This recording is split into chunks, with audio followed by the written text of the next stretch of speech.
Right. Good afternoon, ladies and gentlemen, and welcome to Council Corporate Plan. This is November 17th, and it's scheduled for 3 days, the 17th, 18th, and 19th. The first evening on the 17th, we'll have presentations from our administrative staff and the departments, looking at to see what administration is proposing for us. At that time, Council will be able to ask questions for clarity and understanding and seek a little bit additional information. When that's all completed, that'll end our evening, and then we'll go into the second evening, which those questions that Council has asked clarity on, or some different numbers and kind of what planning is in terms of future costs, will be brought back to Council. And the second evening is when Council gets the opportunity to actually make amendments and changes to the budget if it's required. And then we'll go until not too late hours. We need to stay fresh. And then we'll go to a third evening if we need to go, and that'll be the Wednesday evening. But if we're done in 2 evenings, then we'll be done in 2 evenings. We'll get an evening back. If not, then we will go through all 3. Members of Council and those that are here in the audience and those that are watching through the town's live stream YouTube channel, we're currently having some technical difficulties. You can probably see some cords that are hanging in the chambers, etc. I think maybe the AV system was kind of felt lost because we haven't been here for a couple days and just didn't want to work properly. But hopefully when we get back into the sync of things, everything will work just fine. So again, members of Council, please be patient as we transition back and forth. And if you're acknowledged to speak, just make sure you hit your speak button. It's red before you speak, so that it can be all captured through the YouTube channel, and our staff can have it as well. Right. Since this is our first meeting in Council Chambers for this term, I wish to acknowledge that we convene on the traditional lands of Treaty 6, which is also the home for the members of the Métis Nation of Alberta Regions 4 and 2, the Inuit, and the non-Stadgist Indigenous people. We recognize the long history and contributions of the Indigenous people who have cared for this land from time immemorial to present. We share in the spirit of truth and reconciliation as we work collaboratively together to steward this land that we all share and plan for a future for all citizens. And we acknowledge that we are all treaty people, bound together, bound to one another by the spirit and intent of treaty. As long as the sun shines, the grass grows, and the river flows. Deputy Mayor, there is an agenda before you. If I can have you make the motion, please. Yes, thank you, Your Worship. The Town Council adopt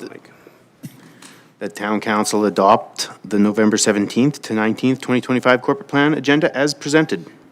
Thank you. Administration, anything to add? Thank you, Your Worship. Nothing to add at this time. Okay. Members of Council, I'll call the question. All in favor? Okay. That is carried. So the adoption call to order is done. So we'll move on to number 3 of our agenda, which is the business item for the corporate plan for 2026 to 2028. We'll start off with administration. Go ahead with your presentation and comments.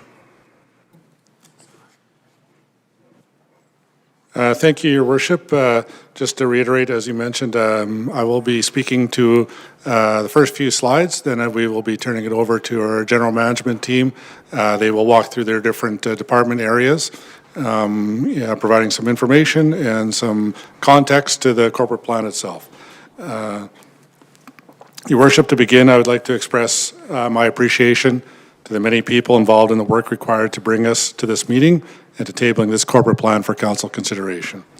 Much time is taken to consider our strategies, consider our services, and plan and sequence our tactics to achieve our goals.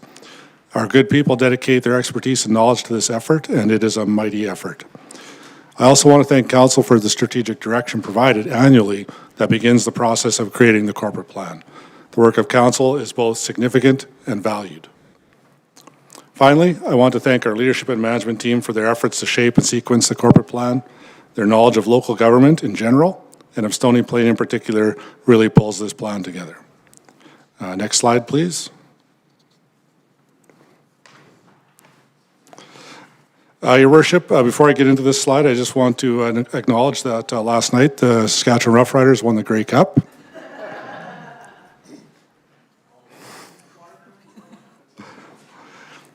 Your Worship and the rest of Council, the corporate plan reflects operating and capital initiatives that support achieving the Town of Stony Plain strategic plan.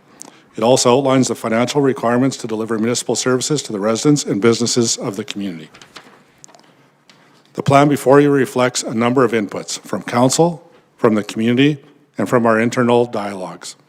The plan demonstrates sequencing and leveraging that takes into consideration the current fiscal, economic, and civic environment in which the community and the corporation exist. Formal approval of the corporate plan includes the 2026 year, with 27 and 28 identified as forecasted information and assumptions. This approach allows for a natural evolution as realities shift from year to year. Next slide. A strong corporate entity has clear planning processes and structures. For the town of Stony Plain, that begins with Uniquely Stony Plain, our current municipal development plan. Outlining the community's long-term vision, Uniquely Stony Plain provides broad policy to guide the town towards a prosperous future. Your Worship Council, the strategic plan flows from the MDP and includes medium-term priorities and provides signals to the community, partners, and stakeholders. Reviewed annually by Council, this plan remains relevant and adaptable. We're here this evening to speak about the corporate plan. Council's here to discuss provides the allocation of resources to the priorities of the strategic plan, as well as the requirements for services and programs deemed important to the community and to the corporation. Next slide, please.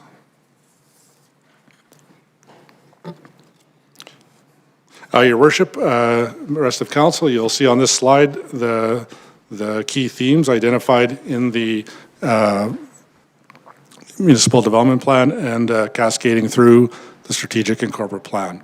Governance and partners, economic opportunity, supportive infrastructure, community development, and environmental responsibility. The work of Council and the work of the corporation are guided by and reflective of these key areas. Next slide.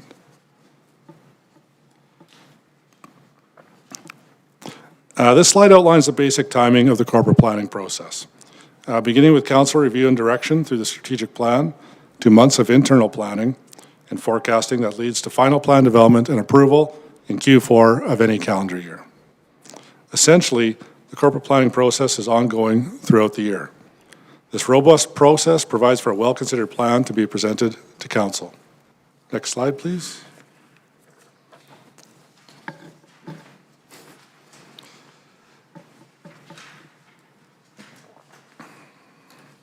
Your Worship, I typically try to outline a couple things that are relevant to the environment that we're working in, and then some key themes to the process that developed the corporate plan. So just going to speak to the current environment. The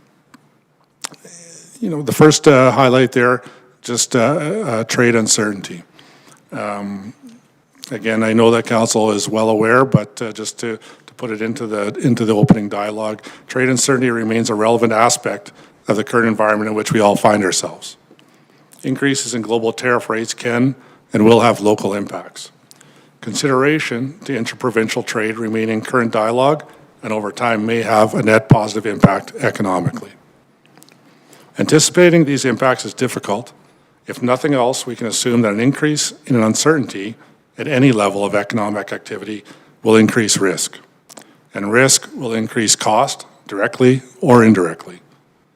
The town will need to add this consideration to its strategies and tactics moving forward. Secondly, of note, Your Worship, provincial fiscal pressures have some linkage to uncertainty in trade, along with growth cost pressures. Recently, Minister of Finance Nate Horner provided commentary to municipal officials reiterating the province's current fiscal challenges. I could go to a couple, two areas where that fiscal challenge presents itself to the town of Stony Plain. The first one, fiscal pressure will translate to provincial grant funding remaining flat. By that, just in general, the top level numbers of provincial transfers to local governments or other agencies will be under pressure, likely to remain flat, so certainly not forecasted to increase at a high level. Specifically, a decline in local government fiscal framework As council is well aware, we typically know that number. It's a couple years out as it's linked to provincial revenues, and if those revenues decrease in certain areas, then we would expect a lowered amount of local government fiscal framework funding, which is on the horizon for us. The second area that it can come into play is in the provincial property taxes. Again, as I noted, lower levels of LGFF funding are known in advance and has the impact of lowering future capital spending on infrastructure, renewal projects, or requiring an increase of own source revenue going into those capital projects. I think it's fair to say that in 2025 and again in 2026, all local governments are going to see a significant increase in the provincial property tax, and that has an impact putting downward pressure on required municipal revenues and simply increasing frustration among citizens as the line of accountability for that decision is not clearly known. The third bullet, or in a contrast to the first two, contrasting with the challenges of trade uncertainty and provincial fiscal pressures, is the opportunity provided by continued growth localized in Stony Plain. As council is aware, 2025 is tracking to be another strong year in our permit approvals and local development. A similar strong growth environment is expected through 2026 and 2027 based on current discussions with and observations of the local development industry. This growth environment allows for confidence in future own source revenues and the momentum of growth to build upon itself. Commercial and residential development increases tax and other revenue streams in the year it occurs, and that compounds over time. Your Worship, the rest of Council, I've only noted three. There are a number of other aspects in the current environment that we need to be continuing to be aware of, but I thought these were three that were both large and impactful at a broad level. Next slide, please.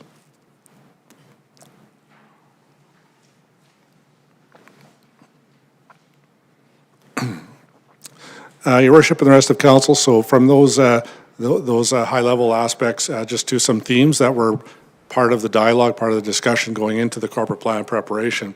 And as in any year, there's a few themes that are built into or form the basis of the process for the corporate plan. These themes will serve to guide decisions and the formulation of sequencing of projects or services. Your Worship, space for strategic focus. Knowing that this corporate plan would transition one council term to another, an effort was made to build and honor the direction provided while ensuring some space was allowed for directional shifts moving into the next council term. This was achieved by focusing clearly on high priority aspects of the strategic plan while shifting medium or low priority items to out years where appropriate. An adjusted perspective was also applied. An understanding that the next cycle of the strategic plan may bring priorities forward that have not been contemplated at this time. This space for strategic focus is also evident in work planning, as staff time will need to be aligned to the incoming strat plan as well. In the process of the corporate plan, consideration was given to the timing and sequencing of capital projects. Although master plans, other strategies outline some timing and requirements of capital projects, these can fluctuate given changing circumstances and operating realities.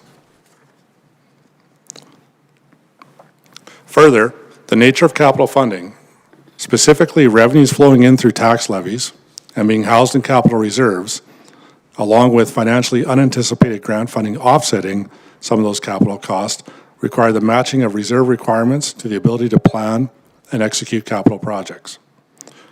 The allocation of what are often operating surpluses to capital reserves has created a scenario where a re-examination of the link between our capital funding requirements and our capital plan was needed. Administration will continue this process through 2026, but I would indicate that this corporate plan has, it has evidence in it of that examination. Finally, the anticipated opening of the recreation facility requires commitments to staffing and operating costs to be allocated in the 2026 fiscal year. Efforts have continued to project requirements and impacts and are contained within the corporate plan. Moving into 2027 and beyond, I would anticipate changes to reflect actual costs, as well as an alignment to how the community will choose to utilize the facility. In other words, after the doors open, I believe we will all learn from the community as to what and how this facility can be best used, and we will need to adapt to their desires and uses. Your Worship, Council, these three themes, framed within the three aspects outlined of our current environment, form the basis of the corporate plan presented here this evening. I want to again thank Council for the direction and my team of good people here at the town for contributing to this point. I will now turn it over to our General Manager of Strategic Services to move the presentation along. Next slide. Thank you, Town Manager. Good evening, Your Worship and members of Council. As the Town Manager mentioned, the corporate plan has been drafted to reflect the progress for the priorities, commitments, and actions of the strategic plan approved by Council in the first quarter of 2025. Administration has recommended, sequenced, and summarized initiatives that directly impact and advance the priorities within the town's strategic plan. The first section of the corporate plan includes a summary of the strategic plan and recommended corporate initiatives to support priority resources. In 2026, the corporate plan proposes the implementation of 7 strategic priority initiatives. To begin, the construction of the municipal cemetery is underway, and preparations are assembled to commence its operation and services for the community in 2026. The cemetery will feature a scattering garden, cremation plots, full burial plots, a columbarium garden and veterans area, and a green burial section. The recommended service change initiative will provide the operating budget to support the establishment of service delivery. The second initiative will provide the capital funding to construct the next phase of redevelopment for the Public Works facility. The multi-phased redevelopment of this municipal operations facility was recommended in 2020.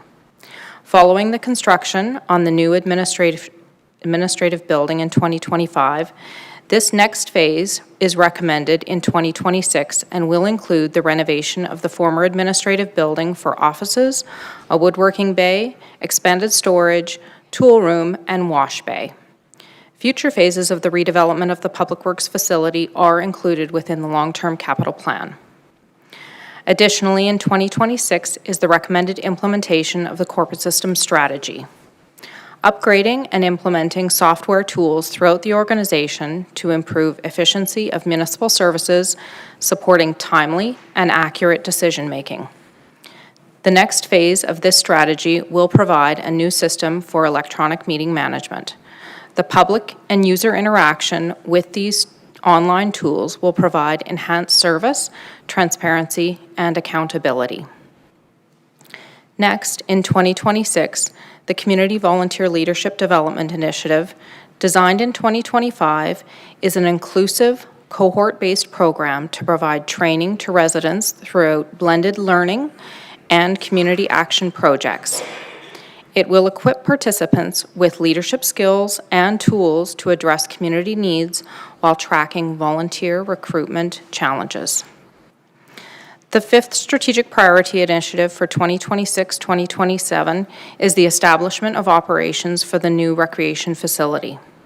Currently under construction and anticipated to be complete in late 2026, this recommendation will provide the operating budget for facility expenses, programming services, staffing, and projected revenues. The final initiative in 2026 addresses the improvements to the arterial road network. Specifically, this will construct the recommended upgrades to Highway 16A at intersection on 28th Street. The improvements are a direct response to commercial growth and will foster further economic opportunities in the North Business Park and highway commercial adjacent areas.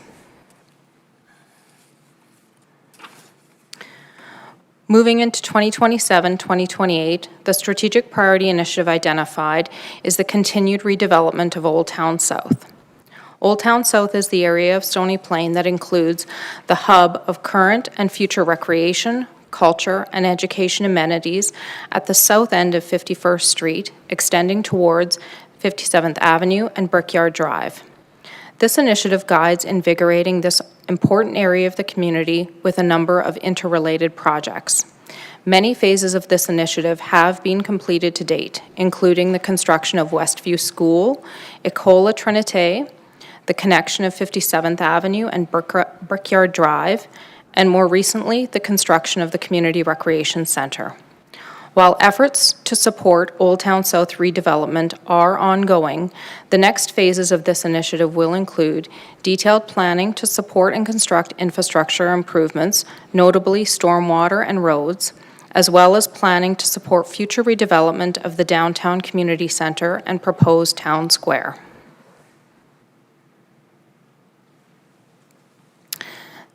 The next section of the corporate plan document outlines the recommended department business plans, including the core municipal services, programs, and projects for 2026 to 2028.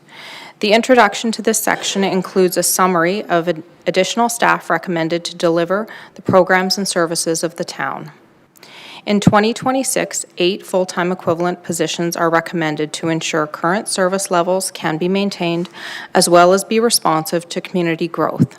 These recommendations include 5.5 positions supporting the new municipal service establishment for the recreation facility, 1.5 positions to enhance utility services in planning and infrastructure, and 1 senior financial analyst to enhance capacity within corporate services. In 2027, 5.4 full-time equivalent positions are recommended to support service enhancements with accessible transit service, known as ATS, corporate communications, fire services, program support for community and social development, RCMP municipal staff, and roads operators. In 2028, 6 full-time equivalent positions are proposed to support service enhancements with fire services, procurement and assurance, program support for community and social development, RCMP municipal staff, and utility services. In the upcoming department business plan slides, these additional roles have been incorporated and will be further highlighted as to the purpose, value, and impact they will have on services to the organization and the community.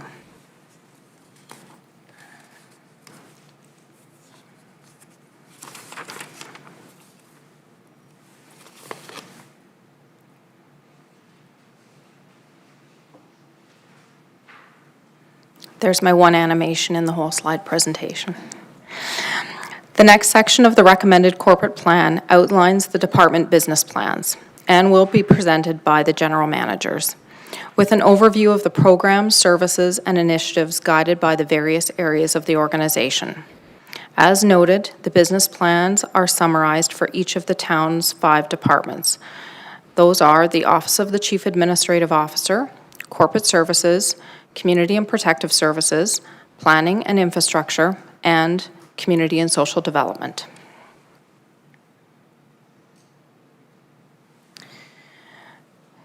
To begin, the Office of the Chief Administrative Officer primarily supports the development and monitoring of the town's strategic goals, advocacy, partnerships, interaction with mayor and council, promoting economic growth and development, communications with the public and stakeholders, and enhancing the profile of local culture and tourism. The department is currently a staff of 12, with a proposed additional corporate communications position in 2027 to support service level commitments and organizational capacity growth. The department operating budgets are proposed to increase incrementally in alignment with community growth and support program and service delivery improvement. At this time, I will note that additional funding requests from 2 of the town's external organizations have been received through Culture and Tourism Development and are presented today for Council's consideration. First, the Heritage Agricultural Society presented a one-time capital request to Council in August to support the replacement of their facility roof. The town also continues to have an operating funding agreement with the Society that will be renewed in 2026. The second is from the Stony Plain and Parkland Pioneer Museum for a one-time increase in 2026 to support enhancements to their administrative operation. The town will also continue to have an operating funding agreement with the museum that will be renewed in 2026. The details of these additional funding requests are further outlined in the fiscal plan section of the presentation.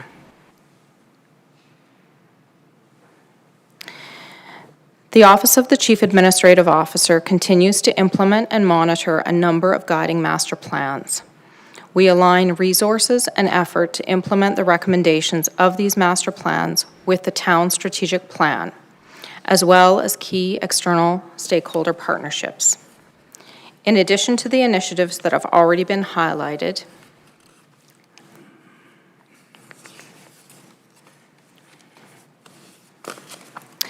we will conduct a review and update of the town's strategic plan, followed by the advocacy plan in early 2026. This effort occurs annually and ensures their relevance and clarity among council, administration, stakeholders, and the public of the town's priorities and commitment to community building. Following the municipal election in the fall of 2025, we will also continue to provide effort and time to support and integrate the newly elected mayor and council. Guidance and support will also be provided to the redevelopment of Old Town South with ongoing engagement of key stakeholders and advocacy to other orders of government where opportunities can be actioned. Our corporate communications team and communications master plan will guide improvements and effectiveness with public information. Continued support to connect our organization's programs and projects and services with members of the public. Their efforts are enhanced and monitored through a network of communications tools and tactics with the overarching objective of providing timely, targeted, and accurate information to members of the community. Next, we will continue to implement the Arts, Culture, and Heritage Action Plan, strengthened by our partnerships with local organizations and creative industry leaders. We will be placing new public art at the cemetery and recreation facility in 2026, elevating the visitor experiences to both of those amenities. We will also be working with identified local partners to expand our much-loved mural program. We will continue to enhance and deliver summer sessions and midsummer Thursdays to welcome even more visitors to enjoy Stony Plain and our vibrant downtown area. Updates and replacements of our community bulletin boards and banners will also continue, enhancing these effective and creative spaces for communication with residents and visitors. Additionally, the Economic Development Strategic Plan will continue to be implemented to provide proactive support to our businesses and investors seeking Stony Plain as a place to call home and build their business opportunity. To enhance the one-on-one client support provided by our staff, we will also continue to expand awareness of Stony Plain as a destination through online and targeted marketing and leverage of partnerships like those with Edmonton Global. As we move into 2027, an additional corporate communications specialist is recommended to ensure we are maintaining service levels and support the communication needs of our organization. Finally, we will continue to monitor and adjust plans and services to address emerging opportunities and the needs of the community. This wraps up the department business plan for the Office of the Chief Administrative Officer, and I invite our General Manager of Corporate Services to present their department business plan summary. Thank you. Good evening, Your Worship and Council. I'm very excited to tell you about corporate services tonight. So corporate services provides the financial services, legislative services, human resources, and technical services. Very exciting. Our department exists to provide excellence in internal and external customer service. We are foundational to support the organization in delivering the strategic priorities as well as the ongoing operations. Municipal best practices and support are delivered with a focus on legislative compliance, integrity, risk mitigation, managing the employee life cycle, and financial responsibility. Excellent service is made possible through collaboration, innovation, and future capacity building. You'll see a summary of our plan beginning on page 23 of the corporate plan document. I'm first going to start with our operational summary on page 24. You'll see it shows a slight increase in expenses related to proposed new staffing, software licensing, professional services, and our planned Safety Day event. You'll also notice some decreases related to the completion of our ERP Phase 2 and the election wrapping up in 2025. There's also anticipated new revenue to the town attributed primarily to tax revenue projected growth, franchise fee growth, and interest from investments. In 2026, we will be proposing an additional one full-time equivalent to support our financial services. In 2028, one FTE is put forth to support the town's procurement and insurance needs. I'll discuss these proposed service changes in more detail in a moment. So now I'm going to move into our department priorities for the corporate plan document. We have several proposed staffing changes to address service change needs. One in 2026 and one in 2028, as I just mentioned. You can find these starting on page 26 of the corporate plan document, tables 14 and 15. Currently, the department has 28 full-time equivalent staff, moving to 29 in 2026. That one FTE increase will support service level commitments related to a financial analyst to strengthen organizational capacity and further position the municipality for community growth. In 2028, the proposed additional FTE for the procurement is to help maintain and strengthen the department's service levels related to procurement, insurance, and claims support, ensuring compliance with legislative requirements, and improving training and service delivery. In addition to the staffing changes, we have one initiative under the corporate services strategy that our General Manager of Strategic Services mentioned previously. I'm referring to Table 3 on page 9 of the corporate plan document, and that is related to the meeting management. Finally, I'm going to reference some of the fun things the department is also planning to complete in 2026. So corporate services will continue to support the implementation and execution of the corporate system strategy, including the final components of the second phase of our enterprise resource planning, lovingly known as ERP, and for the new meeting management software. We will also be starting the sales and service aspect of the cemetery. Legislative services will be reviewing our contract and agreement approach. And as well, for fiscal policies, of note, we're going to be reviewing the reserve policy, so the accumulated surplus or restricted reserves. Financial services will also be supporting planning and infrastructure in the review of the off-site levy bylaw. And lastly, information technology services will be completing infrastructure replacement related to the platform that hosts our servers and corporate data. Just so you know, it's slightly different than our technical difficulties today. That wraps up the summary of corporate services business plan, and I will invite our General Manager of Community and Protective Services to present their department's business plan summary. Good evening, Mr. Mayor and members of council. So Community and Protective Services Department, it's my pleasure to share with you what's included in the corporate plan this evening from our department. Department is responsible for the delivery of direct service to the community through 5 different business units. Those business units are programs and services, fire services, enforcement services, RCMP municipal services, and the golf course. Currently, the department is staffed by 54.4 FTE, increasing to 59.9 in 2026, 62 in 2027, and 65.9 in 2028.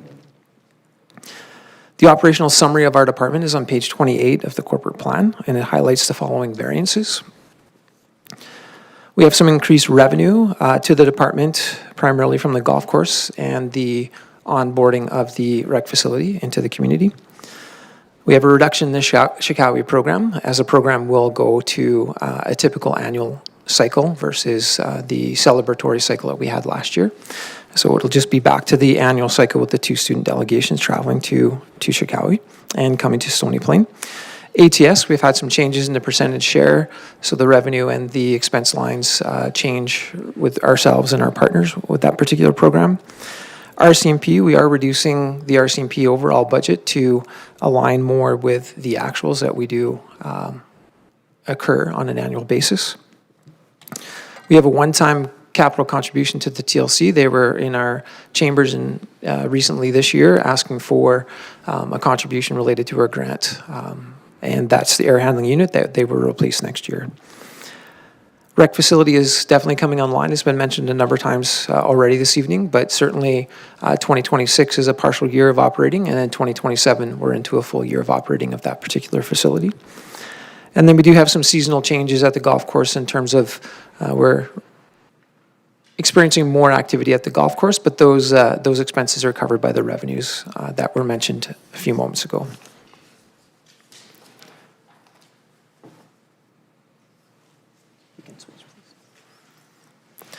Now, working into our departmental initiatives, in 2026, which is on page 12, table 6, again, was referenced by the GM of Strategic Services, is the community recreation facility.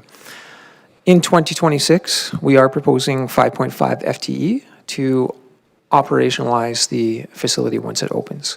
The positions we brought into the town's fold mid-year. The facility will not open until Q2, but we do need to bring our staff in a little bit earlier for orientation and an understanding of the building operations. And then in 2027, we will realize the full operations of the facility, including staff to 100% and the full operations of the building to 100%. On page 30, table 17, another initiative is adding gear washing equipment to the fire department. This equipment will wash not only the gear that they wear, but some of the equipment that they utilize too in terms of the breathing apparatus. This equipment will remove carcinogens from the equipment. Right now they do it manually. This will remove a great deal more of those very risky products from their equipment. In 2026, we will also focus on, as a department, completing the construction of the rec facility. As you are aware, it's about midway at this point. We do anticipate Q4 2026 opening to the public. Reviewing the planning for long-term transit reliability. With respect to that is our ATS continues to get more demand. We continue to have a regional transit service which continues to evolve. With the loss of EMTSC, we're now all diving into what that looks like for us individually as a bigger, larger region. Reviewing long-term fire operations as our community continues to grow. What does that look like with respect to our current response model? And we do have some resources captured in 27 and 28 related to that. And standing up the new policing committee.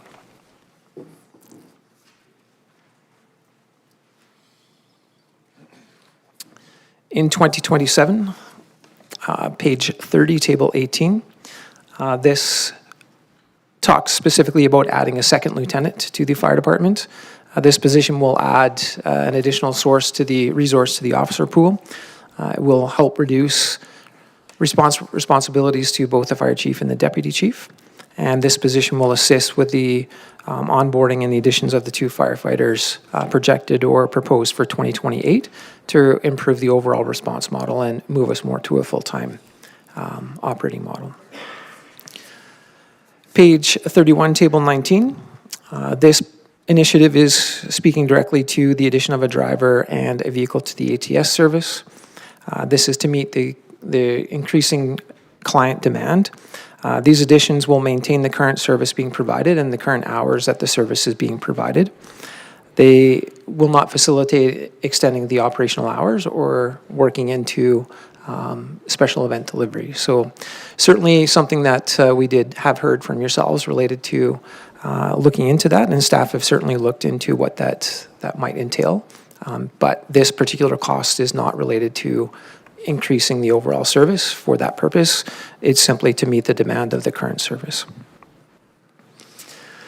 We will also add a municipal employee. As council is aware, we do have an arrangement with, or an agreement with the City of Spruce Grove with respect to as an RCMP member is added to either of our 2 police service contracts. We'll maintain a 2.1 to 2.5 to 1 ratio, admin to staff. In 2027, based on what the City of Spruce Grove is proposing to add for RCMP officers, it requires us to add an municipal employee in both 27 and 28. In addition to key projects for ourselves, again, regional transit and transit reliability will continue. It's a lengthy project for us.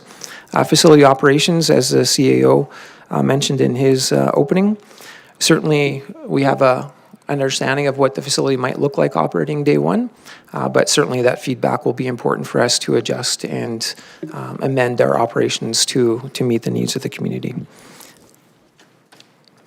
And finally, Mr. Mayor and members of council, 2028, we are proposing on page 31, table 20, 2 firefighters to the fire department. These positions will advance and assist us to advance our full-time coverage to 7 days a week, 12 hours a day. This model will not eliminate our reliance on casual firefighters. We'll still need to continue to employ casual firefighters in that particular model. And as mentioned a few moments ago, the adding of a municipal employee to the RCMP. In 2028, just at this moment, we're specifying status quo related to the different things that we do offer the community as we continue moving forward. Thank you, Mr. Mayor. I'd like to pass the presentation on to the General Manager of Planning and Infrastructure at this time. Good evening, Council. Much like many of my colleagues have indicated, it's a pleasure to be presenting the 2026 to 2028 corporate plan sections for planning and infrastructure. As I do every year, I will make every effort to be brief, meaningful, and informative with all the programs and projects that we are proposing to Council this year. As a brief overview, the P&I department provides effective customer services, plans, builds, and maintains infrastructure, and guides and fosters community development. This work is accomplished with priorities of Council being first and foremost, while balancing the needs of our infrastructure, growth, and rehabilitation. This plan presented tonight reflects that balance in action. Planning and infrastructure is made of 4 functional areas: planning, engineering, and operations, comprised of infrastructure operations and parks and leisure. In essence, the full process of planning, building, and maintaining is completed for the town's built environment within our teams. Together, we have 52.4 full-time equivalents for 2025, growing to 55.4 in 2027. Our revenue as presented on the slide grows from 18.8 million in 2025 to 22.9 million by 2028. The main drivers are sales and user charges, which are increases largely due to utility fee adjustments in cemetery revenue, developer levies, which are on the rise, that represent expenses from front-ended projects to help support growth in the town, as well as government transfers that peak in 2026. This is directly correlated to the Housing Accelerator Fund revenues that will then normalize in later years. On the expense side, key areas of growth include environmental services, environmental services that are being driven by the water meter replacement programs and regional sewage charges. There are also allocations for debenture funding for public works facilities, as well as in our parks, growing for cemetery operations and horticultural level proposed horticultural level service improvements, as well as planning expenses, as previously noted for the Housing Accelerator Fund. As previously mentioned in a previous slide, there is a proposal for new FTEs in the town that is focused on operational areas. This plan proposed to Council would realize 2 new utility FTEs, one in 2026 and one in 2028. This would also allow for a part-time administrative assistant to assist the current full-time administrative assistant at the Public Works building. There is also a roads operator proposed in 2027. We have deliberately spread these positions in this fashion of internal assessment and balanced approach. I will now provide, next slide please. I will now provide an overview of initiatives presented within this plan. As many of these programs are multi-year, I will be speaking to the programs overall as I describe them. The first initiative is the horticulture service improvement. This is a 2-year investment to improve service levels in the parks and in the Parks and Leisure Department, specifically This includes allocations for storm pond naturalization, shrub bed removal, tree pruning rotations, and tree removal programs. Seasonal staff and contractor services will ensure proactive maintenance as our green assets grow. As the town grows, we are increasingly mindful that when we work with developers, municipal staff must maintain what is built. To support this, we are incorporating more input from our staff, from our upfront staff, to ensure assets that we accept are practical, sustainable, and maintainable as we grow into the long term. Moving on to Old Town South redevelopment, as was previously noted by the General Manager of Strategic Services, this project creates a comprehensive design plan for Old Town South area, and it will focus on aligning future investments and ensure improvements for the neighborhood to support amenities and facilities, with key initiatives starting in 2027.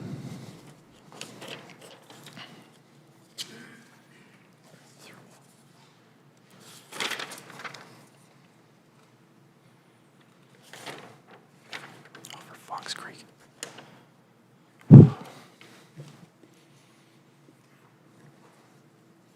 Oh, pardon my pause there. Moving on to the cemetery services implementation, as was also previously mentioned, we are in the final phase of the cemetery construction, and as staff prepare for its opening in 2026, we are still in the back end completing final touches to ensure the service is a success. This will include service provisions to make sure that the cemetery is fully functional once construction and regulatory approvals are complete. The Public Works facility for Phase 2 and beyond is also proposed in this corporate plan. The next phase to begin next year, renovating the existing building, which will see the addition of a wash bay as well as other much-needed improvements to the first building. The municipal development plan update for 2026 and 2027. Our MDP was last updated in the town's MDP was last updated in 2024 with the inclusion of the Regional Agricultural Master Plan and minor updates. In 2026, it is proposed to undergo a comprehensive review to align with community vision and regional policy.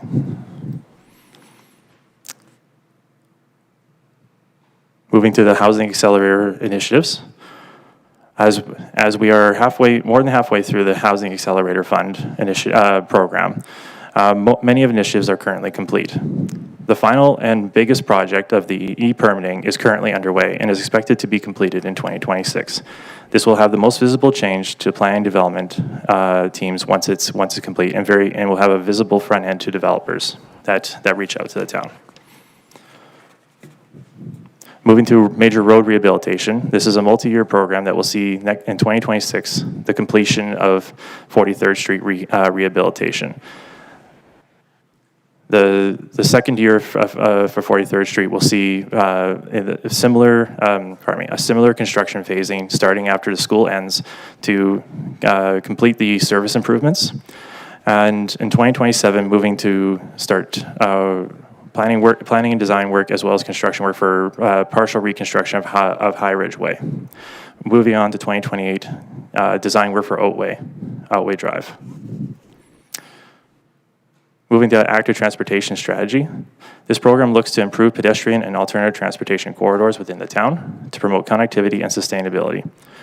There are several candidates proposed for 2026, 2027, 2028, including 44th Ave, 49th Ave, and a trail extension by Golf Course Road. Moving to the water meter replacement program, this is a continuation of a previous initiative to replace water meters with advanced technology. This is a phased implementation, $300,000 annually, and will be covering approximately 6,500 homes and businesses. Town staff are currently in the RFP process to determine the vendor of the next generation water meters. Once this technology is selected, we'll be able to update this plan and work towards firm implementation phases that will see the water meters replaced, which also ties into the utility water loss leak detection, which is a $50,000 investment proactively to identify leaks and guide repairs, strengthening system integrity and reducing water loss. Moving to transportation safety and crosswalk improvements. The town's traffic safety program continues into this corporate plan. Safety of our residents, as both pedestrians and road users, is a priority. And this program continues to focus on pedestrian safety and traffic calming. with 2026 seeing permanent upgrades for Upway Drive and temporary improvements on Greybrier Drive, as well as a focus in 2027 in High Park and Greybrier. With 2028, we don't have current firm locations selected. However, we do maintain a constant review to make sure this list is updated and priorities are established in future years. Utility master plan, moving to utility master plans updates. The utility master plans are critical guiding documents that allow us to that allow the town and the staff to vision where the utility growths are going to be needed and which investments are of highest and key priority. These plans are updated every 5 to 7 years, and the town is proposing to break them up into different documents. This will allow staff to focus in on individual infrastructure more easily and make effective recommendations based off previous plans. 2026, we'll see the Water Master Plan and Municipal Development Standards. 2027, we'll see Storm Water Master Plan updated. And finally, 2028, seeing the Transportation Master Plan. As previously mentioned, moving to the offsite levy bylaw, there is a planned offsite levy bylaw update for 2026. The offsite levies are an important municipal tool to help manage the costs that drive growth. The town's current offsite levy bylaw was approved in 2021 and is expected to be updated with current approved projects in 2026. While not a capital project, it is an important review of policy and bylaws that is expected to come to council to support some initiatives that are presented in this corporate plan.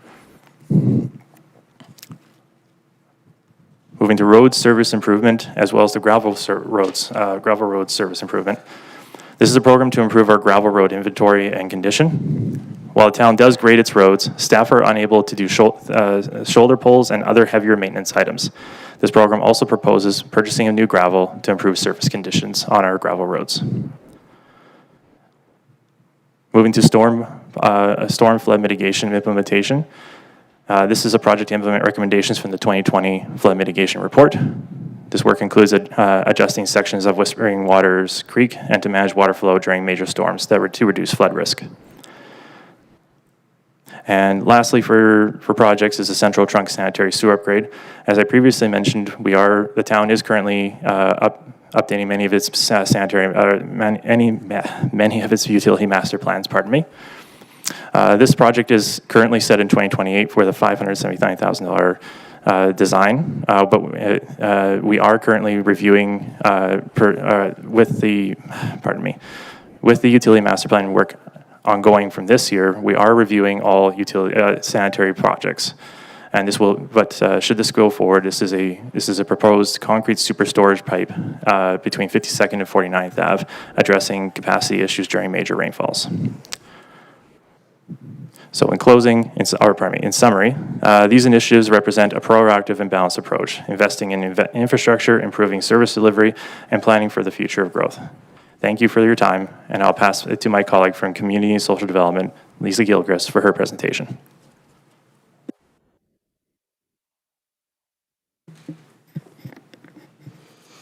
Thank you, Mr. Newstead. Good evening, Your Worship and Council. It is also a pleasure to be here tonight, sharing the update for Community and Social Development and our plans for the upcoming years. The department plan begins on page 41 of your hard copy package. The Community and Social Development Department focuses on building community through themes related to belonging, well-being, engagement, and collaboration. Residents with a sense of belonging feel connected to the community and to each other. They see and feel that Stony Plain is home for them. Well-being helps build resilience with information, services, and supports that help residents stay connected. We know that empowered residents navigate challenging life situations better. Residents are engaged and active in the community, and when they do so, they participate in events and activities, learn with each other, share ideas, and increase their web of connections. Collaboration is built through shared work across community and community organizations, and understanding how other programs and services intersect with municipal needs and services, and how we can better integrate with each other. The work of Community and Social Development focuses on 6 key portfolio areas: poverty reduction, mental wellness, inclusion, healthy relationships, youth engagement, and volunteerism and civic engagement. A significant portion of our funding comes through the Family and Community Support Services Program, funded by the Government of Alberta. This prevention focus that's offered through the FCSS program considers the big picture in terms of how residents access social services throughout their life stages. We work to reduce duplication and overlap. We leverage these regional and provincial resources that are available and ensure that the prevention focus has an approach that considers long-term systemic changes. The use of logic models and outcome measures allows us to track prevention work, which builds from awareness to knowledge to action. Outcome measures focus on sense of belonging and awareness of knowledge of community and social issues. The budget for 2026 is proposed at $671,758, which reflects Year 2 implementation of the Inspired to Lead Volunteer Leadership Development Program. This program was developed in 2025 and will be launched for public and residents to apply to in 2026. And through that program, they'll be able to develop their leadership skills, identify a key project that they would like to work on that supports the community and supports a volunteer interest or passion of theirs, and bring that activity to the public for increased connections across community. In 2026, you'll also note in the table that there will be a decreased revenues, and that is due to reduced funding from Parkland County. Parkland County has advised us that their funding will be reduced as they are looking through their own community engagement and have determined that they will allocate a larger proportion of their provincial FCSS funding directly to their own municipal services. This will have the impact of reducing the revenues for the department, and it will also reduce the service that Parkland County residents receive from the town of Stony Plain. The change that Parkland County is looking at is in alignment with their social development plan that the county published in 2018. The 2027 budget is $743,000, and that includes the addition of a 0.4 full-time equivalent increase in the program assistant role, along with minor increases in program initiative areas, and compensation increases aligning with the people policy and other corporate plans. For 2028, the proposed budget is $891,000, and that includes the addition of a full-time program coordinator to support event planning and coordination. Next slide. Thank you. Some of the key projects and initiatives that we'll undertake in the upcoming years include the Community Volunteer Leadership Development Program in 2026. As I mentioned, that program has been developed and is ready to be launched and start recruiting residents to participate. Within the key projects under poverty reduction, we will be working towards continued implementation of the Poverty Reduction Action Plan, with a focus on enhancing relationships and understanding for landlords about challenges that residents face when accessing housing within the community. And working to highlight the positive impact that active engagement with young people during their first 5 years can have on reducing lifelong poverty reduction. We're also reviewing and publishing a Stony Plain framework to support organizations that would like to develop affordable housing solutions. And that is part of the department's support to the Housing Accelerator Fund program. We'll continue implementing actions related to the Creating Hope Mental Wellness Service Plan and Mental Health at a Glance Action Plan. And that includes working with the members of the Roots of Hope Roundtable and the Canadian Commission for Mental Health. Continued delivery of the Community Helpers Program, which provides peer-to-peer support for youth around mental wellness, will continue through linking delivery to key youth engagement actions that were identified in our recently developed youth engagement strategy. We'll continue implementing recommendations related to Together We Shine inclusion plan. Of particular note include implementing and planning for recommendations related to Rick Hansen Foundation's Understanding Accessibility Audit. And we'll continue working to develop relationships with local Indigenous peoples and implementation of recommendations within the Truth and Reconciliation calls to action. Much of this work relates to activities done through projects and National Day for Truth and Reconciliation events. Enhancing collaborative work related to vulnerable adults and incorporating sustainable actions will take place as identified in the Healthy Aging in Place project. That was a project funded by the Government of Alberta and, by the federal government, and we were able to identify key actions that we can take in the community, and so part of the next phase will be working with community organizations to build on those action areas.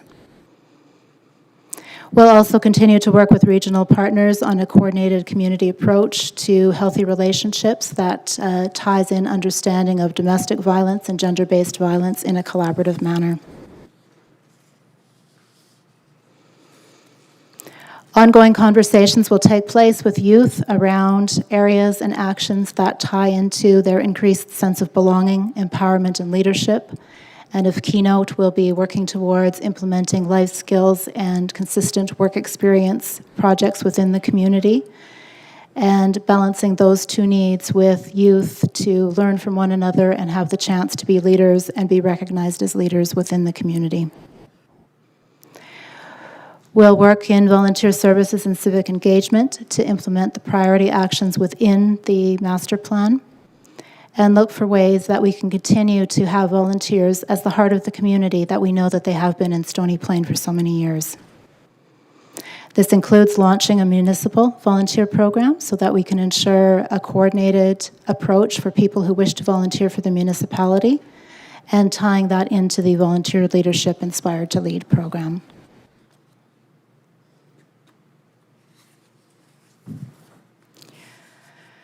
For 2027, our services are expected to remain status quo with adjustments made based on priorities or project outcomes. We are proposing the increase of 0.4 full-time equivalent in the program assistant role.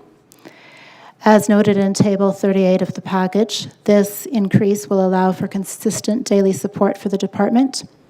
It's expected that this increased capacity will allow us to increase our speed of service in responding to resident inquiries. For 2028, we propose an increase of a full-time program coordinator to support us with events and community activity planning. So to do that on-site event coordination and helping us align better with our regional partners in terms of service delivery and expectations for day of event coordination. Services and projects, we anticipate remaining status quo again. And so we are excited about the future. We're excited about the possibilities that this can bring, and we look forward to building this future for a strengthened Stony Plain for our residents. Your Worship, at this time, that concludes the department business plan presentations. The next portion of the evening moves us into an overview of the fiscal plan. Thank you for the presentations of the department overviews. Administration, I'm not too sure if you would like some questions now or after the fiscal plan in terms of questions regarding the department business. Thank you, Your Worship. I believe it would be prudent to go through the fiscal plan and get that information and then open up dialogue or questions. Okay, thank you. With that, then continue with the fiscal plan. Thank you. Thank you, Your Worship. Good evening, Your Worship and Council. As mentioned by the General Manager, we will now transition to the fiscal side of the corporate plan. The Statement of Operations, as presented on page 48 of the document, shows the 3-year proposed revenue and expenses less reserves to present the proposed tax increase for the 3 years at 3.53%, 8.12%, and 1.75%. We will evaluate these further in the next few slides. The revenue increase of $3.4 million is mainly attributable to growth in taxation and franchise revenue, an increase in utility and licensing revenue, new revenue from recreation center and cemetery, and other fees. On the expense side, the increase of $2.5 million is mainly attributable to the addition of the recreation center and cemetery operations, utility commodity increases, recreation center debenture interest, as well as new initiatives presented in this evening. These have been detailed by their general managers in the previous slides. The 2026 tax impact is 3.53%, made up of net operational increase in the amount of 1.83%, of which is mainly made up of net operational expense, offset by 3% of new taxation revenue for growth. Additionally, proposed initiatives have been put forth in the amount of 4.7%, which includes 3.02% for recreation center debenture and late fall operations.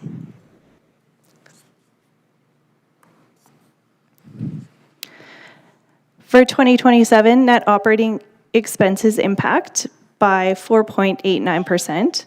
Growth is projected at another 3% to offset.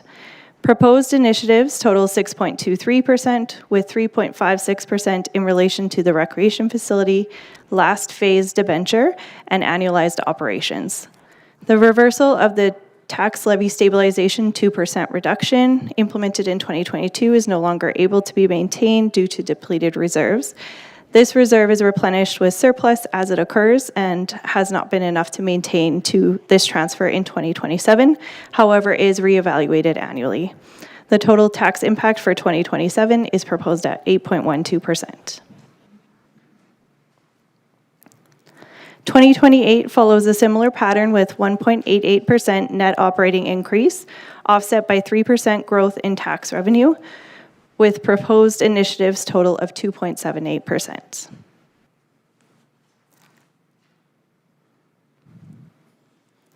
The chart on the screen reflects the reserve balances split between operating and capital reserves. The town continues to monitor and prioritize projects to match needs and financial realities. As such, projects and replacement have been shifted into future years to accommodate. Of note, this year, the sale of the Forest Green Plaza allowed for funding back into the reserves, eliminating the school negative reserve.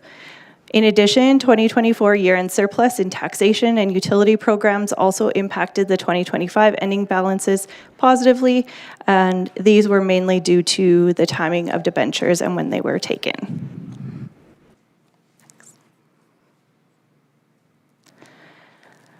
Debt limit. The chart on the screen shows debt as projected based on organizational needs. As presented, the plan will remain below legislated debt limit for the projected 10 years, however, over the internal debt limit until 2023. A reminder for council, the internal debt limit was set at 80% of the allowable amount as per Municipal Government Act through Council Policy CFS 045 Debt Management, however, may be exceeded as approved by council. Municipal debt limit is a function of revenue, and as revenue increases, the debt limit increases as well.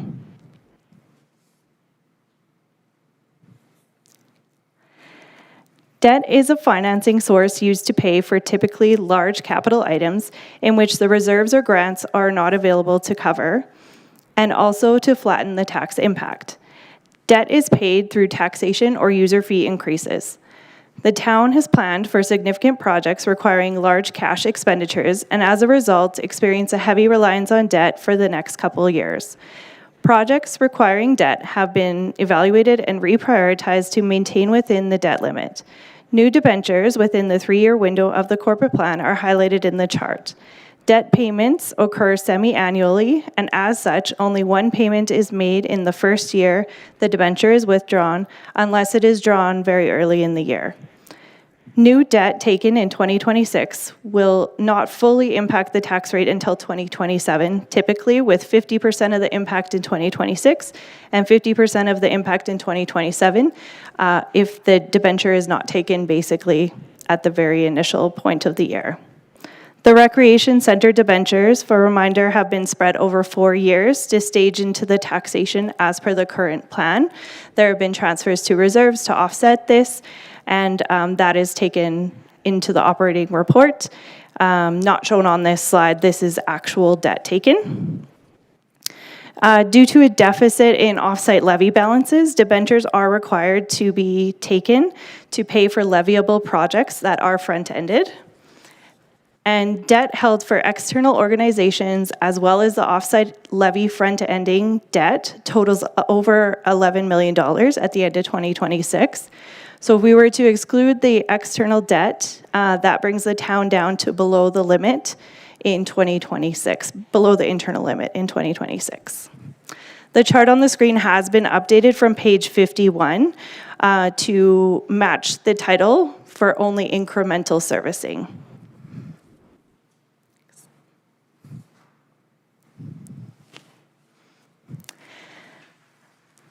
The chart portrays the long-term debt payments with current and future debt payments annually for the next 20 years. As displayed in light green, our current debt payments continue to be stable for the next 10 to 12 years, with little debt dropping off.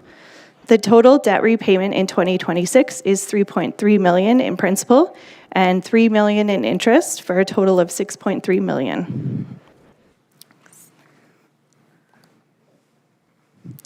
The projected revenue for 2026 is consistent per revenue class to the prior year.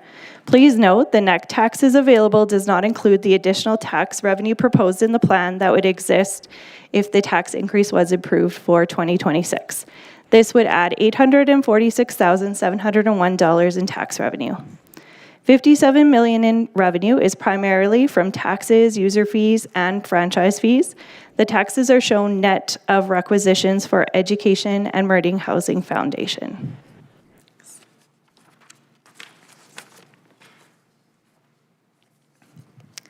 Property taxes are used to fund the needs of the municipality. Assessment is the mechanism used to ensure tax is spread equally between properties. In 2026, a 1% tax increase is equivalent to approximately $240,000 in additional tax revenue for the town.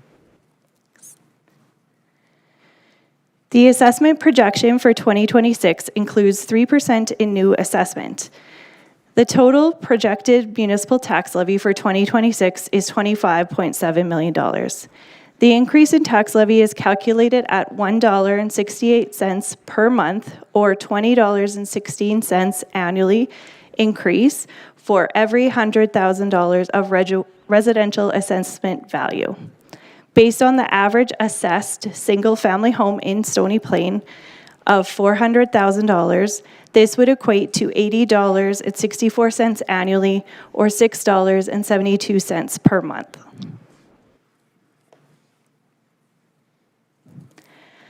Utilities are self-sustaining and independent to taxes.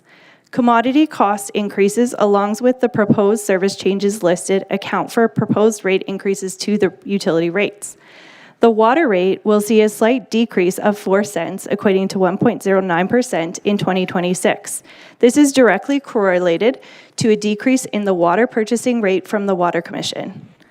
An increase to the wastewater commodity rates of 80 cents has been driven by an increase in the commodity costs, contributing to 75 cents of that 80 cents directly from the Wastewater Commission. Proposed storm rates remain stable in 2026 with a slight increase of 1%. Service changes impacting the utility rates include master plan updates, water meter replacement, water loss detection, flood mitigation strategy implementation, and sanitary sewer upgrades. The proposed rate increases and decreases for 2026 are water down 4 cents per cubic meter, wastewater up 80 cents per cubic meter, and storm up 25 cents for residential. The proposed monthly rates are compared to the reduction adopted effective July 2025. Savings from the renegotiated contracts with waste, organic, and recycling collection providers, as well as the implementation of the Extended Producer Responsibility Policy of Alberta, led to revision in spring of 2025, providing users with the full 9 months savings over 6 months. Residential customers will see an increase of 8.5% from the December 2025 rate, although this still reflects a decrease from what was proposed from the June 2025 rates of 23%. Impacts of the new contract and extender producer responsibility is continued to be monitored. For seniors complexes, they will see an increase of 2.4% from December, but a decrease from the 2025 corporate plan of 19.6. Apartments C also see the 2.4% increase from December, but decrease from previous corporate plan of 23%.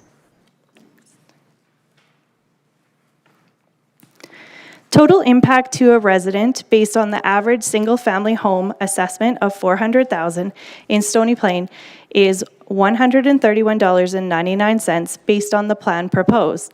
This takes into account utility usage and taxation. Broken down monthly, this equates to $11. Please note that education tax at this time is unknown, and for the purposes of this plan has been held at the same rate as prior years and is not included within this plan and within the dollars that you see on the screen.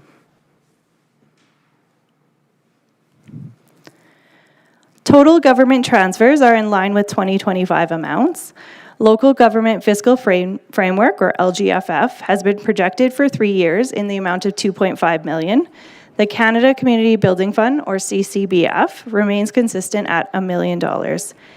Housing Accelerator Grants also falls within government's grants in 2026 and 27 at $707,000 and $506,000 respectively.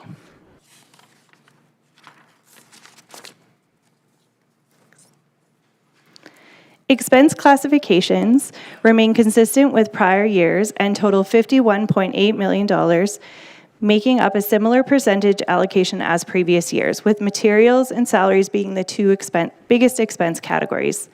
Expenses this year include those associated with the Housing Accelerator Fund, recreation facility operations and debenture, as well as cemetery operations.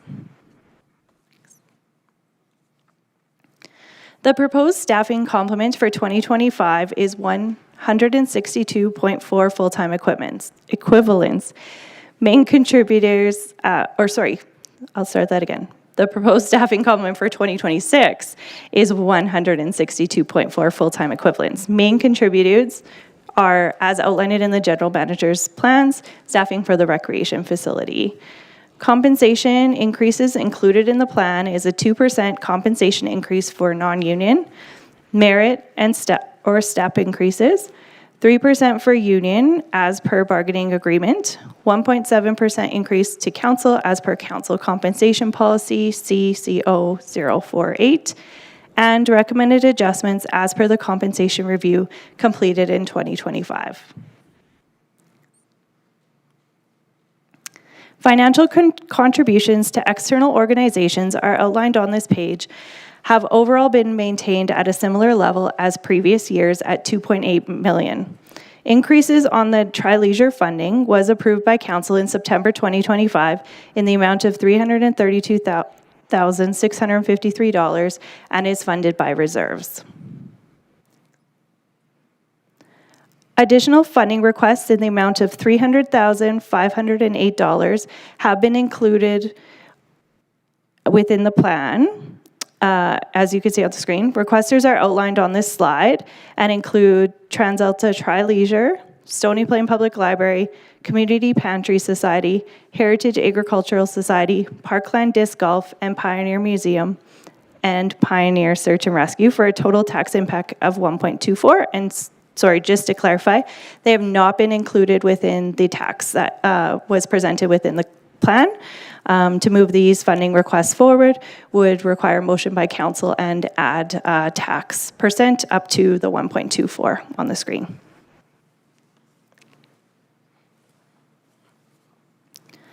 Administration continues to build on asset management practices and financial forecasting for town-owned and planned assets. The data achieved from this process continues to advance to refine our 10-year needs as well as funding strategies to support the needs identified. Annually, shifts with the capital plans are executed to work within the financial means of the reserves and grants available. The town maintains an increasingly amount of infrastructure, parks, facilities, fleet, and equipment. Outlined on the slide are the current assets maintained by the town, which grows through new capital obtained. In addition to rehabilitation in the capital asset plan, approximately $3 million is budgeted in 2026 to support repairs and maintenance on these assets within the operational budget. Tangible capital assets include a variety of assets as listed on this slide. The chart breaks out each asset class, including all additions over the next 3 years. This chart includes replacement, growth, and contributed assets. The corporate plan will seek council's approval of the capital budget in the amount just over $33 million, which includes contributed assets in the amount of $19.9 million. Outlined in the presentation is the breakout between municipal and utility by both replacement and growth in these areas. In the next few slides, the graphics will show the light green bars as replacement capital and the dark green bars as new or growth capital. This summarizes the capital charts on pages 60 to 70 in the corporate plan document. The first slide is civic infrastructure, which would be defined as assets required for the town to provide services. This includes items such as town office building, public works facility, and software. Growth items in this category include, in 2026, the Public Works Facility, Table 5, and 2026 to 2028, Old Town South Redevelopment, Table 2. Community infrastructure includes assets primarily used by the community. Examples of these are Heritage Park Pavilion, Community Center, and Cemetery. In 2029, you'll see cemetery enhancements on the slide as growth. Recreation, parks, and culture include assets needed to support delivery of recreation services. Examples of these include the arena, pool, and parks equipment. The chart represents only new capital asks for the duration of the capital plan. There are new growth items identified in the 3-year window of the plan for this classification. Transportation classification includes roads, trails, and sidewalk network infrastructure. This includes roads, trails, backlanes, and bridges. Major growth capital items include the Transportation Safety Program in 2026 to 2035, Table 26, the Active Transportation Strategy in 2026 to 2035, Table 28, Arterial Road Network in 2026, Table 4. Overall, a transportation rehabilitation or replacement is exceeding growth investment. Storm infrastructure is included in this area. Major growth projects include flood mitigation strategy in 2028, which is found on Table 35. Water infrastructure main projects include water meter replacement in 2026 through 2035, which is on Table 25. Wastewater infrastructure major projects include Central Trunk Sanitary Sewer upgrade in 2028, which is Table 36. This concludes the fiscal plan of the presentation. I will now turn it over to our town manager.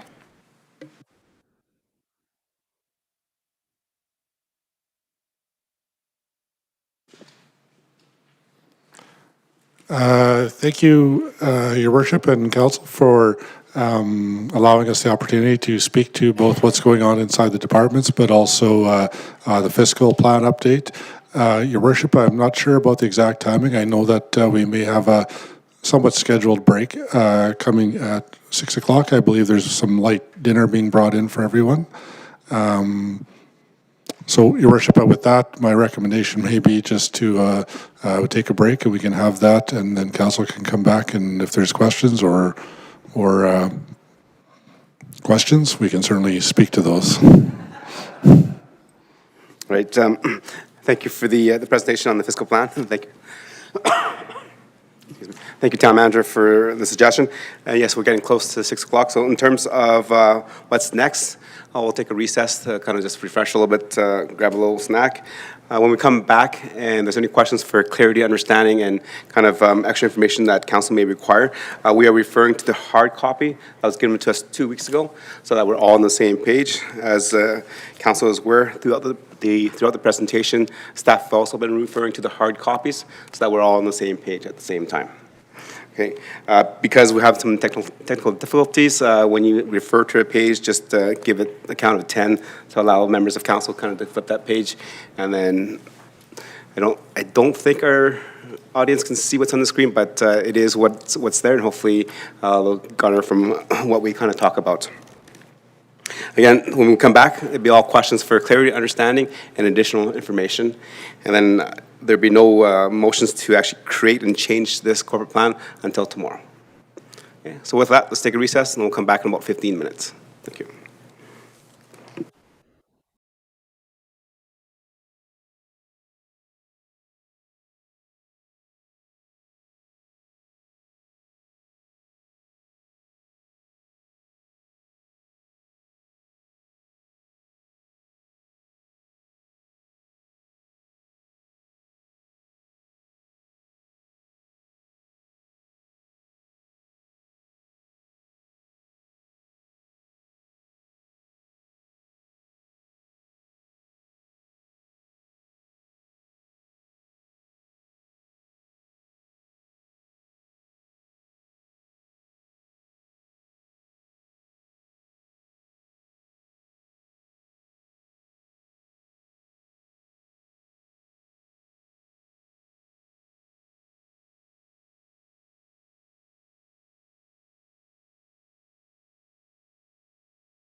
All right, welcome back, ladies and gentlemen, members of council, our admin staff, and those that are joining us in chambers or through the town's YouTube channel.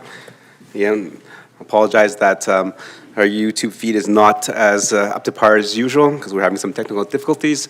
But if you have any questions, definitely can message any member of council or our staff, and we'll get the information to anybody that requires it. Members of council, again, as I mentioned, we will be dealing with questions for clarity and understanding through the fiscal plan, the corporate plan, and then we're using the hard copy. But this afternoon, as you came in, there was a memorandum that was on our tables to address some of the kind of minor issues that were missed because of some numbers that didn't carry over properly. So I'll just ask the administration to go over that memorandum before we start with questions. Go ahead. Thank you, Your Worship. So a couple of comments to make, as you indicated. There were a few errors that we caught from the date it was published, so to speak, to this evening. And as such, in that instance, we tend to provide council with corrected items. And just a little bit further on that, to Your Worship, I would expect, as per usual, there might be a couple other misspellings or numbers that are transposed, maybe not quite the way we want them to be. If noted, we will track that. All of those changes will be corrected, and the final document, so to speak, that comes to council then is published publicly. We'll have all of those corrections made. So having said that, Your Worship, a few that we had already noticed, again, and I'll just refer to the handout that council received earlier this evening. A couple quick ones, page 33. Just a note that the offsite levy bylaw will be reviewed and updated in 2026, which I believe was spoken to directly. Page 43, updates to the org charts for community and social development, just indicating when and where some of the positions are coming online. Page 51, new debt. I spoke to this in my presentation as well. The original chart in the document had actual servicing for each year rather than just incremental servicing per year. So that has been updated and provided in this document. The other was on actual projected debt for 2025 on both page 52 and on page 81. In the corporate plan document, the 2025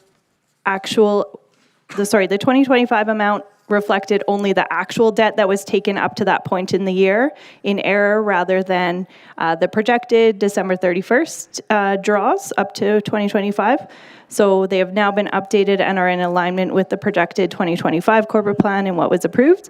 And it only impacts the 2025 dollar amount. 2026 to 2028 were all accurate and correct. Okay, thank you for the update, and definitely appreciate it. It does make some of the graphs and the numbers a little bit different, so thank you for that clarification.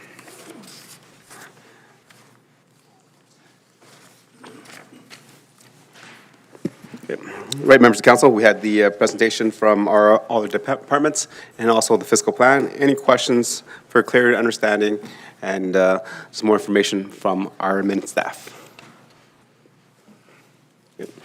Councilor Anderson, go ahead. Perfect. Thank you, Mr. Mayor, and thank you to administration. Always very thorough. A lot of exciting things happening over the past few years and projected out in the next couple of years. Just going to start with a bit of a softball question. Going to refer to page 12 of the projected corporate plan that was provided to us, table 6. Just looking at the values at the bottom of table 6, looking at $245,000 for 2026 operations of the community recreation center, and then $133,000 for a full operational year in 2027. Just trying to understand why it would cost a little bit less, or about half, in the full operational year as opposed to the partial year in 2026. Go ahead, administration. Your Worship, through to Councillor Anderson. Actually, the two combined is the full year. So 245 would be 2026. In 2026, more expense, less revenue, due to the fact that we're bringing on, opening the building sooner, staff, and public building revenue generation is coming on a little bit later than the expense side. And then the 133 added to that 246 would make up a full year's operation. Okay, thank you very much. Thank you. Councillor Meyer, go ahead. Sorry, just seeking clarity. So the 2027 operational year would be 378? Use your mic. Sorry, just for clarity on that last question. So the 2027 operational year would be 378,000? Your You worship. said through- add those numbers together, right? Okay. Yeah, so this is, so what happens with this is a full year would start from January 1st to December 31st. If that does not happen, sometimes we'll have that with our staff as well, when we'll start them half year. So like, for example, June 1st instead of January 1st, so that half their salary is in 1 year and the other half is in another year. So I think that's what we're getting to here. Yeah, Your Worship, to maybe another way to frame it is that in the 2026 calendar year, the budget will be including the 245. And then in 2027, the 245 is already in the budget, and we're adding the 133 to get to the 378, I believe, total annual number. Okay, thank you. And move on to any other questions for clarity and understanding from members of council. Councilor Loyens, go ahead. Thank you, Your Worship. Looking at Table 2 on page 8 for the Old Town South redevelopment.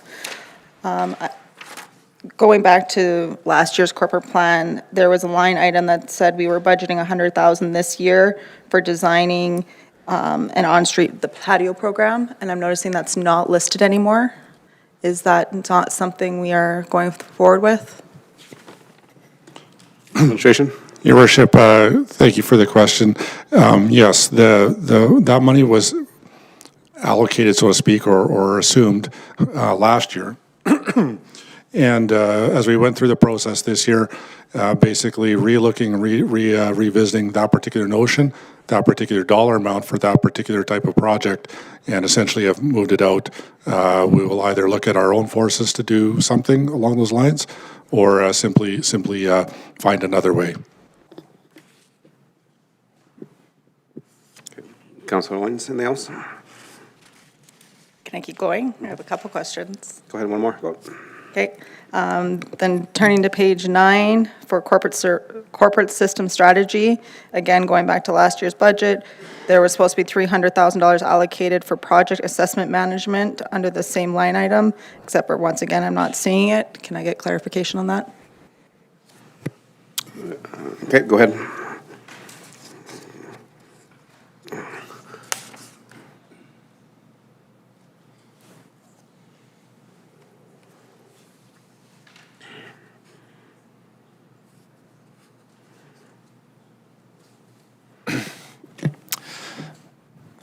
Through your worship to Councillor Loyens and all of council, was just conferring with my colleagues here. So I know we had a number of different systems throughout the town that piggyback onto this initiative. I believe the difference might be from a software, if I heard you right, it might have been from the 300,000 that you're referencing. Okay, that sounds like the asset management software. To the town manager's comments, when we reevaluate, there's a number of different initiatives that we're doing right now internally for software and lifting other betterments that we're doing internally right now. So with all these software solutions coming in, we're trying to see if there's comparable software solutions that we might already be in the process of acquiring. So that may help, or may perform the same function. So if the line item that you're referencing from the previous year is the one I'm talking about, it's not that we've forgotten that one. We're just trying to see if there's a different way that we can get to the same goal. So it is still something that we're pursuing, but we're not. It's not registered here in the initiative like it was before. Thank you, Your Worship.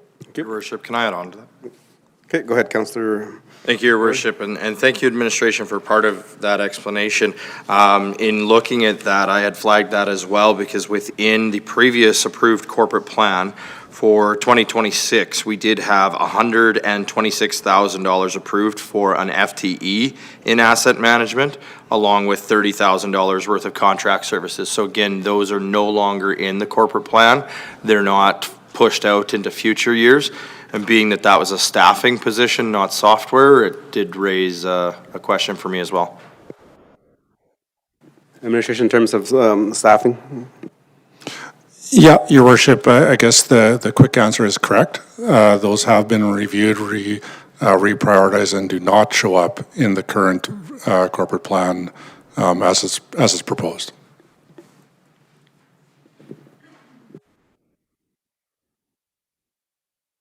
Any other questions?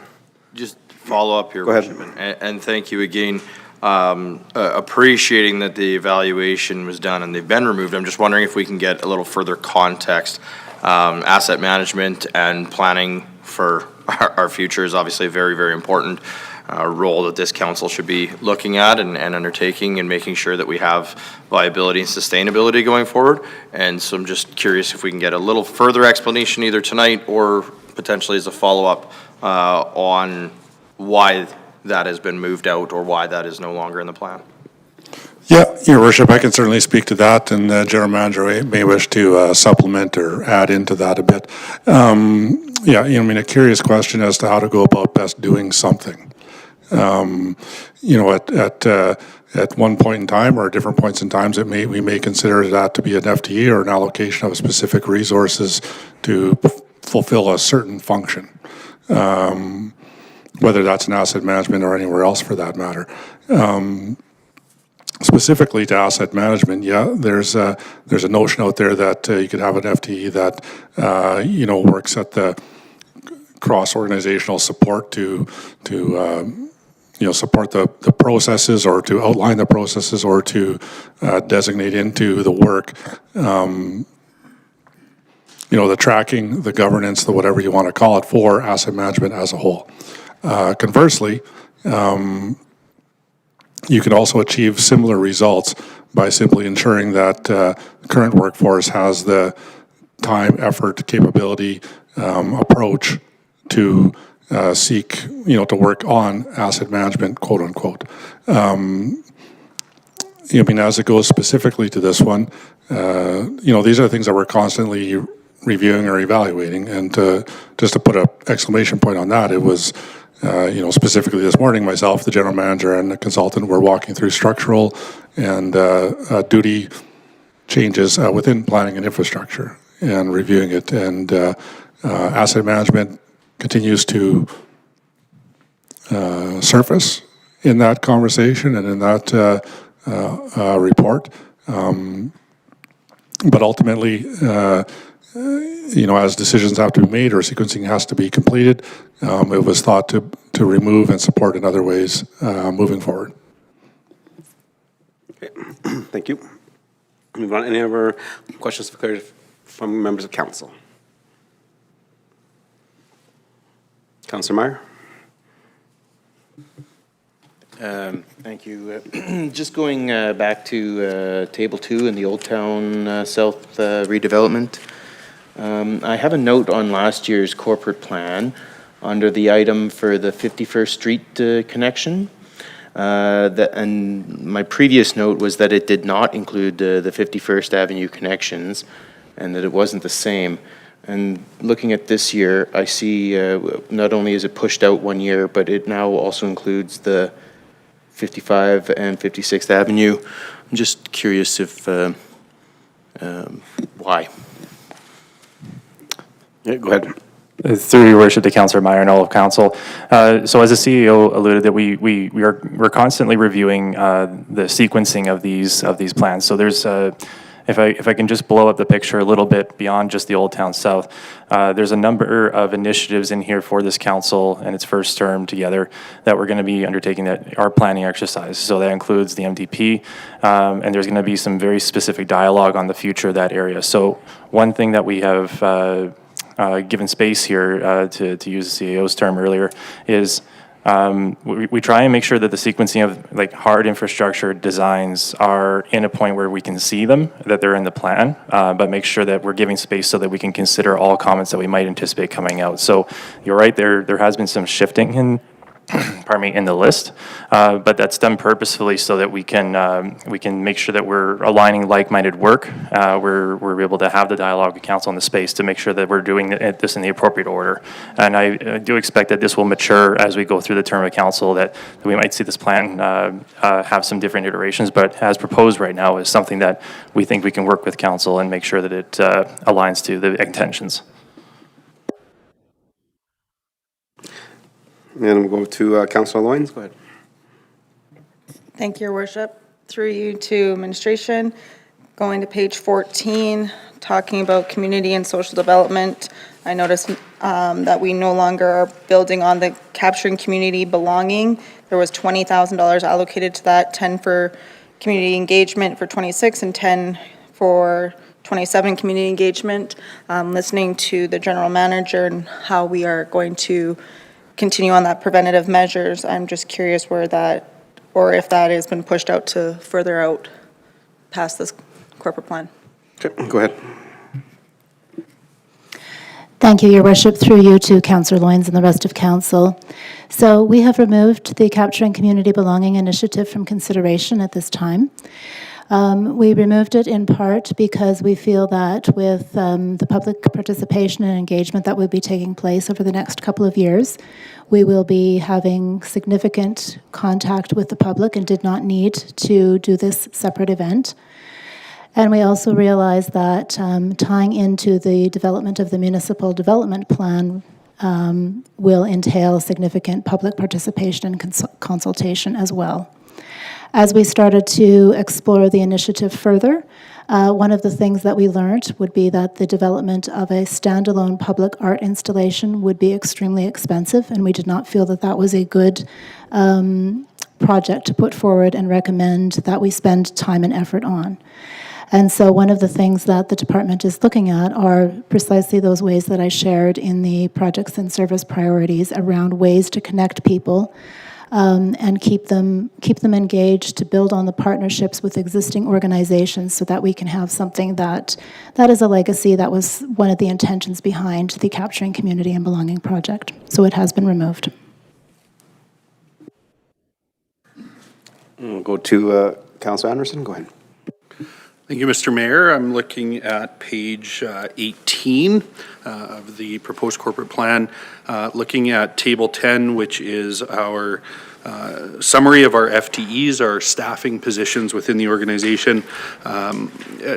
Administration spoke throughout their department plans to what these increases are, looking at 5.5 positions, rec center and so on. I know there's some firefighters in there. More of a general question though, looking for an understanding of how our FTE complement would stack up against comparable municipalities. Now I know that we're not comparing apples to oranges. Every municipality has diverse needs, diverse infrastructure, residents with diverse perspectives and so on. But I think a general understanding of our FTE complement, even to our population, can be helpful as we consider our corporate plan over the next couple days. Okay. Go ahead, administration. Your Worship, through to Councillor Anderson and all of council. We did have some time to look into this for you. So just as a quick general reference to start with, because like you said, this is a little bit difficult to do, and I just want to caveat that with a lot of it depends on the services that a municipality is offering. So having a rec center, having a cemetery, those things will come with additional FTEs for operational needs that other municipalities may not have. But one of the general ways we can compare to is the ratio of staff to 1,000 people, so based on residents. So Stony Plain is currently sitting at 8 to a 1,000 person population. And when we looked at some comparable ones across, you're looking more at a 9.9 per 1,000.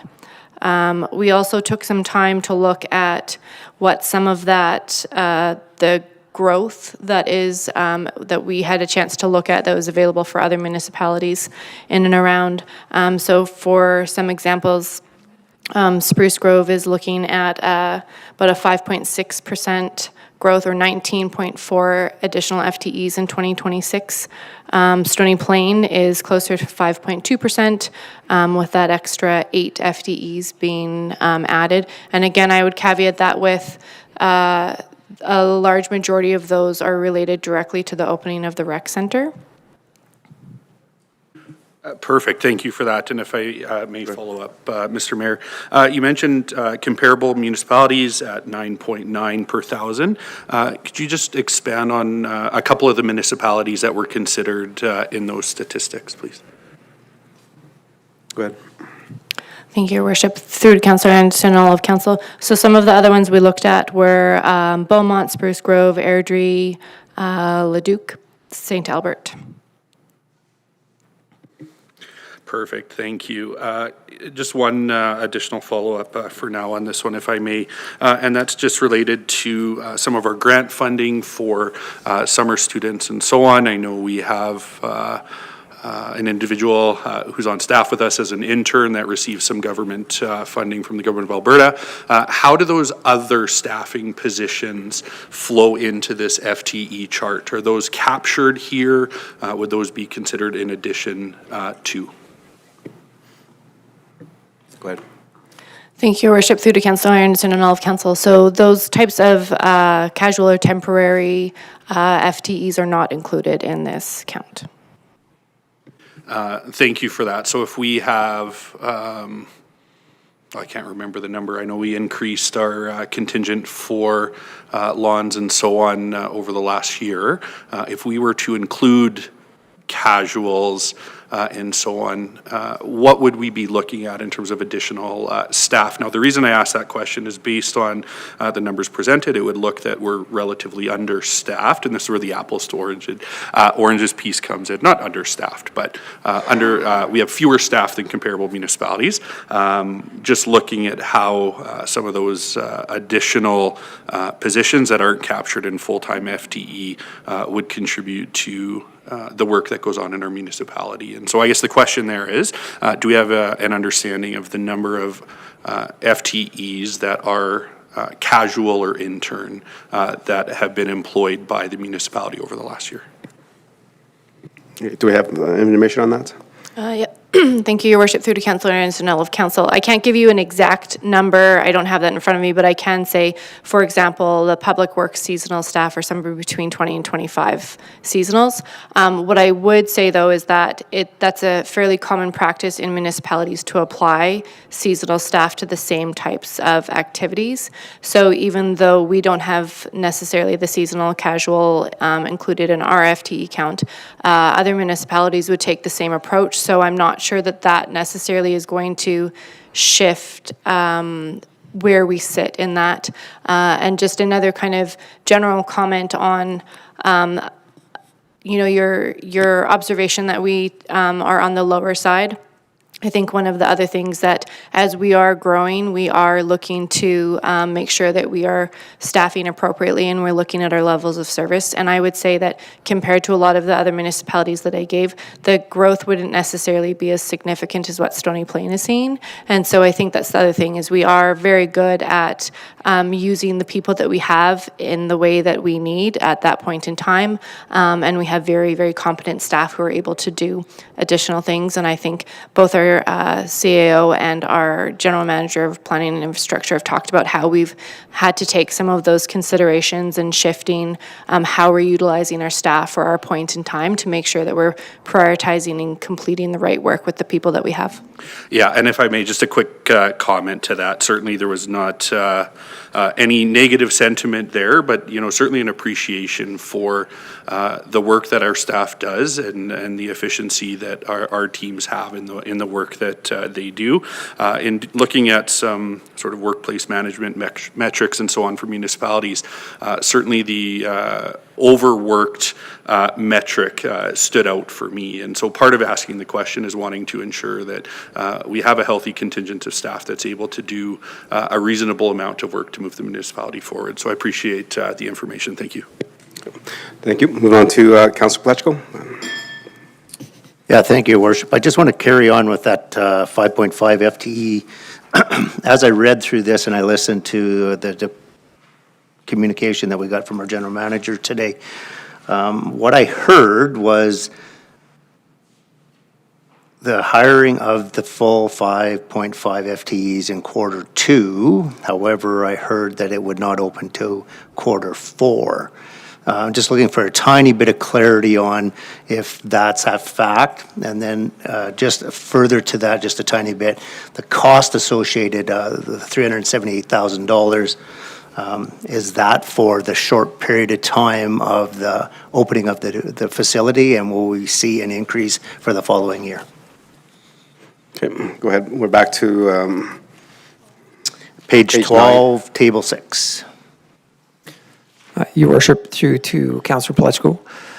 Certainly, the staff hiring for 2026 will not be January 1st. We're anticipating that will be mid-year, so around the August timeframe, mid to late August, so that ready to go for September 1, so that we can have some surety that our staff are ready to go when the building's ready to be opened.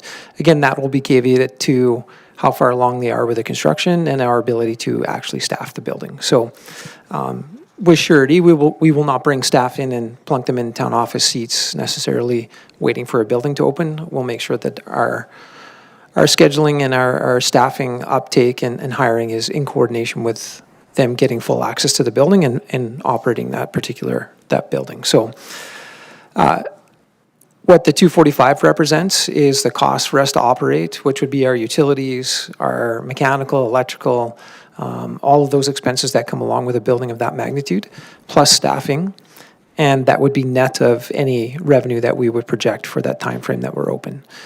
The 378 would be, again, net of the revenue that we would project from the operating expenses that we would have for that particular building. Appreciate the clarity. Thank you. Thank you, Councillor Pletchko. Any other questions for clarity understanding? As we move on, Councillor Lawrence, go ahead. Thank you, Your Worship.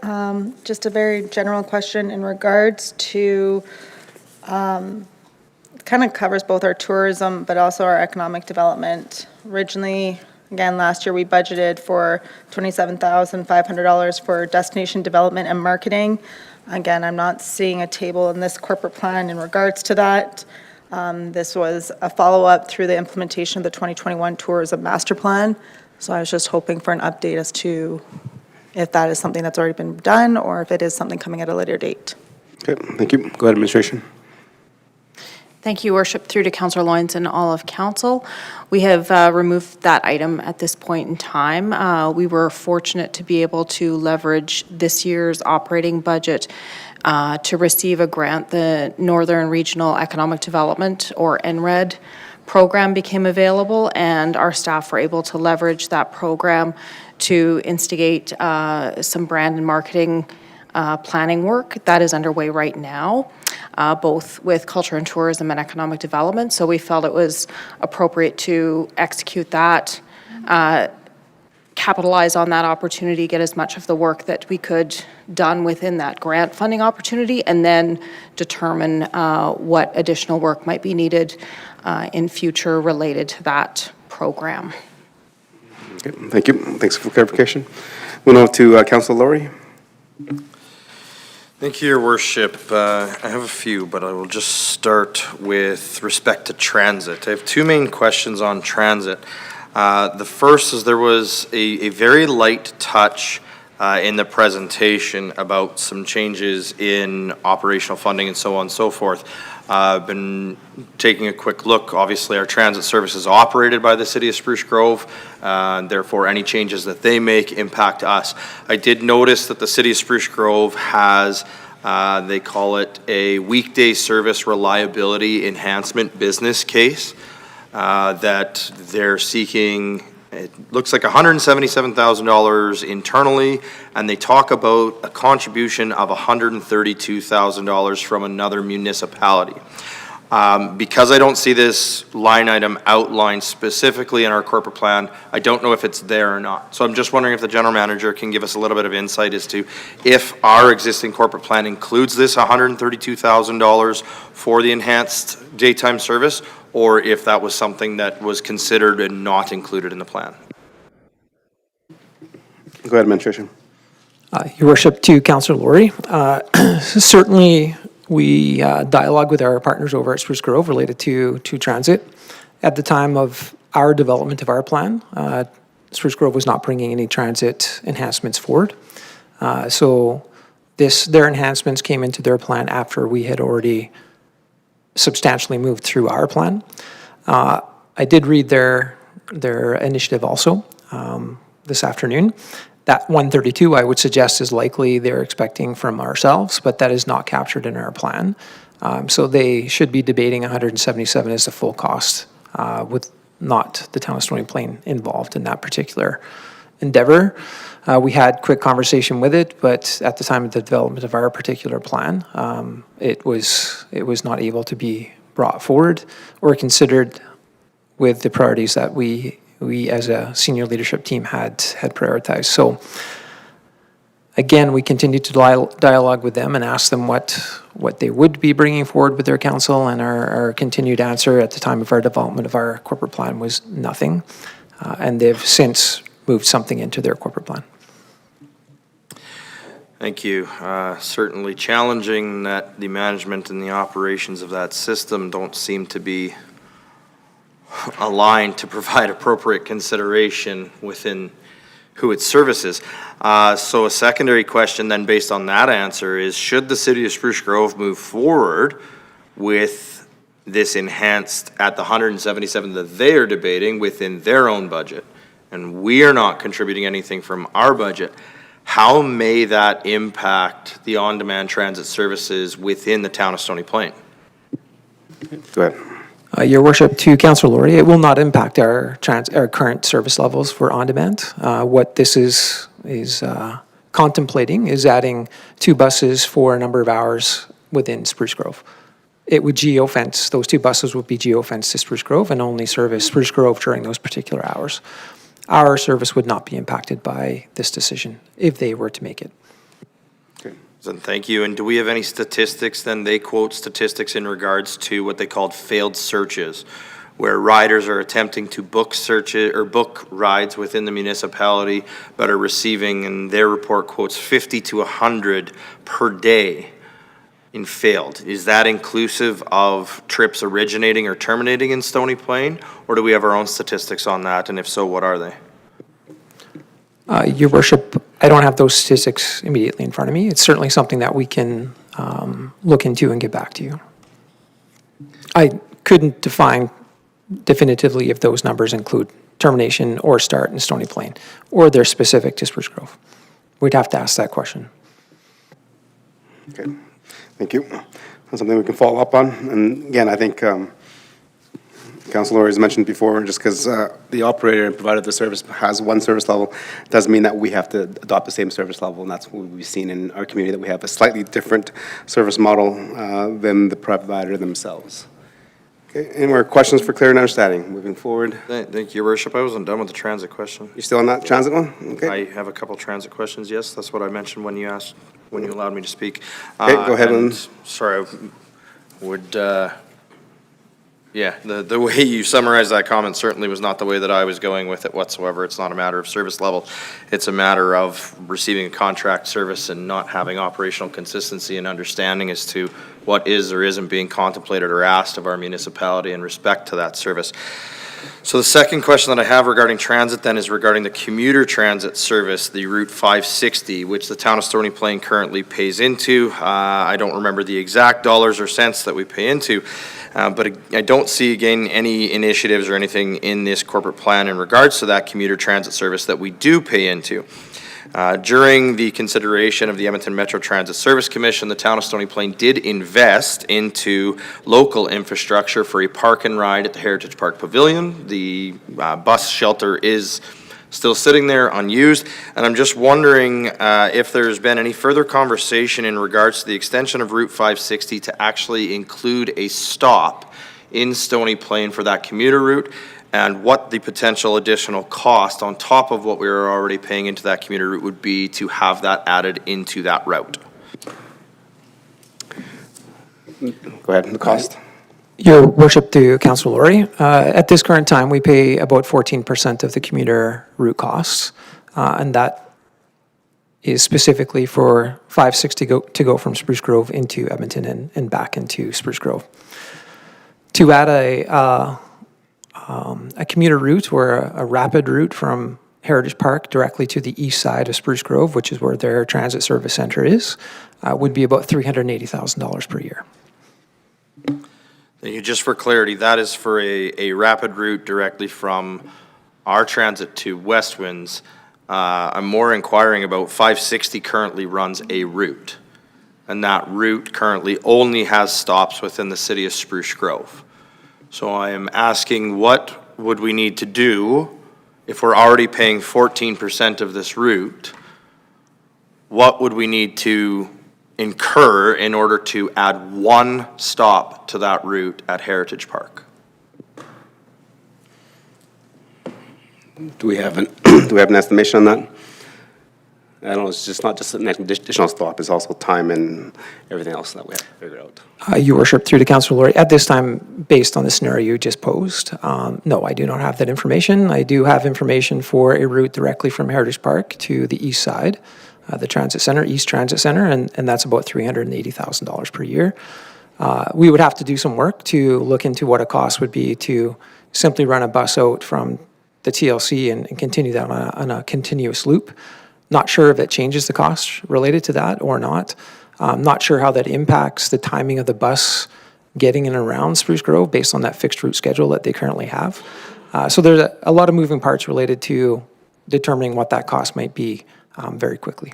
Thank you. There definitely are a lot of moving parts. You mentioned 14% on the commuter transit service, but it doesn't have a dollar figure tied to it. Can you tell me what dollar figure that 14% is?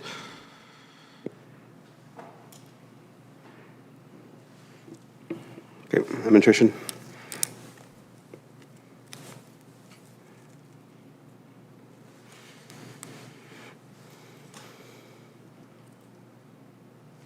And that 14% is based on the current ridership. Is that correct? Your worship, to answer your question, yes, our current ridership is 14%, so that's our proportionate share. Just give me a couple seconds here.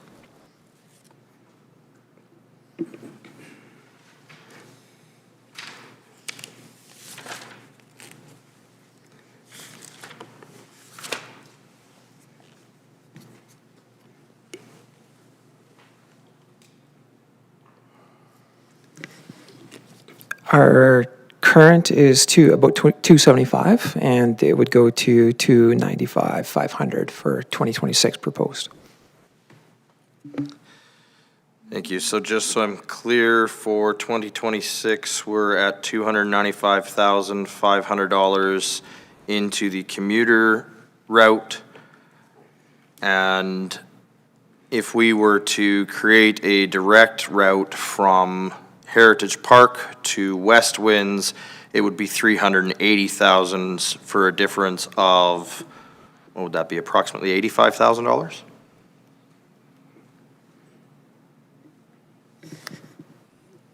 I don't think that was the... No, Your Worship, I'm comparing the two. If we're currently contributing $380,000 to a route that doesn't stop, or sorry, $295,500 to a route that doesn't stop in Stony Plain, and in order to get Stony Plain residents onto the route, similar how Spruce Grove gets residents onto any ETS service, we would need to incur $380,000. I'm looking at what the difference between those two current funding options are. Oh, okay, so you're looking at canceling our contribution to the commuter service and adding a direct service for ourselves. I'm looking at what that would look like, yes, absolutely. Yep, and the difference is 85,000? Looks to me, yeah.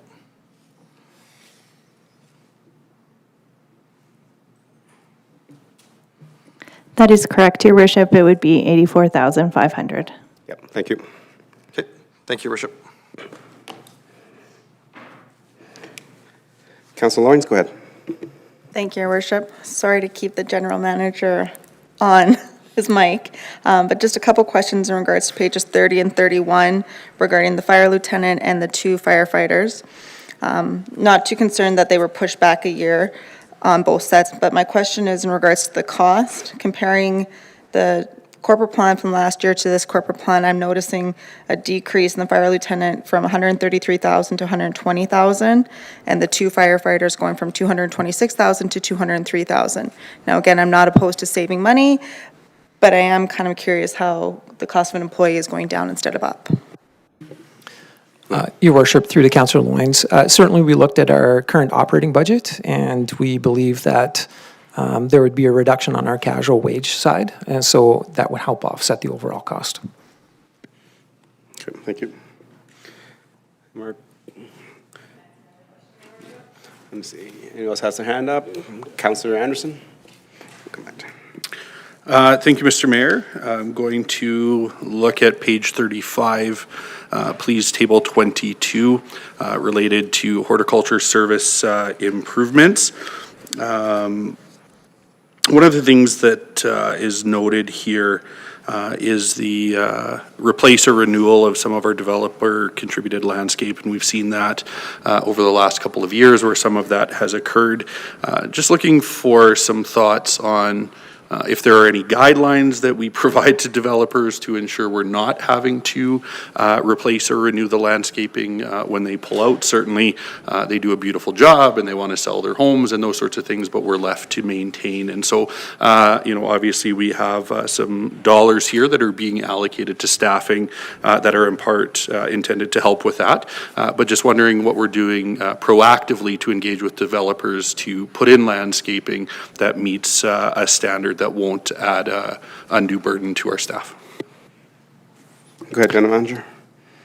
Through your worship to Councillor Anderson, all of council, thank you for the question. So I might just take it a step back here and talk. Whenever we're talking about the town and its assets, it's always plan, build, and maintain. So that's a very key focus point that we take with all of our service level impacts. And one part that, and speaking to the horticultural level of service improvement specifically, there are a number of service elements out in the community right now in the built environment that we have to look after that, as has been presented to council, we just can't get to in a timely manner. So one part, there's a couple of strategies you can do to do that. You can increase your forces, or you can reduce your assets that you are looking after. So this proposes to do a little bit of both. The service improvement is proposed to bring in some contracted services to help us deal with the assets that we know the community values and that we see and hear from residents. On the same token, our staff will continue to take some of the underutilized or problematic ones out. To your comment about how do we plan for these things going forward, so part of there's been a number of major initiatives internally within the town staff, either through HAF or internally initiated, to update our specifications and standards and the types of questions that we have with developers. So when developers bring in proposals, one part that our staff will look at is what's being proposed, is it aligned with our municipal development standards and construction standards, and can our staff maintain it? That's a fundamental question that's asked by our technical staff and our planning teams about if this comes in, can we look after it? I spoke with the staff just recently on the changes that she has personally initiated, and she does engage in a dialogue with our operations supervisors in the last couple of years. So we've started, I'm not saying we didn't do that before, but that's more purposeful and meaningful that we do now, is bring the supervisors in at the beginning of a development stage when we're looking at the drawings and seeing if there's mindful comments and requirements that we can put on developers as we bring these things on. And additionally, as we get through the construction and inspection stages, we do include the operations staff to make sure that if there is any final adjustments or perhaps things that they would like to see done that we can accomplish with the developer while it's still a developer asset, that we do that. So it isn't just the horticulture service to that question. It's a very systematic thing that we've installed within our teams, and we're continuously going to continue to work on improving that from start to finish. Thank you, I appreciate that. And just a quick follow-up, if I may, Mr. Mayor. we're seeing 83,000 a year, 2 years. And just for my own clarity that I'm reading this correctly, this is sort of a short-term temporary piece where this is going to occur 83,000 in 26 and 83,000 in 2027.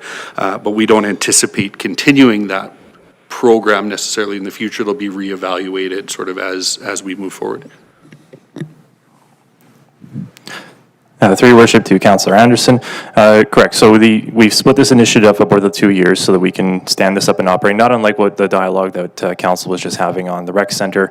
That goes into our operating, and it becomes a service that we have now improved and that we can continually utilize. Like anything we do, we're always reevaluating how we're doing things. So I would imagine in a couple of years, we'll have made some good progress and we'll be asking what else can we do with these services, or it will continue as provided. So we're always looking to be continuously improving our workforce wherever we can. So I would expect that we continue past this initiative with council.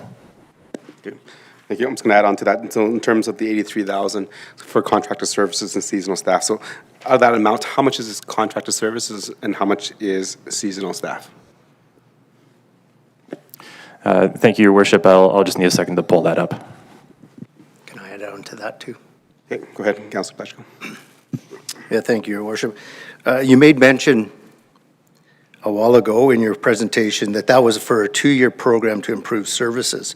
My concern is, once you have improved services, what's the next step of that and what's the cost associated with that? Because if you've improved services, we're going to have to maintain that and we're going to need additional staff for that.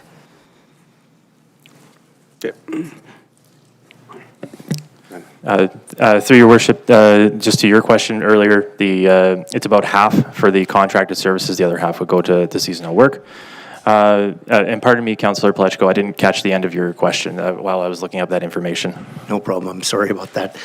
So I just wanted to add on to that portion that we were talking about. You made reference in your presentation that it was a 2-year program, which we can see here, but what you didn't talk about is after the 2 years, we've made all of these improvements. How do we plan to maintain that? There's got to be an additional cost that comes with that. And is that something we're going to see in 2028, that will be an additional staff member needed? Through your worship to Councillor Pletchko, thank you for the question. So a couple of thoughts on that is the short answer is at this time, no, we're not planning to add more. We've made this initiative deliberately to accomplish what's been put in front of council. But as I was saying, there's always an opportunity to review and see what we can do. We've had a little bit of dialogue tonight on temporary staff, and I know the general manager of corporate services brought up that there's temporary staff, and then there's casual staff, there's permanent staff, and we're very mindful of how we allocate our FTE resources across the organization, and including ops here. So one thing that the operations unit does very well is they have very strong supervisors. They have very strong leadership over there that can work with seasonals that for very specific tasks. So we do try and leverage that as much as we can. There could be an opportunity I could envision a time where there might be some more seasonals or perhaps FTEs needed in the medium term. At this time, that's not presented and planned. But again, as there's no doubt in my mind as we grow, and we're seeing the scale of our open spaces and our trees and services grow. We'll be reevaluating where those needs can go and making sure that they're capturing the services needed. Okay, Councilor Pletchko, that's a good question. I just want to kind of make sure that I'm clear on that. So I think the question was really good in terms of we're increasing services over the next 2 years of 83,000 a year for a total of 166 that's added from the tax base. So after the 3rd year, from what I understood, will that 166 be reversed, put back onto the tax base, and then we can add to it if we need to do additional services, or is that going to be built in and it's going to stay? I think that's the question is, like, if we're going to continue to do that, will that enhance the services, and then we'll have those enhanced services from year 2 and on forever, or do we have to then reevaluate after year 2? Through your worship, thank you for the clarification. This is a service change, so it would be intended to stay as the service as intended. Okay, I think that answers Councilor Pletchko's question a little bit better. Councilor Meyer. Thank you, Your Worship. I think I'm more confused now, but I do share Councillor Pletchko's concern. So I just for clarity, I'm not advocating right now one way or the other, but it is something I certainly heard a lot of confusion around. So just for clarity, does this or does this not include weed control around the storm ponds? Okay, go ahead. Through your worship to Councillor Meyer, the answer is yes, and that's what you bring up is the answer is yes. There is some storm pond work involved with this initiative that we like to that this initiative will catch up on. I just want to distinct that the team that does the weed control is on the parks team, and this is the Hort team that will go around and they generally will do pruning, they will do betterments around the facility, they'll do the work in naturalized areas. So there's a bit of a distinction between the two teams. They do work together though. So the short answer is yes, but not in the direct weed control way. This will be addressing more of the backlog of work that's around the storm ponds, as well as the naturalization of and naturalized areas. Pardon me. Okay, and just a follow up because that helps a lot actually. But just you use the word naturalization, and I see it used here a couple times. Storm pond naturalization. Can you just give me a description of what that would look like or what that exactly is? Through your worship to Councillor Meyer, thank you for the question. So when I speak to naturalization, thematically what I'm getting at is there's areas that we allow to grow out purposefully with low maintenance. There are a number of areas in town that use that, and it reduces equipment going into sensitive areas. Some storm ponds fall within that category. There could be operational concerns with taking major equipment in there. There's that. There's a very specific vegetation that's planted that will mitigate, you brought up weeds, that will help to mitigate, like as they grow out, they keep weeds and other unwanted natural ailments out. So that's one tool in the toolbox to deal with weeds and other ailments. There's other tools that our parks team uses. They use chemical or mechanical options when necessary. So we do hedge our bets in different areas depending on where we're doing the work. Okay. Good. I have another one, but it's unrelated. Okay, well, I'll move on to the next one. So I think Councillor Loynes has her hands up for a while, so go ahead, Councillor Loynes, then we'll go over to... Thank you, Your Worship. Through you to administration, just for some clarification about a point that was made in regards to our reserves and the depletion of them. If I recall, and I could be wrong, I'm okay with that, we had talked about a capital infrastructure replacement fund where so much would go back into our reserves, but you had mentioned on the nice little pie charts about the depletion of those reserves and not having enough in there. Can you just explain to me then where the capital infrastructure replacement fund is coming from or going, or? Go ahead, administration. Thank you, Your Worship. Through you to Councillor Loynes and all of Council, I'm going to answer the first part, and then I'll transfer it over to the General Manager. So the first part was the pie chart that was reflected up there. So that was just in regards to the tax levy stabilization reserve, which is just an operating reserve that is used to offset tax increase, or has been used to offset tax increases since 2022. If we see a surplus in the end of the year, we put that back in there. If we don't need to use that transfer, we don't. And so as of 2027, currently with the current projections, that transfer will not occur or is not in the plan to occur. Should we have a surplus at the end of this year, next year, things change, that will be reevaluated. Okay, thank you. Go ahead, General Manager. Thank you, Your Worship, through to Councillor Loynes. So just to add to that, one of the things you'll have noticed that was on our projects for 2026 was a review of the reserve policy. So one of the things that the financial services team will be looking at in detail is the reserves and the policy that we want to put forward for how we want to allocate back into those reserves. So that's something that you'll see in 2026. Yeah, Your Worship, I maybe provided some comments too and some context to that one. So as the General Manager just indicated, that's a dialogue we're looking forward to having with Council.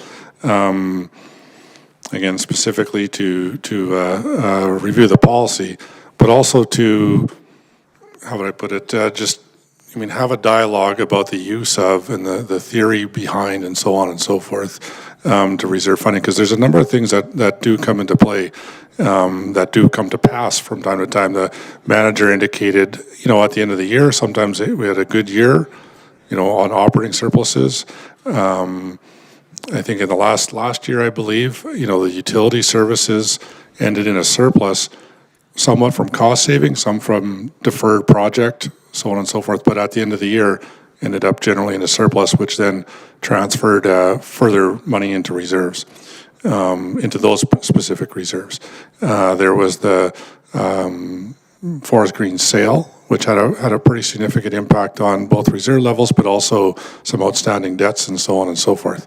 And what I was speaking about a bit earlier, when I was talking about reserves and capital sequencing and so on and so forth, this is a dialogue that, again, we'll need to have with Council in due course as part of that policy review.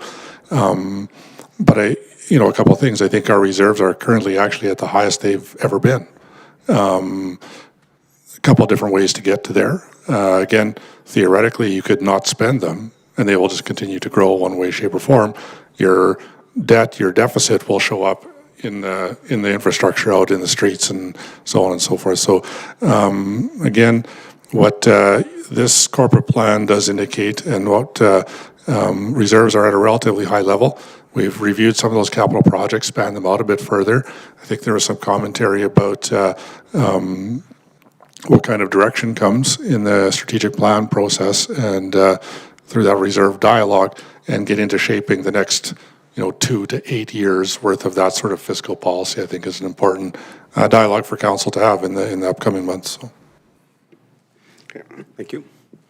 Move to Councillor Laurie. Thank you, Your Worship. I'm going to refer to page 28 of the corporate plan binder. It's the Community and Protective Services Operational Summary for 2025 to 2028. Specifically, I'm looking at note 4 in the expense line under Protective Services, in which it notes an RCMP budget true up to actual trends. I'm just looking for a little bit of explanation on that, because if I recall in the past, the town of Stony Plain allocates so many officer positions to the RCMP, and then it is the responsibility of the RCMP to fill those positions. I believe our position in the past has been to fully fund those positions regardless as to how many officers are actually fulfilled. I'm just wondering if this is a change in the way we've traditionally funded that, or what exactly it means when it says RCMP budget true up to actual trends. Okay, yeah, thank you, Your Worship. Councillor Laurie, thank you for the question. We'll probably take a little bit of time to talk about this one, provide a bit of context. I'm sure both General Manager of Community and Protective Services and our Manager of Finance may wish to supplement or get specific on some of the numbers. But so there's a few different things that have been going on over the past couple of years.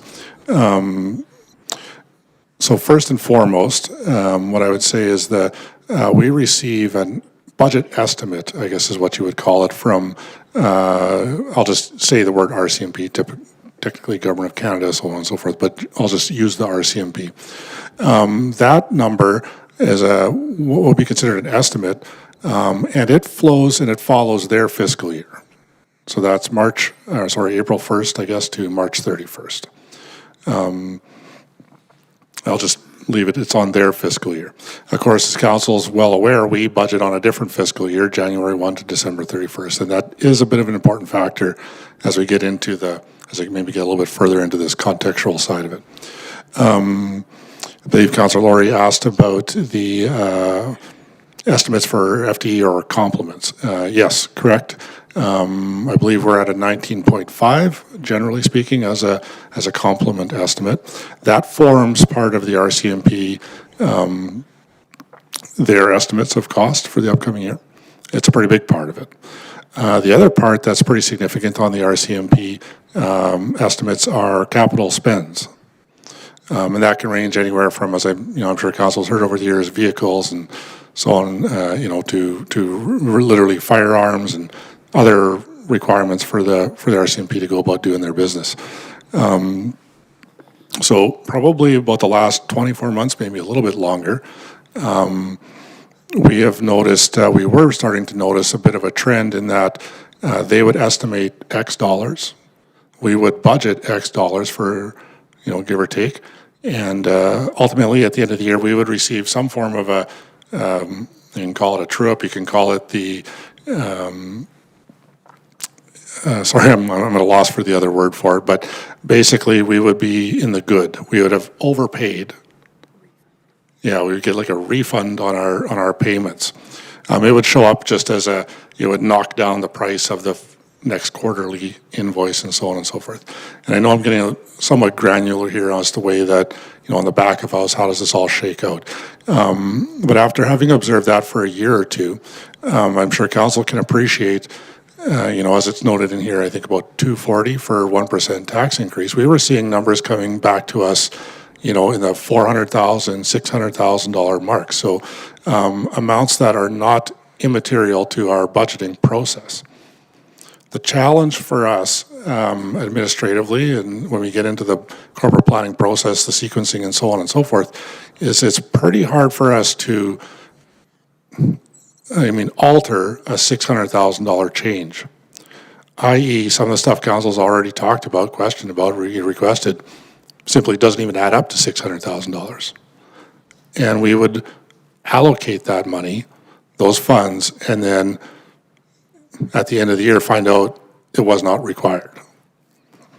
Sometimes we would build up a reserve or push that back into reserve in the event that in the following year it's gone the other way, because I can tell you in my 15 years now of doing this, I have seen it go the other way, where the budgets were a little bit, you could say too low, cost came in higher, and now you're under budget.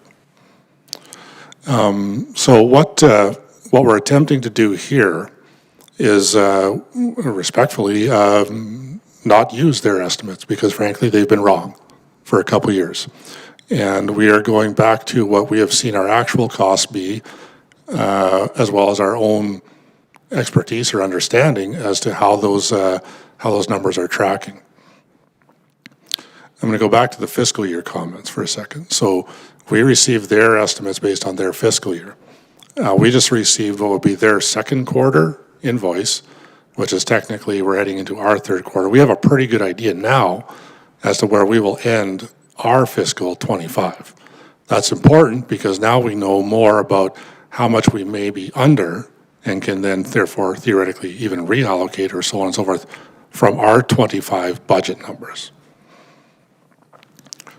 So having said all of that, what you're seeing in front of you is what we would consider to be a more accurate actual budget estimate for the town of Stony Plain on our RCMP costs. Again, costs typically are capital, and a big piece is the call what you want. Human resource cost of officers in the detachment, and secondly or thirdly, there's costs associated just as any other organization has for increased training budgets and so on and so forth, all that sort of thing. And I believe what we've seen as the trend that does affect and puts us under budget is we've been down a couple FTEs from what our complement should be, which comes out as a reduced cost, and their capital procurement can be challenging in that they're sometimes part of a nationwide procurement that's run by the federal government and so on and so forth. And these costs can not come in, they'll be estimated, they're not coming in until other fiscal years and so on and so forth. I'll stop there. I appreciate that was in a broader response, but it is a fairly significant item in the budget. So. Okay, want to follow up on that? Yeah, thank you, and I appreciate that response. I think the part that certainly flagged was, as you said, inaccuracies unfortunately have been seen to go both ways. And it leaves me kind of scratching my head a little bit as to what position it puts us in if over the next 24 months we do see that swing the opposite direction. But why I flag that in particular is because we also see in the 2027 fiscal plan that we have an additional 2% added back in for the tax levy stabilization reserve transfer due to low reserves, which is an additional requirement of $500,000 strictly added to the tax base just to top up reserves. So I'm left questioning why we would remove, it appears as approximately $290,000 out of the existing budget when we recognize that we have low reserves, and if that RCMP number was not actually realized as a true and full number as they budgeted, that money could be allocated to those low reserves. It almost seems like it would be a good problem to have to continue to fund our RCMP at the requested rate, knowing that there is a likelihood of it being high, rather than adjusting it down, having to add back in for reserves, and not funding to what they have requested, which means we are potentially in a situation where we may not be budgeting enough to cover the actual expenses. So it's a little bit of a rob Peter to pay Paul when I look through this document in that sense, because I'm wondering if we're in what I would call a good problem, where we're overfunding, we end up with that money goes to replenish reserves. We currently recognize we have low reserves. One challenge in the RCMP budget is assisting a challenge that we have internally to a positive. But then we reduce this below what the RCMP is requesting, and in 2027, we add in an additional 2% to top reserves up. I'm not sure, maybe I'm tying two things together that we're not looking at from that value. I'm not sure I really understand, because if we do get into 2027, we've lowered this budget, we all of a sudden get accurate billing from the RCMP to what they've budgeted, but we haven't funded that in our budget. Now we're in a double negative because we're adding money to the budget to replenish reserves and we're falling short on our required RCMP payment. Okay, that's a good scenario. We can talk about it as a council later on. Actually, that 2% is not adding to the tax stabilization reserve. It is to not withdraw that from the reserve to support our budget. So therefore, it's not really adding it to it. It's just not taking it out of there anymore. Okay. In terms of the 289, that's a good conversation. I think we had a motion last corporate plan to subtract $100,000 to make it more true based on the projections that we've had from our staff saying that we were slightly under all the time. However, if we continue to go forward, that's something you can keep on the radar, Councilor Lowry. And if you want to make later on a motion to add that money back to the reserve, that's definitely a possibility of council. But I think the idea is to get budget as close as possible to the actual budgets and not to build in any surpluses just so that we have surpluses. And I think, so we're not, and I think I would agree with the administrative staff that we need to budget to the true numbers and not to what some projected numbers are, just so that we can have a little cushion in there. So if we want, we can definitely debate that a little later. Before I go to Councillor Meyer, I think Deputy Mayor, I had you next, and I also had Councillor Pechko next, but Councillor Neibergall has raised her hand, so I'm going to skip you guys and just put a pause, and I'm going to go to Councillor Neibergall for her first question. Let's go. Thank you, Your Worship. Councillor Neibergall does have a question. It is actually in regards to this budget true-up here. And so my question is, the full complement is 19.5 members. But I do believe we had assurance that even though we often operate at that 14 to 15 members, the service is not being actually decreased, but that deficit is being fulfilled by those 14, 15 members. So are we actually operating at a deficit here, or are we just, like, we have our 14, 15 members working to the capacity of 19? Go ahead, administration. Your Worship, through to Councillor Niebergall, thank you for the question. Certainly the numbers on an annual basis, even on a quarterly basis, they change. If you can imagine, we have 19 complement members to our service contract. There's sick leave, there's all kinds of leave that I think we're all familiar with our own professions. Vacation, those types of things. So generally speaking, we have seen numbers as low as 14, 15. We've seen numbers in the 17 range. Not frequently do we see numbers at 19. So I think what we're trying to do is reflect what we are seeing on a very consistent average with respect to the numbers that are captured in the budget here. With respect to operations in our detachment, we're fortunate. There's more than just our police service contract in the detachment. There's a watch, and the watch is, there's 4 watches, and there's 10 people per watch that service our functional area. So from that perspective, we are getting the service that we are paying for and that we need to service our community. Okay. Thank you for the question, Councilor Niebergall. Anything to add to that? You sure? I'll go back to you 2 or 3 times in a row. Thank you. Move on to Deputy Mayor. Go ahead, Councilor. Thank you, Your Worship. And I just refer to page 37, table 26, the transportation, safety and crosswalk improvements. Now, I know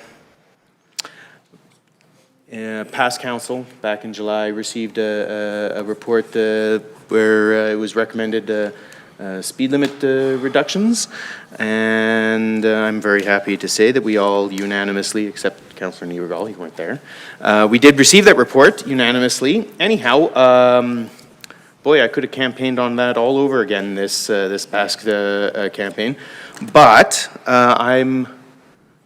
speaking with administration, I am aware that it will still require a motion of council. I'm just curious, as I do assume that there would be a small cost to replace signs or to do some type of signage. I did not see anything of that in our corporate plan. I'm just looking to administration if maybe they could tell me where I'd find that. Go ahead, administration. I guess it's the Vision Zero kind of direction that we're going in terms of lower residential speed limits. Thank you, Your Worship. Through Your Worship to Deputy Mayor, you're correct. That is still firmly in our work plan to action that in 2026 for the speed reduction as you've brought up. You are correct. Also, there will be a cost, and I believe we presented that in the same report. It's not represented here because the intention is just to work that through our standard operating accounts. So.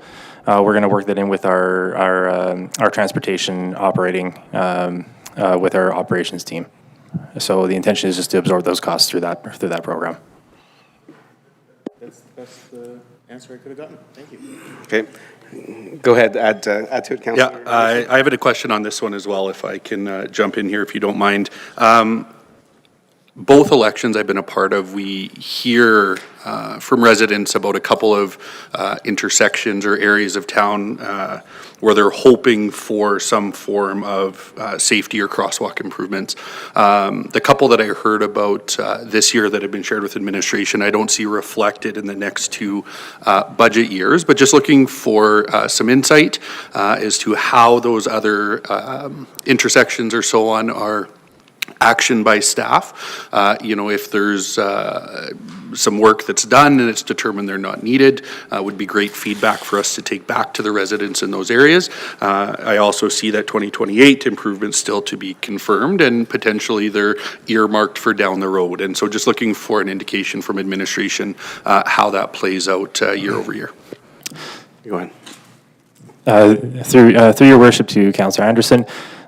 So there's a couple ways for me to answer that. I'll start firstly with just explaining the program a little bit. So we always encourage residents, if they're seeing a problem, please report it to us. And that does a couple of things. 1, it allows us to have a direct contact to follow up with, so we can attribute that resident A has called about intersection B, and we can explain the process. So part of the dialogue that we'll have a resident that makes a call is we'll take some standard information. What is it they're concerned? Is there excessive speeding, near misses? Is there sometimes it's signal timing, and sometimes we have to. It can be a litany of things. Staff do have an initial conversation with the resident on the issue. They'll if depending on what's been brought up, they'll do a field visit to see what's going on, and if it escalates to a confirmation of the issue and they can work that through, then they work to a warrant analysis and some other more technical reviews that will be done. Not every traffic safety issue needs an engineered solution. Sometimes it's working closely with our enforcement team. Sometimes it's we can do something as simple as driver feedback signs, temporarily deploy those, because sometimes it's just a habit change we need to instill. We do have the ability to measure speed and counts on streets with our traffic counting program. So we'll deploy those in different points of the year just to see what's going on different times. We also will get any other feedback that we can. Now, if we go through all that and they're determined that some form of intervention is needed, then they will make this list to council. I did receive your email with those aforementioned lists, so I did pass that all on to the staff member that administers the program. He did inform me that they were not on the list yet, so he has put them on the list and they will be reviewed. What I would encourage you, if you could, send us the contact information of the residents and maybe provide them to you, so we could reach out to them and get some more information. So that's one option.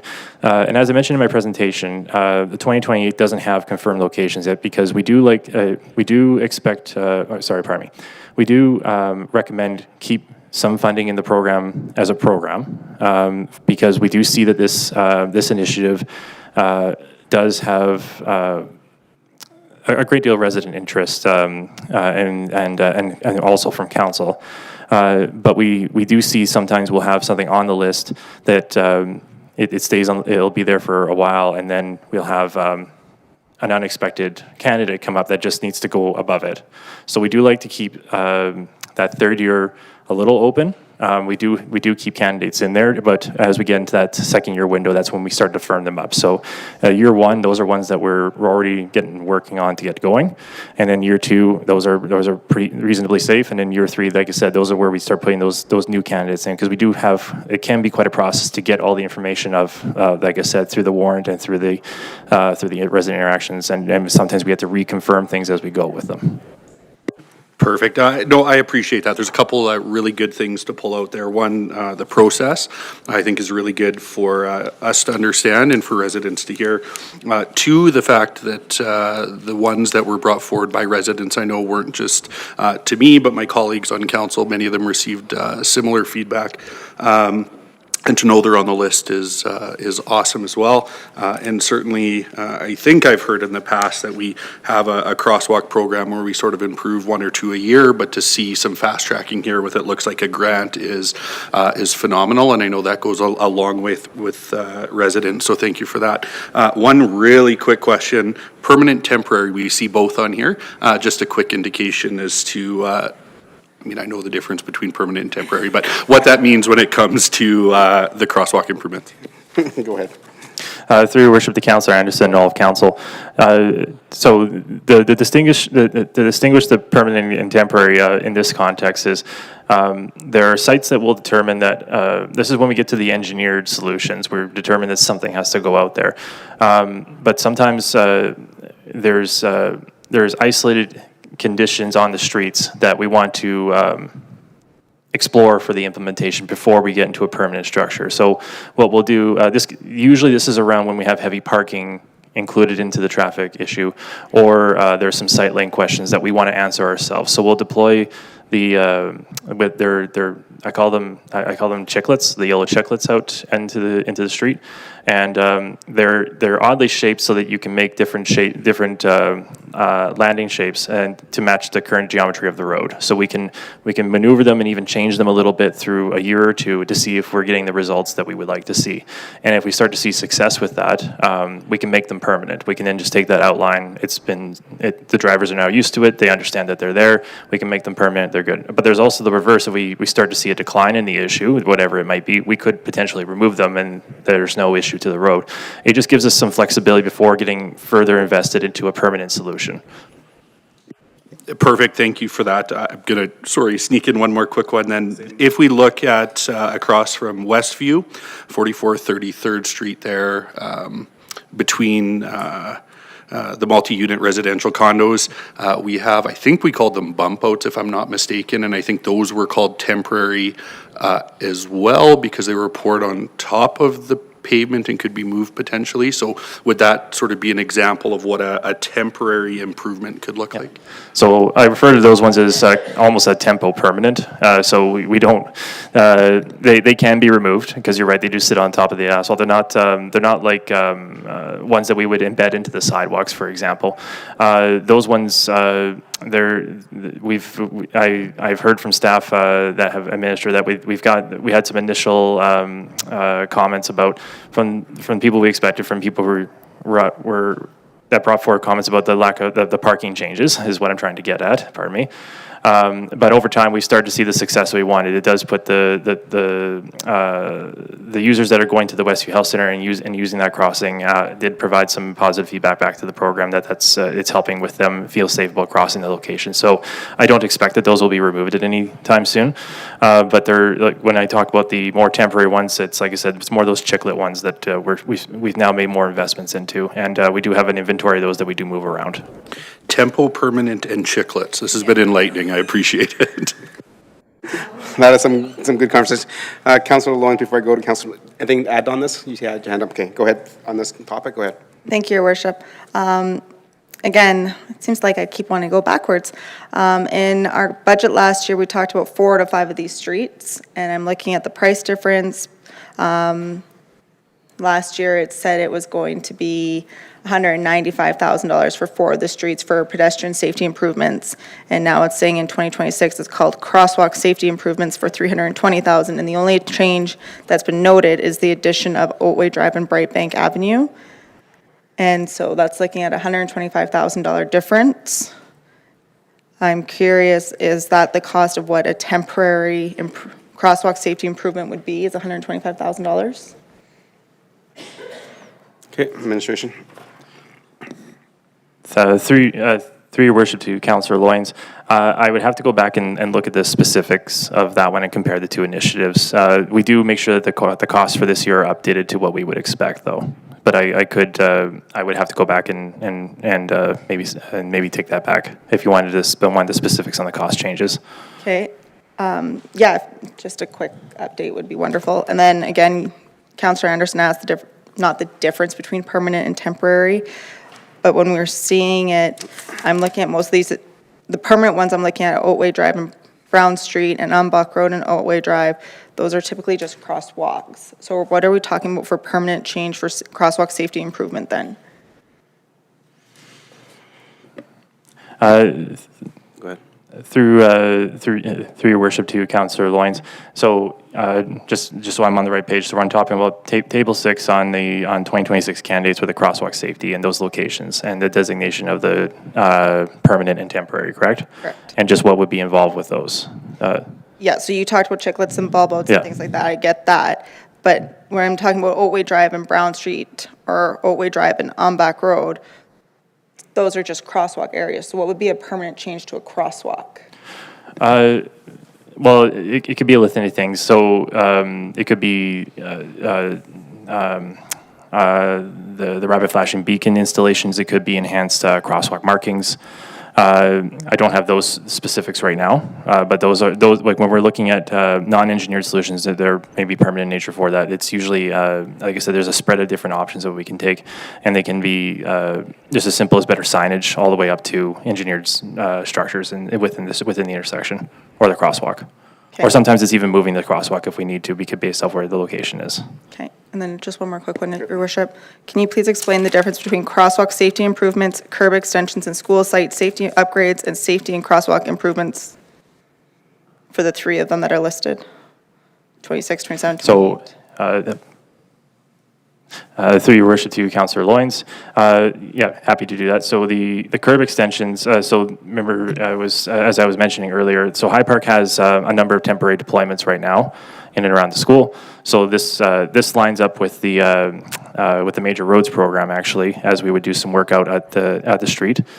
We would be also installing some permanent curb extensions to align with some of the shapes that are currently out there that are outlined with the chiclets. And Graybar Drive would be so that'd be the school site safety upgrades for the High Park, and the curb extensions would be more of those permanent features that are attached to the road.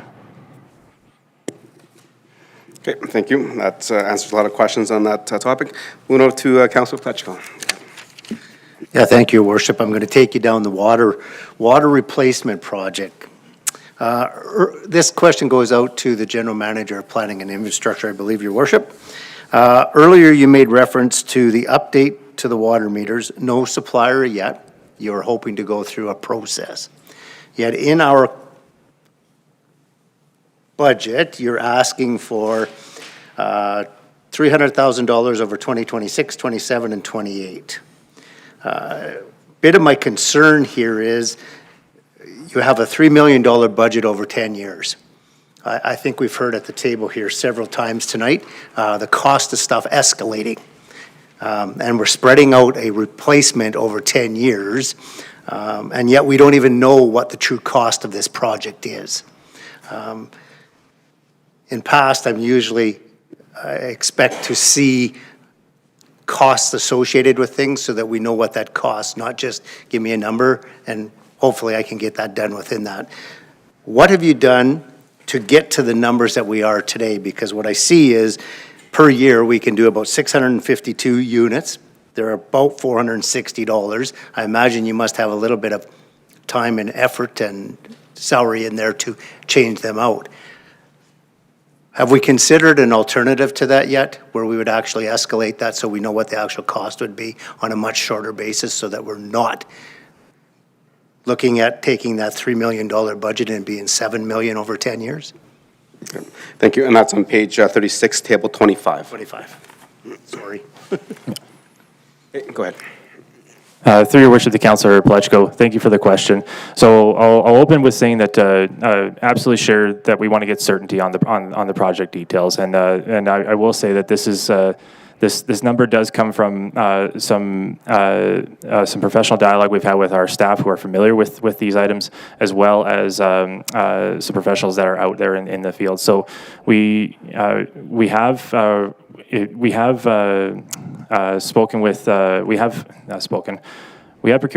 did procure a consultant that has helped us understand the different technologies that are available to us and different strategies that we can look at. They have provided a couple of recommended funding options that we can look at, and different ways that and different technologies and different deployment times, depending on how we want to, depending on what type of technology we end up going with. Drafting, as you correctly pointed out, this is something that we want to get right. The reason that we're about to go, we are currently in the RFP process, and the time that we're spending on the RFP is to make sure that we're capturing exactly the different types of technology that we want to ask for, so the vendors come back with a very clear certainty. This is stuff that we've had very good success with when we've reached out on different technology changes and corporately. So, for example, we talked a little bit about ERP. We've talked a little bit about the e-permitting software. These types of procurements can be very detailed and very lengthy. So right now, the number that's presented to council is something that we do believe we can work with, but I will be clear that we do intend to make sure that this is updated to reflect actual costs once we have that certainty. And this allows us to get started with something, get the program going, and we'll bring an updated amount once we have all those details clarified to council. Anything else? Your Worship, if I may, a little leeway on that one. Maybe I'll just ask the General Manager to speak a bit to in what conditions, if in existence, would see us wanting to accelerate this particular program or project? What conditions would exist, or what would we see that we would want us to do that? Yeah. Okay, go ahead. Thank you, Your Worship, and thank you, Town Manager. There's a couple of things. So the technology in this space, technology generally is changing very fast. I think everyone's very aware of that. We want to give vendors certainty that on the timing that the stuff we purchase today will be still relevant in the time that we intend to deploy it. So that's a condition that we'd want to adhere to. There's also vendor availability, and there are different technologies out there for how we do the meter reading too that we want to be mindful with our corporate services team on going potentially from a meter reader to a vehicle to RF technology, understanding what type of technology may be best suited for not just now, but in the short term couple of years as we get more and more capacity within the town with our different software stand-ups. So those are conditions that would probably influence the timing that we would want to complete this project. There is, as we presented to council through the water loss project, we have identified a couple of areas. They go from, there's measurement, there's leaking, and then there's theft. So we've done a number of reviews on the leak and theft issues. We're getting into the measurement side to try and capture that last little bit of water loss. So we do know, we have identified that the water meters are something of interest that we want to go through the town and replace, and we want to get it right as we go through it. So we are taking the time to do that, and we do intend to go as quickly as we can and make sure council's apprised of that as we go.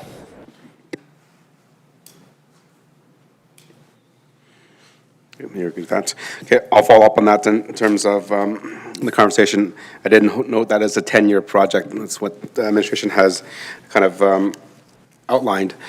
Now, we know technology changes quite rapidly, especially in 10 years. So the first ones that we get done, I think I share the same concerns as Council Pacheco and members of council here, is that by even year 5, those old meters might be obsolete compared to what the new meters are.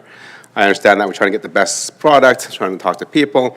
However, over 10 years, year 1 and year 10, there going to be different meters, period. Like I'm not in the water business, but I can tell you that there'll be different meters.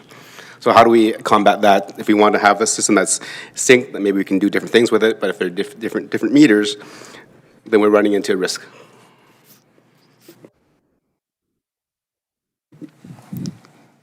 Through your worship, council. Well, you've outlined one of the key characteristics that we're looking at through this program is how do we present clarity on our program that we want to move along as quickly as we can, understanding that we want to do this in phases. So the answer is that this is part of the questions that we want to ask the vendors and make sure that we are selecting the appropriate technology that's going to answer the things that you brought up as well.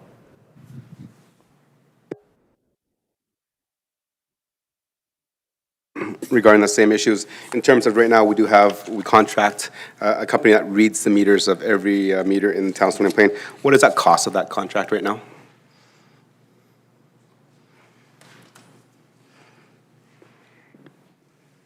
I think we can find that. It might take a minute or two, but. Okay. Thank you. And then while you're looking for that, we'll move on. Any other questions quickly?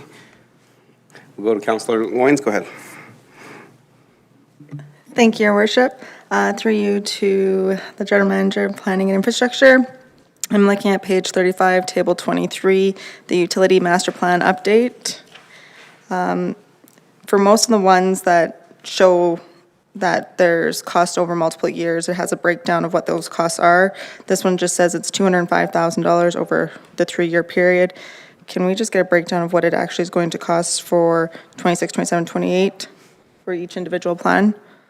Because again, going back to previous years, $205,000 does not cover what is projected. Go ahead. Through your worship to Councillor Loynes, that represents the top end of what we think each of those individual plans could come in at. So one of the reasons that we are breaking out the plans in the way that they are is, one, these plans can be quite a large technical undertaking to take on. Traditionally, a lot of municipalities will do these in as one big document that can take a couple of years. And what the team has proposed is, well, they want to look at each individual asset deliberately and focused. So what they have proposed in this initiative is to spread the cost of that initiative over a couple of years, knowing that some years it might be at 205 and some years it might be a little less. We do have on our staff very knowledgeable people on developing these, so I do trust that the number is representing what we can do for each of those plans presented. Can I keep going? Okay, well, on that being said, when I go back to last year's corporate plan, it said the water master plan and municipal development standards alone was $204,750, and the stormwater was $136,500. And then there wasn't one for transportation because that was past the 3 years. So are you saying it's 205 each year? Because if you go up to table 22, it shows that it's 83,000, but then the total cost is 166. So if we're budgeting 205,000 for each year, I'm curious, then why wouldn't it say 615,000? Good. Administration. Through your worship to Councillor Loynes. Again, this goes back to it being a service change. So this is something that we're rolling into our operating so that we can continue to do these plans each year.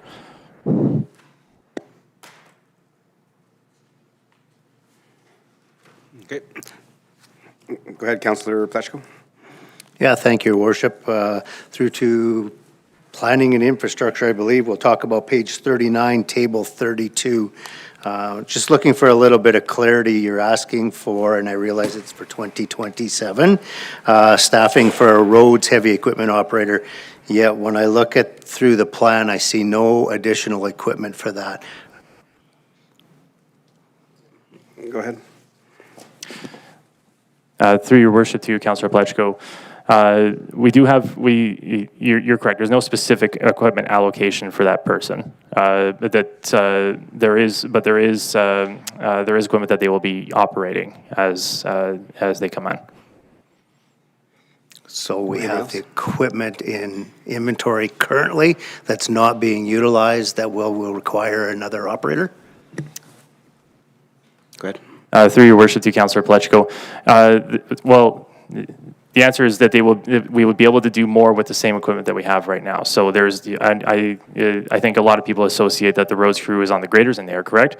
But there's also a number of other equipment that they can operate through our tandem trucks, through our snow removal equipment. It's giving some extra capacity to the team. Ultimately, and to make sure that they're more nimble and agile through the different seasons and events. Thank you. Thank you. All right, with that comes to 8 o'clock, so let's take a 15-minute recess, and we'll come back. Thank you.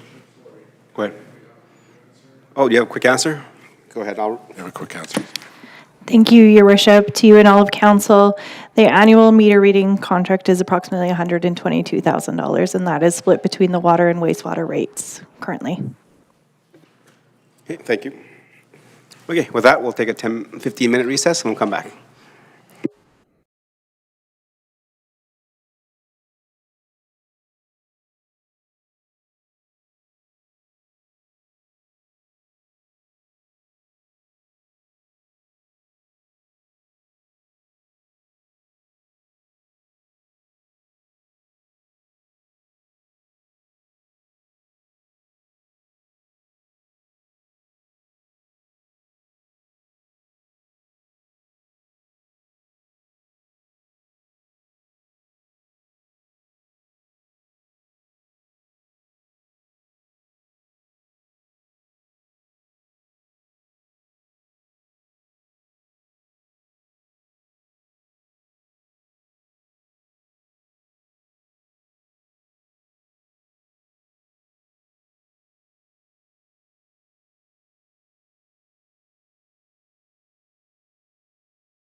I'm cutting some questions. All right, welcome back, members of council and administration. So back to the questions and answers and questions for clarity and understanding. Back to the corporate plan, members of council. I left off at Councillor Anderson. Go ahead. Thank you, Mr. Mayor. I'm going to rope in another one of our GMs that hasn't been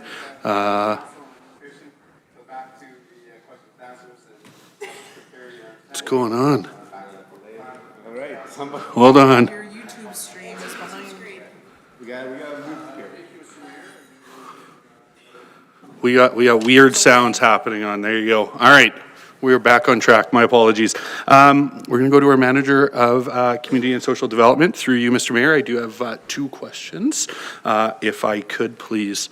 The first one, sorry, I'm going to jump back to my page here now. Looking at page 42. This was spoken to in the department plan related to the partner municipality reduction in funding with a desire to move certain programming in-house. Certainly, approximately $90,000 is a good chunk of change. How does this impact our programs moving forward? Let me preface that with, we've heard this evening around things like transportation, there's a pay per use. If we use 14% of a bus route or ridership, we would contribute 14% of that funding. And so just looking at some of the FCSS funding, is it a similar model? Does this allow us to continue to serve residents from outside of our municipal boundary? Are there going to be some additional parameters in place? Go ahead. Thank you, Your Worship. Through you to Councillor Anderson and the rest of council. So the Parkland County funding agreement has been in place for over 15 years, I would suggest. In that time, it has been an agreement where Parkland County has provided the neighboring municipalities funds to deliver an FCSS program.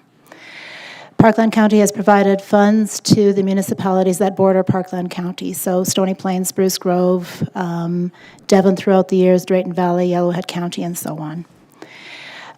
In the course of that time, the agreements have always referenced to provide service to Parkland County residents in the same way that each municipality is providing service to their own residents.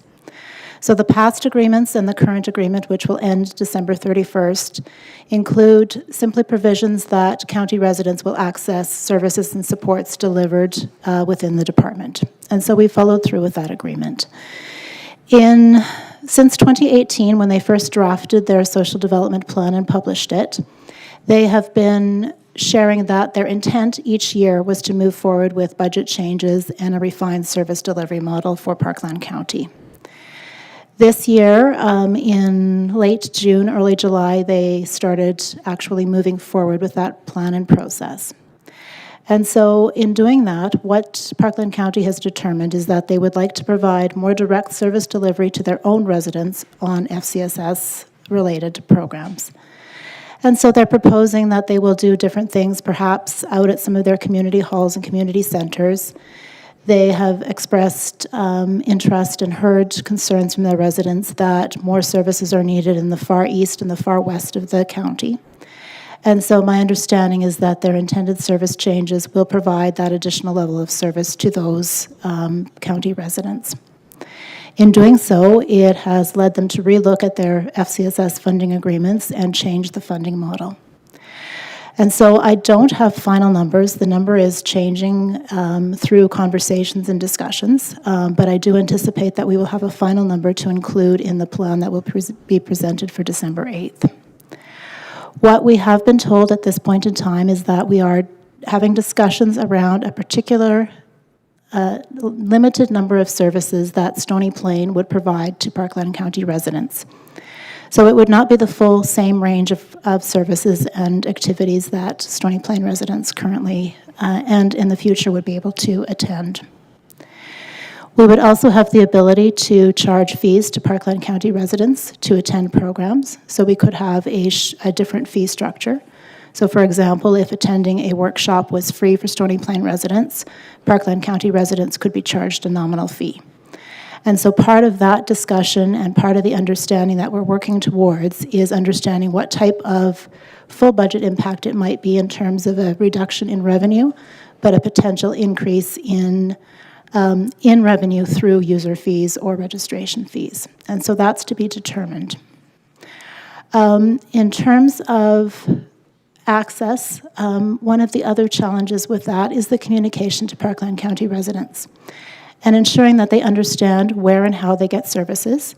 Parkland County has been very supportive in ensuring that they would have staff available to answer any questions or concerns, particularly given over time, many Parkland County residents have become used to accessing services in Stony Plain.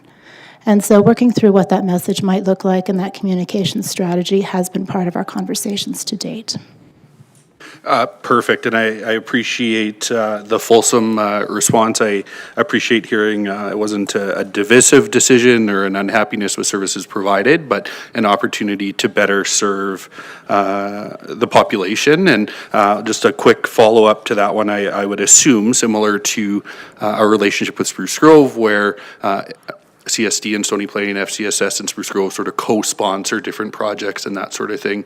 There'd potentially be opportunity moving forward for Parkland County to be a partner for specific initiatives that would meet the needs of all three municipalities. Would that be fair?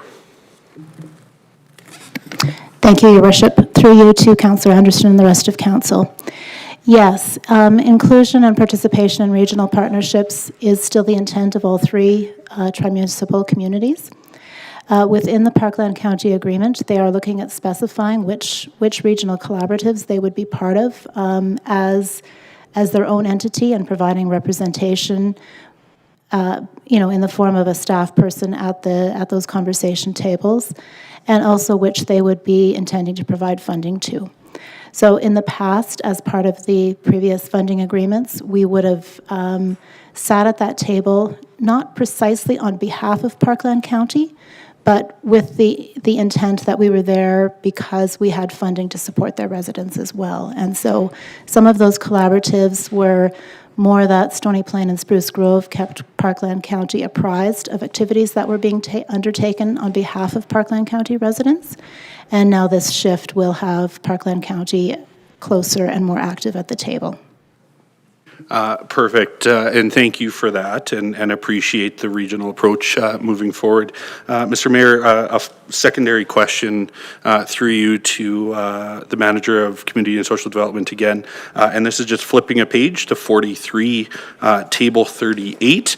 There's a staffing increase here, a complement going from a 0.6 FTE with the addition of a 0.4 FTE. I do realize this is 2027, but it's in our corporate plan and think it bears a question. And so when I look at the summary, it's talking about this position as a first point of contact for residents with inquiries, in consistent daily coverage, improved response times, and so on. My understanding is currently that first point of contact is typically by telephone, email, or through an appointment that can be booked. With this position, looking to move to a full-time position or a full-time FTE, will that allow some open office hours for walk-in appointments or residents to come in to the office directly and access services and supports? Go ahead. Thank you, Your Worship. Through you to Councillor Anderson and the rest of Council. So the increase in the program assistant position is intended to provide that full day coverage at our reception desk. It's also intended to provide an enhanced speed of service for phone inquiries. So typically we are averaging a speed of service of about 2 business days to respond to all calls. Many of them get answered directly, but with this service change, what we anticipate is that we'll be able to meet a 1 business day speed of service. It does not include at this time the option to open the office on a permanent, regular basis for walk-in traffic. One of the reasons that we have chosen that model is in part because of the questions that residents come to us with. Many times they come to us with questions that are not something that we can assist them with directly, And so the fastest and easiest and most efficient way for them to get service is actually by a quick telephone call or a quick email that redirects them to the appropriate service in the community. We also know that the province of Alberta has invested heavily in the 211 information service and the related 988 suicide prevention hotline. Those two services are connected in the background. And so if a resident has a concern and they're looking for community and social services, 211 will get them to an information referral specialist agent who can do some fact-finding, can do some assessment of their current needs and their current situation, and then direct them to the service, whether it might be available locally in Stony Plain, or in Spruce Grove, or in Edmonton, or electronically through the provincial government, in the quickest, most direct way. They can also, should they assess that the resident has more serious mental health needs and is perhaps in crisis, transfer them directly to the 988 suicide hotline. And so one of the service mechanisms that we've been using, and we've been using this to leverage the fact that FCSS funding through the provincial government has not changed in a number of years, is to make the fullest and best use of those provincial government resources that we can. Now, having said that, we do offer an appointment service for people who have challenges navigating government systems, who are frustrated with electronic means of tracking down information. So, push 1, push 2 for this type of information. We offer those on an appointment basis. Often, same-day appointments are available. And one of the things that we're looking with as we move through our, various service delivery reviews and understanding what service excellence means to our residents is how do we provide that service for those most vulnerable residents on a consistent basis, but recognizing that our role at this point in time is for prevention and not for crisis, and making sure that residents get to those services most directly. Thank you for that, and thank you, Mr. Mayor, for the opportunity. Yep. Move on. Any other questions for clear understanding? Councilor Pletchko, go ahead. Yes, thank you, Your Worship. This is for the General Manager of Community and Protective Services, and I'm going to refer to page 28, sort of indirect towards the golf course revenue growth. I'm wondering if you can explain how this process works for clarity for public. Over the past number of years, previous number of years, the golf course lost a fair bit of money. Over the past few years, the golf course has now made money. On the years that the loss was there, who was on the hook for it? Go ahead, Mr. Your Worship, through to Councillor Pletchko, being that the golf course is a town-owned entity, it's captured in our overall budget dollars. At the end of the day, if there's a deficit at that particular facility, then it would flow through our surplus or our year-end statements, basically, and we would have to deal with it in that manner. Or we may look at a different manner throughout the budget process if we could project that something was to happen. So we could come into council and chat about a coverage of the budget not being met as projected. But certainly it's a town's responsibility to cover that deficit. Okay, so if I can enhance that a little bit, Your Worship. So I'm wondering, has the town considered breaking the golf course out on a separate line item so that we can see what that actual number is and run it more like a business rather than a town-owned entity that the taxpayers will have to subsidize if it's in a loss? Certainly, I think when we do present in our when the auditor does come, I think the golf course is separated out quite differently than other entities. Certainly, over the last 5 years, I would suggest that the golf course has been in a positive position. It's not been in a deficit position at all. And certainly, there's ways for us to look at throughout the operating season. If we're not getting the numbers of golfers at the golf course, there's ways in which we can adjust in season. And I certainly think that the current structure over at the golf course is well aware of that, and they do their best to ensure that, we're seeing 10 days of rain as an example. That's roughly $10,000 a day that we're not getting in revenue. So they look at how do we cut back the expenses to ensure that our bottom line continues to be the bottom line that we project. If I could just a tiny bit more.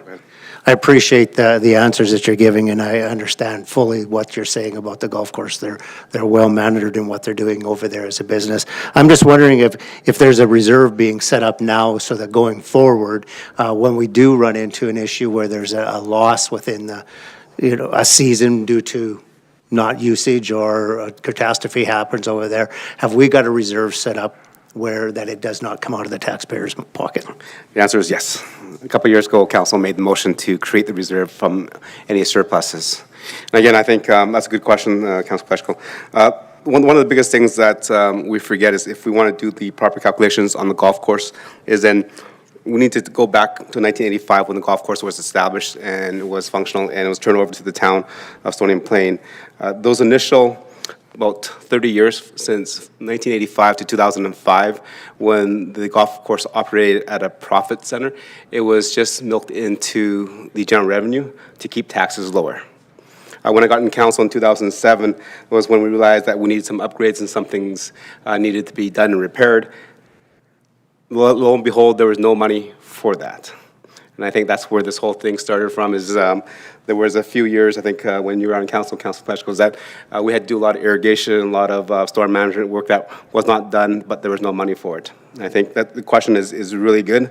I think if we wanted to do that analysis, is that we need to go back to the original inception of the golf course and figure out how much was used into general revenue and how much we put back up before we can actually have that conversation, because I think we need to compare apples to apples, not apples to half-eaten apple.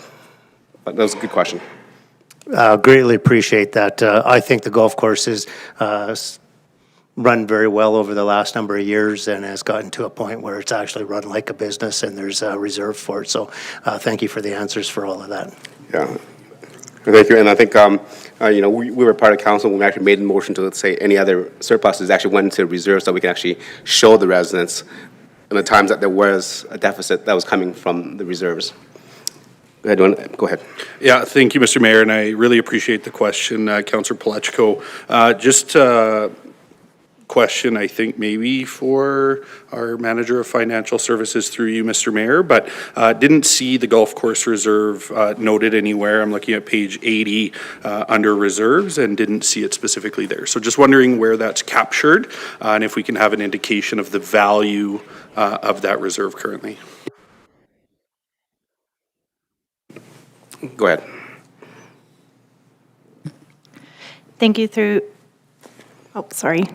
your worship to Councillor Anderson. So yes, that chart on page 80 is a summarized chart.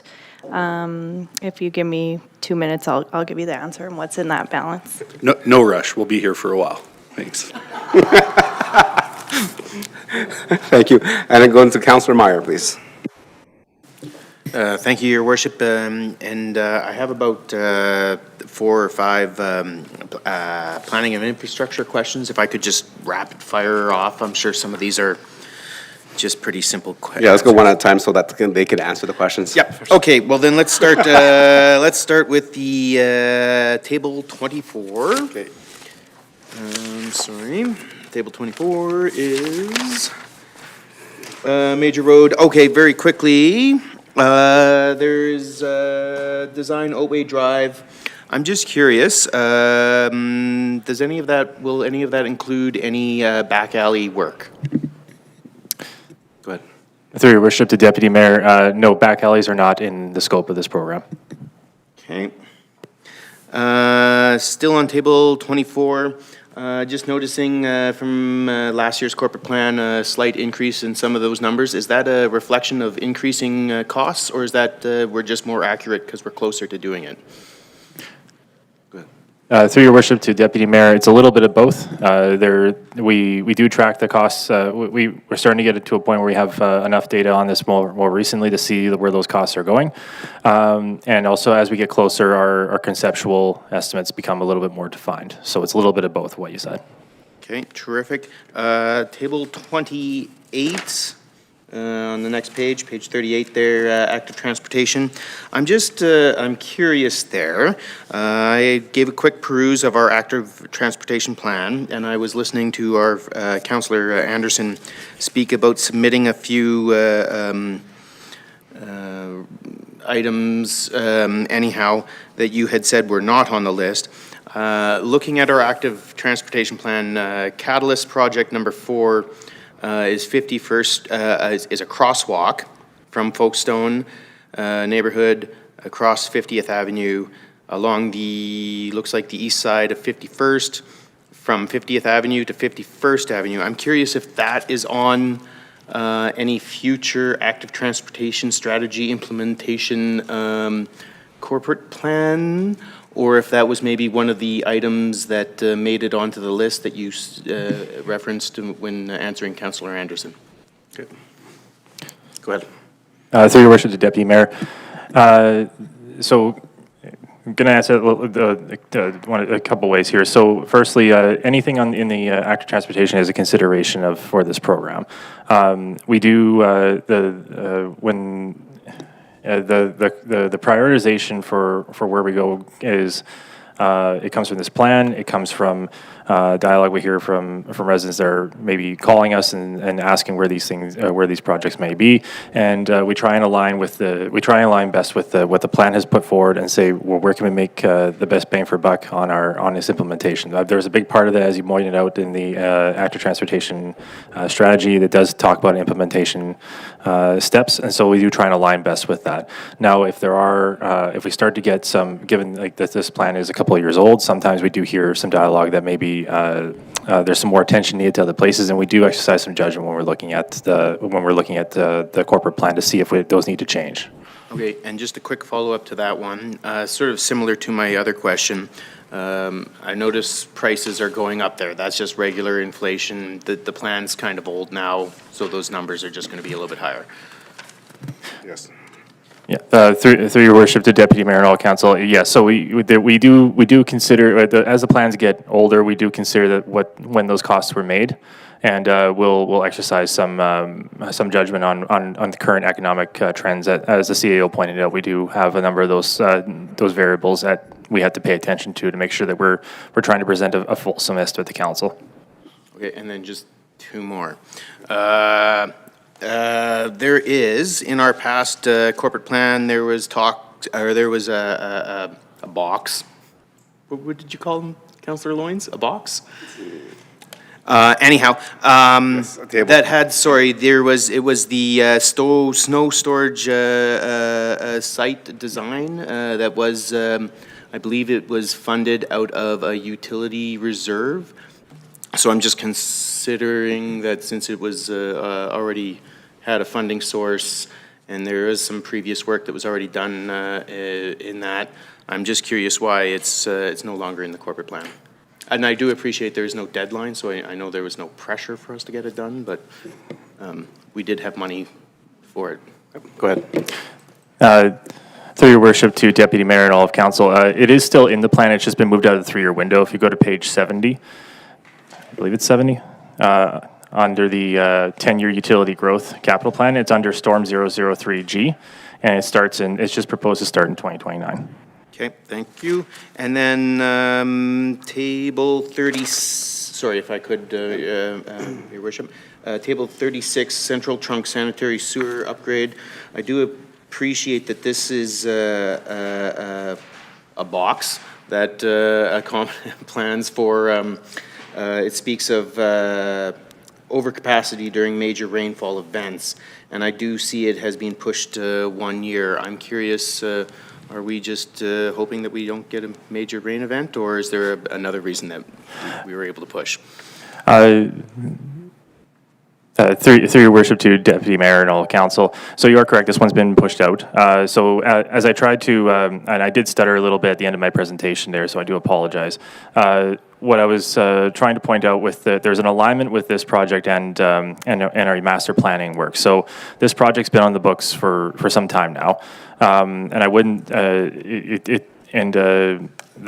plan that that provided direction to go look at this and as an onset is the first plan we're currently doing right now. So we're currently reevaluating the sanitary network, sanitary utilities right now in a sanitary master plan this year. And one of the key questions is to clarify, is this still required, given that we've made other investments in the utilities? But also, part of the cost estimates is, over the last couple of years, we have done some preliminary work to understand where the risks are in that area for both construction and utilization. So we do have some information, and I wouldn't say that we've just let this one sit and haven't done anything with it, because we do have an understanding of from other programs like our flood mitigation. We do have some early monitoring that goes on in the town as well to help us understand where the at risk areas may have some issues. And we have done some other work around town as well as with manhole sealing, for example, to limit infiltration and inflow into the system as well. So nothing's ever bulletproof. So ultimately, this was a recommendation, and what we're trying to understand with the utility master plan updates is verify the project is still needed given the work we've done, and are the costs we're carrying still relevant. So we didn't want to completely lose it because we do want to keep it as a placeholder, given that it is a very significant project for the reasons that you outlined. But as part of our updates, we're looking to make sure we have the clarity we need before we start investing further into this. Okay, I really appreciate that answer. And any more? I'll let some others go. I'll go to Min. Do you have the golf course reserve numbers? Thank you, through your worship, to all of council. So the operating reserve was established back in 2021 at $37,000, and as of right now, it has been worked down to $10,000 based on some projects that have been coded there. We also do have a life cycle golf reserve that is at $47,000. I also just wanted to add that the golf course does also provide revenue back to general taxation annually in the amount of just over $70,000 or 0.3% tax. Your worship, and maybe just another quick comment along the golf course as we're talking about it. I just have some numbers in front of me too as well. Maybe just a reminder for council, but the golf course also continues to pay its own debentures. We borrowed money to construct the operations building, I guess we'd call it, or whatever. And that's to the tune of about $125,000 annually. That would be principal and interest. I'm not sure how long till that matures, but I'm guessing it's probably still at least 10 years out before that would mature. So just as a roundabout, what we just heard, some money going, there's some reserves there.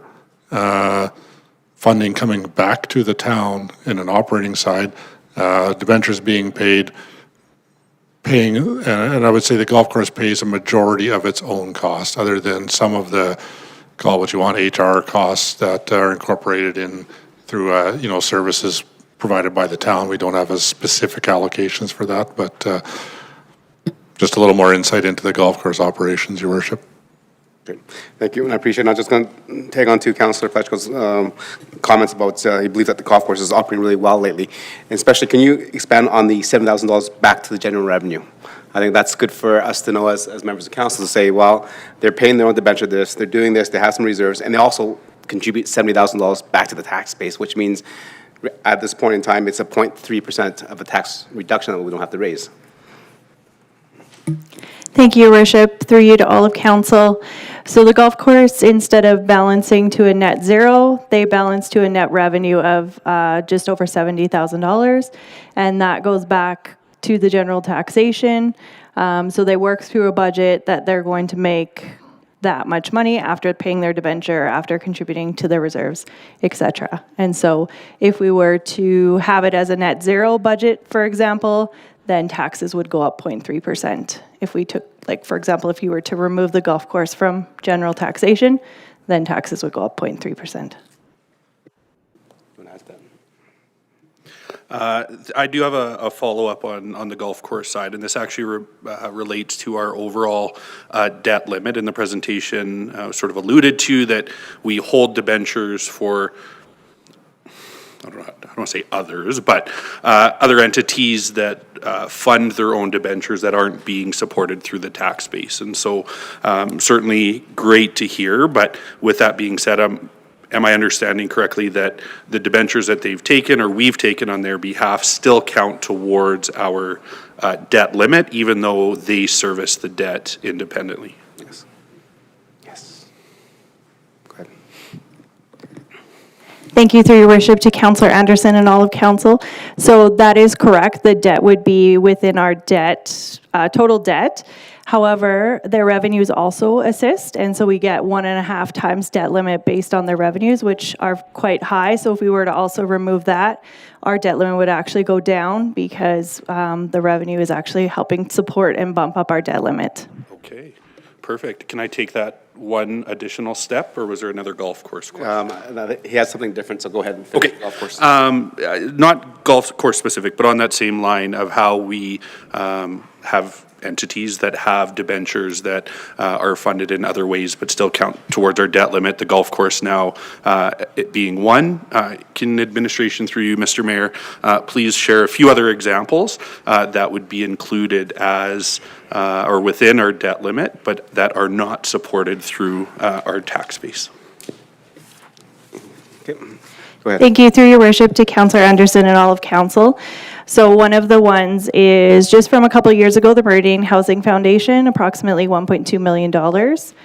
The remainder are all actually front-ended off-site levy projects. And so what's kind of coming onto the docket is the rec center front-ending, just over $4 million.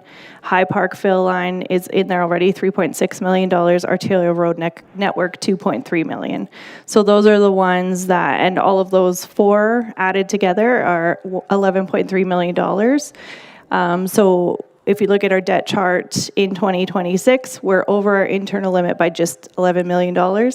And so if you were to move those, then we would be within our internal debt limit. So ways that we avoid that is if we are collecting developer levies quicker, we can pay those off. We also have had conversation with municipal affairs as well in regards to this. So for example, if we were needing to go over our debt limit, they said these would be reasons to quantify that we have debt taken on behalf of other organizations and agreements in place for those. And so they would consider that with a debt limit increase, which is common in municipalities. Yeah, and Mr. Mayor, thank you for indulging me, Councillor Pletchko, for allowing me to sort of jump in there. But I think that's an important point for our residents to understand when we have the conversation about exceeding our internal debt limit that's been established by council, that we're not asking the tax base to fund that entire amount, that, you know, if we remove those, we actually revert back to our own internal debt limit, which is lower than the provincial mandated limit. And so I think that should provide some comfort to our residents when we're looking at some of those graphs when it looks at exceeding our internal debt limit. So I appreciate the clarity, and thank you again. Okay, thank you. Moving on to Councillor Pletchko. Yeah, thank you, Your Worship. This question is probably for Manager of Corporate Services, and I'm going to refer to page 63 of our fiscal plan.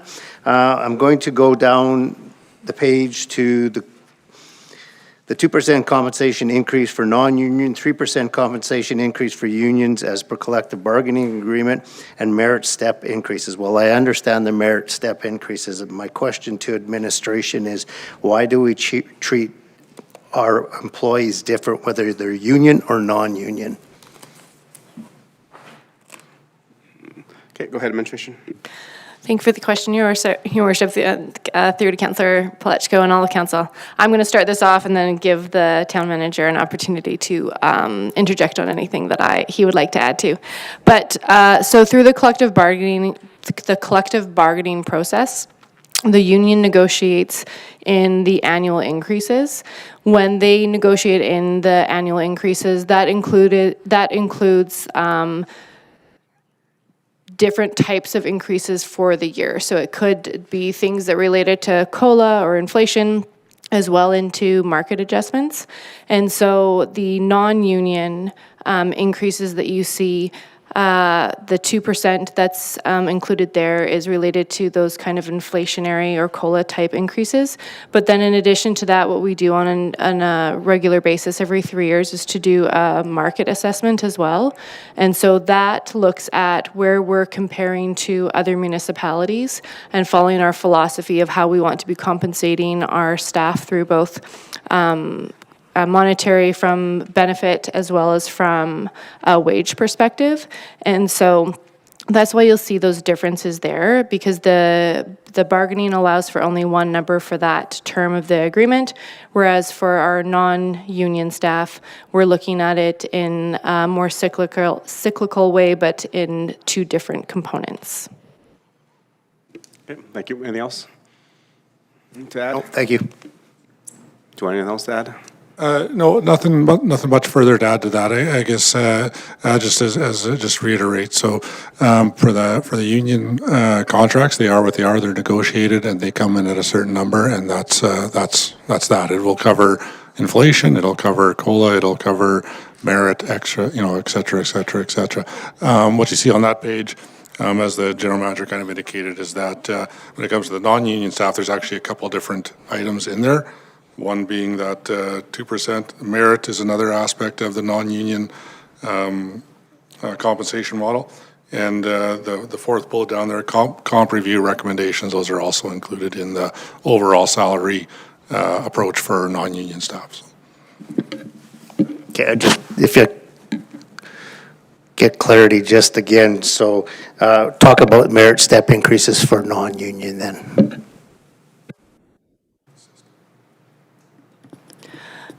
Thank you, Your Worship, through to Councillor Plechko. So the merit step increases, so we have bands with steps. And so what can be applied through those merit increases is a step increase every year for as long as you're within still the allowable. So up to, like step 1 to step 8. So if I'm at step 5 and I'm meeting the merit requirements, I move to step 6, which is a percentage increase on that band. So those are the merit increases that are referred to in here. However, once you get to the end of your band, there are no more merit increases. Thank you for the clarity. All right, any more questions? We're going over to Councillor Laurie. Thank you, Your Worship. I've got a couple, and actually I'll just tag on to that one from Councillor Plechko, because I'm just looking for a strict dollar value. There's the 1.7% compensation increase to council for the council compensation policy. I believe that's the COLA increase.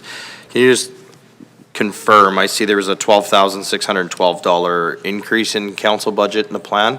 Is that 100% the 1.7 COLA, or is the 1.7 COLA less than that? Go ahead, Administration.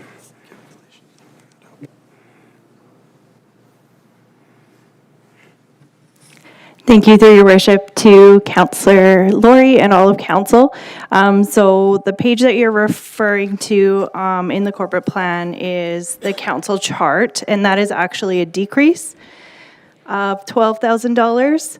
So I will just explain that. Can you just give me the page number on that? That would be 21. Sorry, yes, it is bracketed. Thank you. So on page 21, the council summary states that there is actually a decrease of $12,612.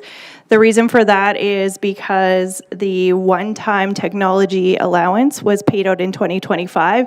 It's coming out, and then the offset of that is the compensation increases and other increases that were proposed in the council budget. Thank you. Then can I get the dollar value just of the 1.7% COLA? And it doesn't have to be right now if you don't have it, just before tomorrow. And then if I may, Your Worship. Okay. Yeah, sorry, Your Worship, just to confirm, we'll check that number out and have it back tomorrow. Thank you. And go ahead, Councillor Laurie. Thank you, Your Worship. Couldn't get in on this one. It was being discussed. I'm going to go back to page 37, table 26. This is the Transportation and Safety Crosswalk Improvement Program.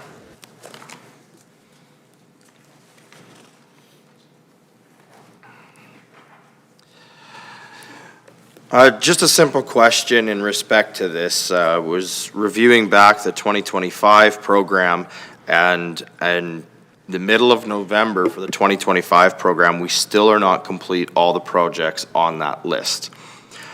We have more projects now on the 2026 list than we had seen previously, and I'm just wondering, with this project list being larger, with us not being completed the 2025 projects as of yet, do we actually have the capacity to realistically complete all of the overhanging projects as well as all of the new projects that are being proposed? Your Worship, I'm just going to comment on that, and then I'll have the GM go, specifically onto that specific sites and those specific projects. But I just want to acknowledge that that's the question. Again, earlier when I was speaking about sequencing capital projects and so on and so forth, that's the type of question we're asking internally. Across the board. Council's already asked a few different questions about, a project was here, now it's maybe a couple years out. Each one of those will have a specific answer, for the rationale. But I just want to jump in and say that's the question that we were continuing to ask ourselves. Are we able to deliver on the projects that we're requesting? If yes, great. If no, what's the best timing for them, so on and so forth. So I just want to acknowledge that and have the general manager speak specifically to the question there. Go ahead. Through your worship to Councillor Laurie and all of council, much to what the CEO just talked about there, we certainly do take a look at sequencing and the premise of your question. Specifically to this one, yeah, you're correct. We the 2025 program is not yet complete. I don't have an exact update prepared right now on that. But we do when we're putting these plans forward, we do roll with what we have in our current plate. So one of the benefits here is that it's a program that we can that we know the sites, we know where we're going. It's work that we can get out. Now there is a very deliberate and very succinct effort on staff to open projects as early as we can, especially these bigger capital projects. Get the tenders out as quickly as we can, and work with the contractors to get them into the ground and going. So if we're proposing it in the plan here, we do expect that we can get them done. But from time to time, issues come up that are not in the plan. For example, we could put a tender out and we have issues procuring the contractor, or maybe their schedules don't align with what we're trying to do. There can be delays from, there was one project recently that a third-party utility company held up a crossing agreement for 4 weeks. So sometimes we could have a project awarded and the contractor's ready to go, and we have external factors that no one anticipated. So I don't want to itemize every list of risk and delays. I'm certainly appreciative that council knows many of those things that can happen with these projects.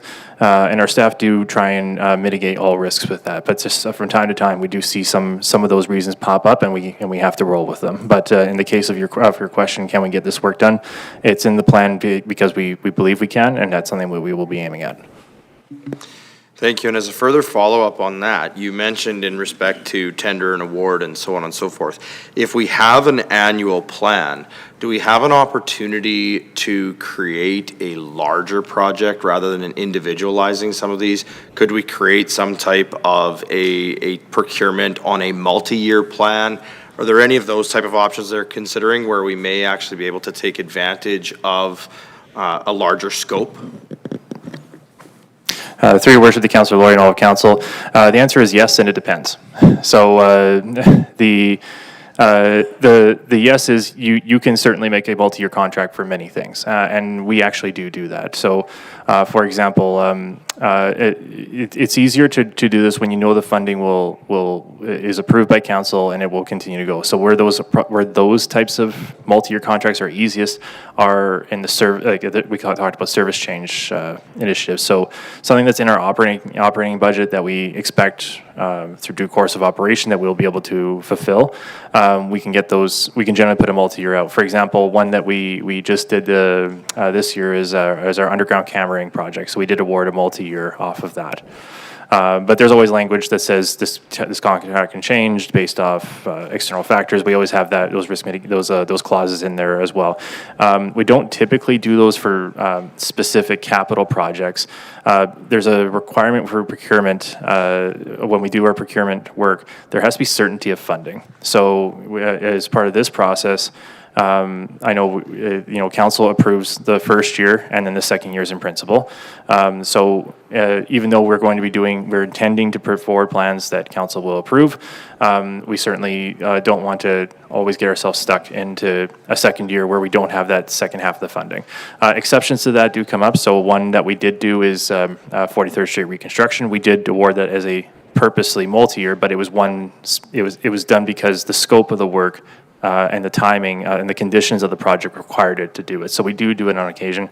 We do have to, what I'm trying to paint here is that the depends part of my answer is we do have to evaluate all those factors because we don't want, we want to get the best value for the town and its citizens. We want to make sure that we've asked very specifically in these procurements what we need. But we also have a duty to make sure that to the vendors and to the town that the risk with funding are addressed as well. Absolutely, thank you. And just one more follow-on that then. When we speak of a program like this, we talk of it currently as capital. But the reality is we have crosswalks in the community and it will be a cyclical project to consistently be improving, enhancing, replacing, maintaining, etc., the crosswalks. Unlike the capital for something like a recreation center, when we are basically building that one standalone building, it may have some type of replacement reserve built into it and so on and so forth, but we're not building one in the budget every single year. At what point in time does a program like this change from a capital program into an operating program that would then give you the ability to have certainty in funding year over year to explore longer term projects, longer term contracts where we may be able to get some more price certainty and take advantage of being able to award larger contracts? Go ahead, Administration. Through your worship to Councillor Loy and all of council. That's like I said, it's a good perspective, and it's something that we talk with our finance team quite a bit. I'll tell you that in my career I have seen certain types of work that municipality may do every single year, and they will always fund it through capital. Now this has, and even though they're not likely to not do the work. One example could be a road program, for example. You know, I think the community knows that there will be some, they almost expect that there will be some form of road work out there. And we do split that between, like I said, there's our transportation operating with our ops teams, and then there's our capital. And perhaps our manager of finance can explain the nuances here. But there's a capitalization of the asset that we have to pay attention to. There's how the cash flows. There's the types of reserves. There's the funding sources. There's grants. There's different implications that necessitate us doing it this way, rather than just making it a fully serviceable option within the budget. And I do know that our finance team pays very close attention to that, and we do work really closely on the best ways to do these things. I don't know if the manager of finance wants to add to that answer. Your worship, I'll maybe add a couple comments, and again, our manager of finance can speak to some of the definition of capital, because that does come into play to a degree. I think the other thing, and again, this is an easy one to say, pros and cons to all different types of approaches would be one comment I would add. But one of the challenges, or one of the offsets to creating what would be, a funding envelope for a certain type of work on an ongoing basis, to a degree, stability would be one of the pros, so to speak. On the other side, it also can become limiting for you to reallocate to higher priorities or other initiatives or just whatever, things that change. And the other challenge on an ongoing funding envelope approach is that once the money is put to it, the question is it continuing to be spent efficiently, because it faces less scrutiny, both in a public format, so to speak, at an elected body, but also internally. Not saying that's the case. I'm just saying that's that's an offset to a funding envelope approach to any type of capital project approach. I'll stop there. Manager of Finance may wish to add to just how we define capital. Sure, thank you, through your worship, to all the council. So just to add a little bit to what was said already tonight, but the definition of capital is essentially extending the useful life of that asset, and so that's in the most simplistic terms. And so as the general manager had mentioned, there is a lot of stipulations around grants and what can be funded versus what can't be funded. A lot of operating or ongoing maintenance cannot be funded from grants. We also define in our reserve policy what can be funded from those reserves, and so also meeting those definitions, and then subsequently capitalizing the asset and amortizing it over a period of time for accounting financial statement reasons as well. So I'll just kind of leave it at that. Nothing more to add. Thank you. Anything else to add that? Not on that topic, Your Worship. Okay, I'll go to Councillor Anderson, Councillor Loynes, and then Councillor Pletchko. Go ahead. Thank you, Mr. Mayor. I'm going to jump a little bit on this one, so hopefully I can navigate through this. But starting on page 47, this is the proposed tax increase for 2028, noted at 1.75%, which actually caught my eye. Not that I'm opposed to a minimal tax increase, but it's probably the lowest projected, I think, that I've seen throughout my time on council. And so quite surprised and dug a little bit into it. The one piece that was missing under proposed initiatives, now just a note here, it says 2024 proposed initiatives, so that's just an error that we'll have to adjust. But I didn't see anything under capital. And so I flipped over, now looking at page 69, Municipal Growth Capital Plan, 2028, we are showing $1.9 million as a capital plan item in that year. It says Old Town South redevelopment, see table 2. So I jumped over to table 2, which happens to be on page 8, and the only notation that I see there for 2028 is some design work, and then some 2027 and 2028 design and construction of stormwater management. And so the numbers just aren't aligning for me necessarily in seeing no capital projects, but our capital plan having a capital project, but then the way that it's broken out under table 2. And so just looking for some clarity, please. Okay, go ahead, Administration. Thank you, Your Worship. I believe I'm following, so just correct me if I'm not. So we'll just start on page 47. So page 47 is only for the initiatives that have a tax impact. None of our capital projects or initiatives have a tax impact, so they're not registered in these tables. And so our capital initiatives do not impact the tax rate for 2028. So the second piece, starting on page 69, when we're looking at Old Town South redevelopment, table 2, and going to page 8 for table 2. Under the Old Town South redevelopment, in the body, under the executive summary, there are bullet points there. If you go to the third bullet point down, that's where you'll see some southeast stormwater management facility design and construction.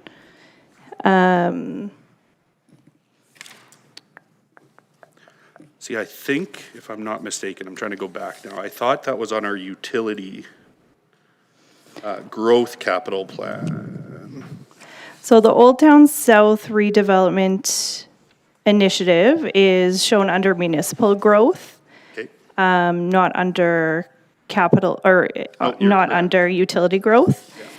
Just because the most of that piece, it wasn't split out, and so that's what you're seeing there. So in 2020, I'll just go back to page 69, 2028 is $1.9 million, I believe is what you're referring to. That's correct. Which would be a combination of bullet 3, 4, and bullet 3 and 4. Which would be the 1.65 Southeast Storm Water Management Facility Design and Construction. So I'd have to look up the amount that's the design. I'm assuming it's probably the 50,000. And then the 2028 51 Street connection and 55 and 56 Avenue extension design for 300,000. So that would be the 1.9 with the 50,000 being design. But then if we go backwards to 2027, we have 350. So the two bullets there are 100,000 each.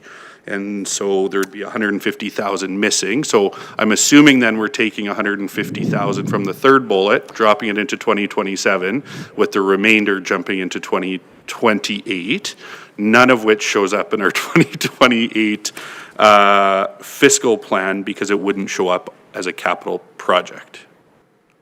So I'll back up there again, and maybe we'll just reconcile that again. So you're correct. So 2027 is $350,000. So that would be 100,000 the first bullet, 100,000 the second bullet, which is Town Square Community Central Detail Planning, and then 150,000 from the third bullet. That leaves $1.5 million for the construction of the Southeast Stormwater Management Facility. And then add the last two bullets, 300,000 and 100,000, which would come up with your 1.9. Perfect. I appreciate that, which leads to the next question then. For 2028, great to see again 1.75, but maybe just some dialogue through you, Mr. Mayor. I'm not sure who on administration would field this, but again, quite low. We don't see any capital plans outlined there that we see on the previous years.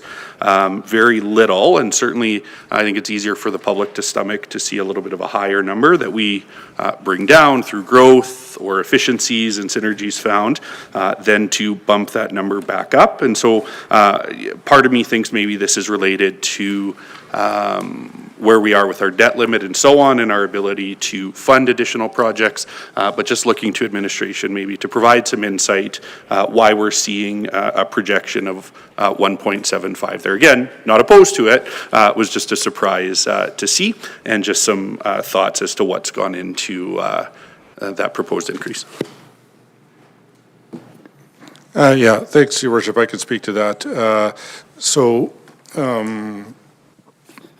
I think there's a couple things, just that if you note, I think you believe it even if you check on the next page. So that would be the first year in a little while that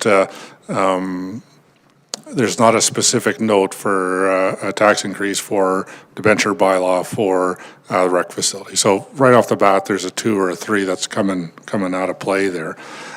Secondly, again, what's tracking through, you'll see again 3% on growth due to new assessment this year, 27 and 28. I said something earlier where that starts to compound. Again, we went through a few different years where that number would have been closer to 1, less than 1, so on and so forth. So you're starting to see some effect from that. Last couple of points, this is also part of that allowing some space. Again, that's a pretty traditionally low number, frankly.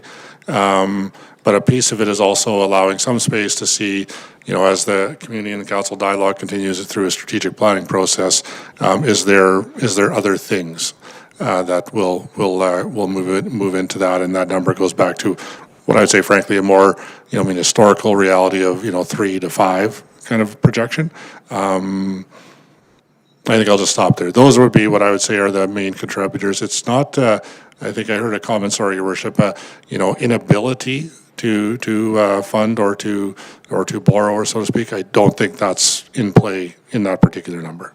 Yeah, and I appreciate that through you, Mr. Mayor, just a quick comment. But I know we've talked at length about how our investments in our North Business Park and our highway development strategies, our recreation center is going to drive growth going forward. And I think the comment around how those growth with new assessment compounds year over year.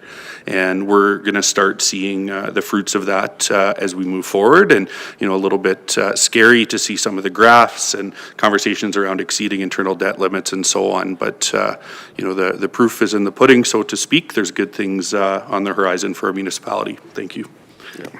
Yeah, thank you, Councillor Anderson. I actually had that question earlier and asked the town manager, and that the answer was exactly that, is that staff want to make sure that this council had the ability to put our fingerprint on the corporate plan coming forward.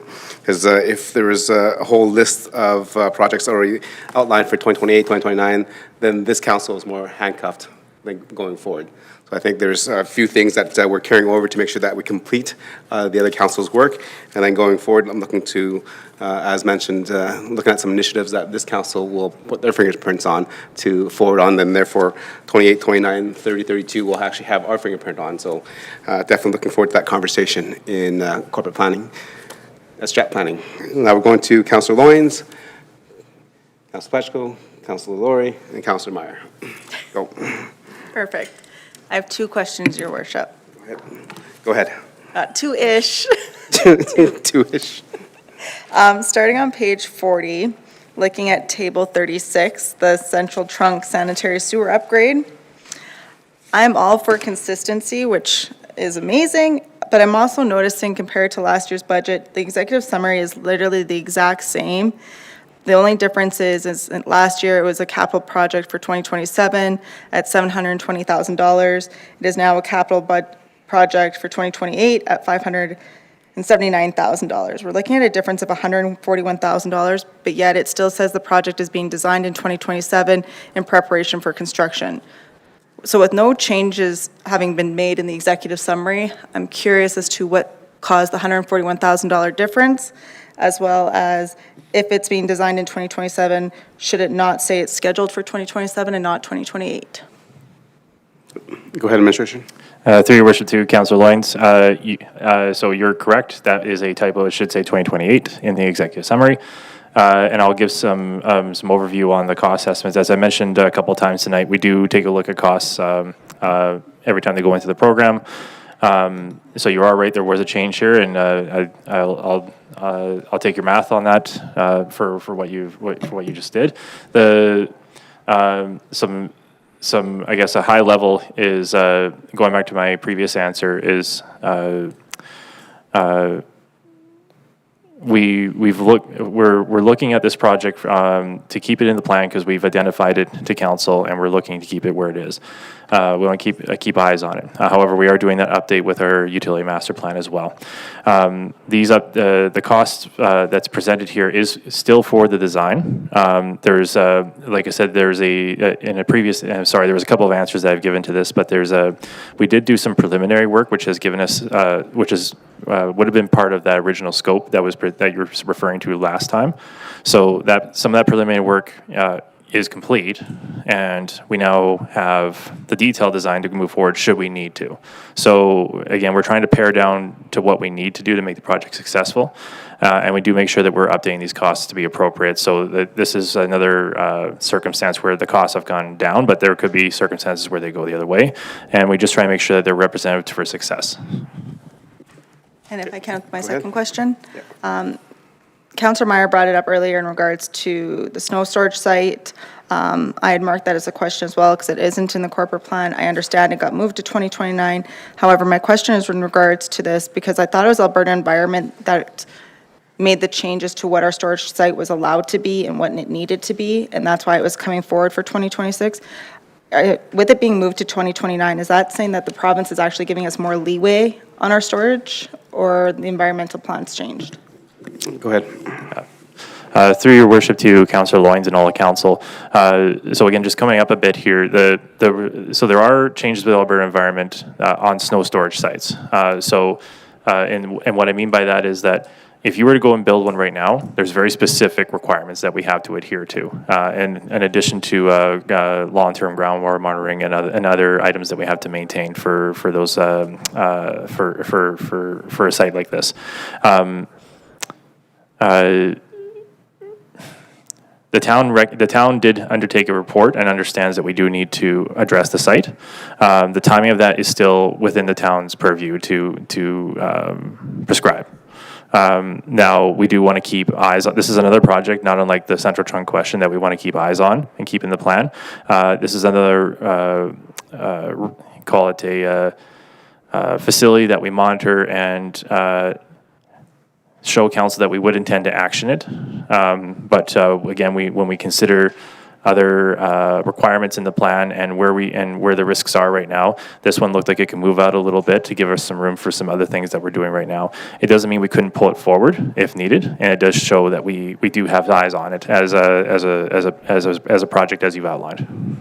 Awesome, thank you, that's all. Moving on to Councilor Pacheco.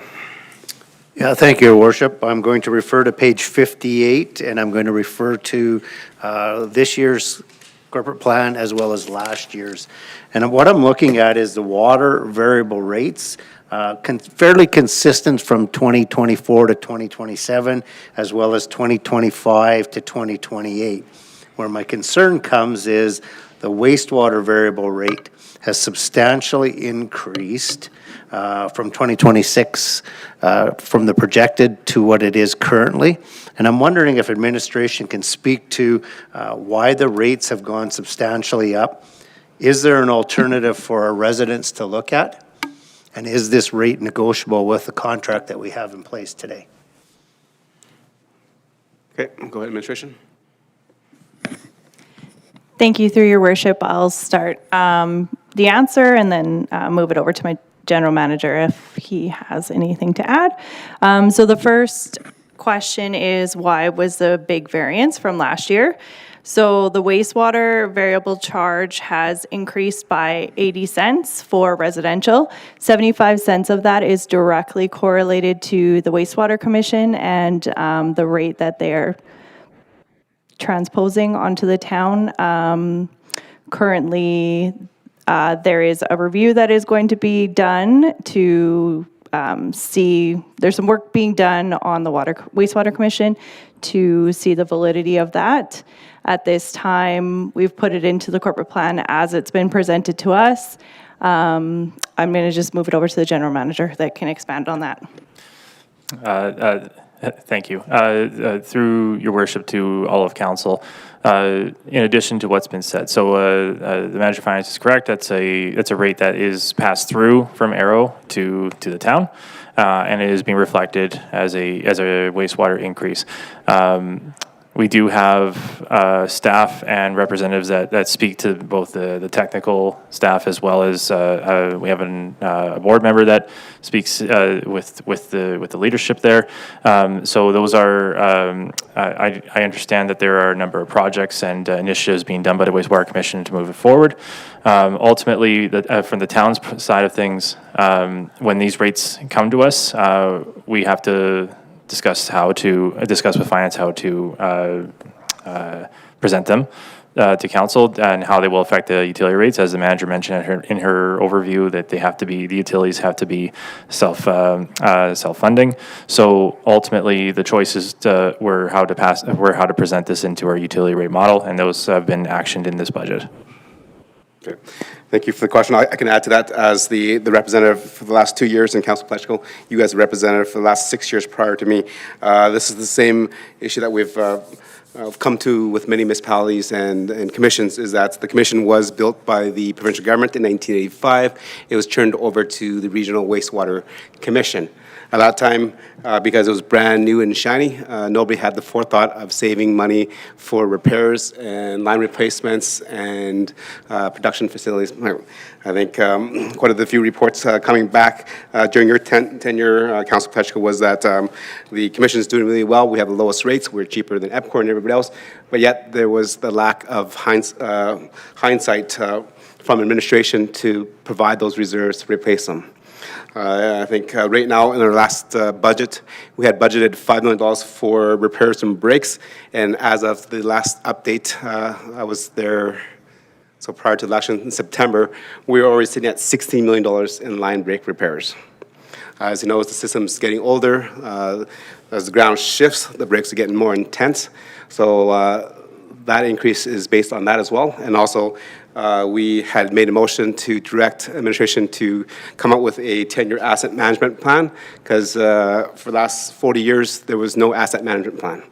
So now the asset management plan is going over which pipes need to be replaced, at what time, and what frequency, and how to save money for the next train so that we can actually kind of treat that wastewater and send it back into the river without polluting the river. So I think after this, this large increase, I think it'll be stable for the next little while. I think there has been a proposed motion to go, I think it's 285 this year, 285 the next year, and 295 the year after that. However, there's also a motion that will be on the docket for the first thing for Council Laurie is to award the tender for the governance and financial review that we've started as well. So again, we're, as a board from the Aero Utilities, is to right the ship to figure out where we are so that we can stabilize those rates.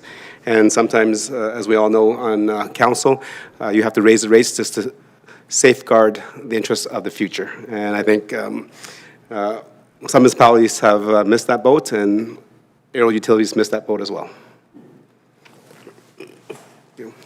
Any other questions? Okay, so moving on to Councillor Laurie, go ahead.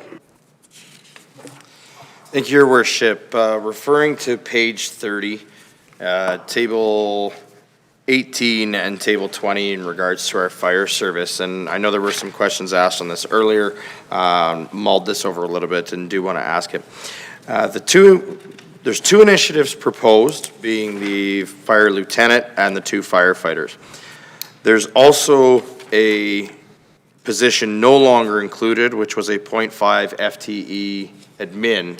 The 0.5 FTE admin in the last corporate plan was supposed to come in this year. The lieutenant was supposed to come in the following year, I believe it was, and the firefighters the following year after that.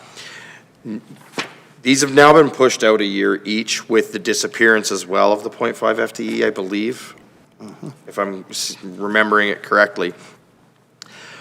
I'm just looking for a little context on this. I know we've had a lot of discussion about reviewing things and what do we have for service and where are we at. But one of the things that strikes me as odd is we've talked about the growth.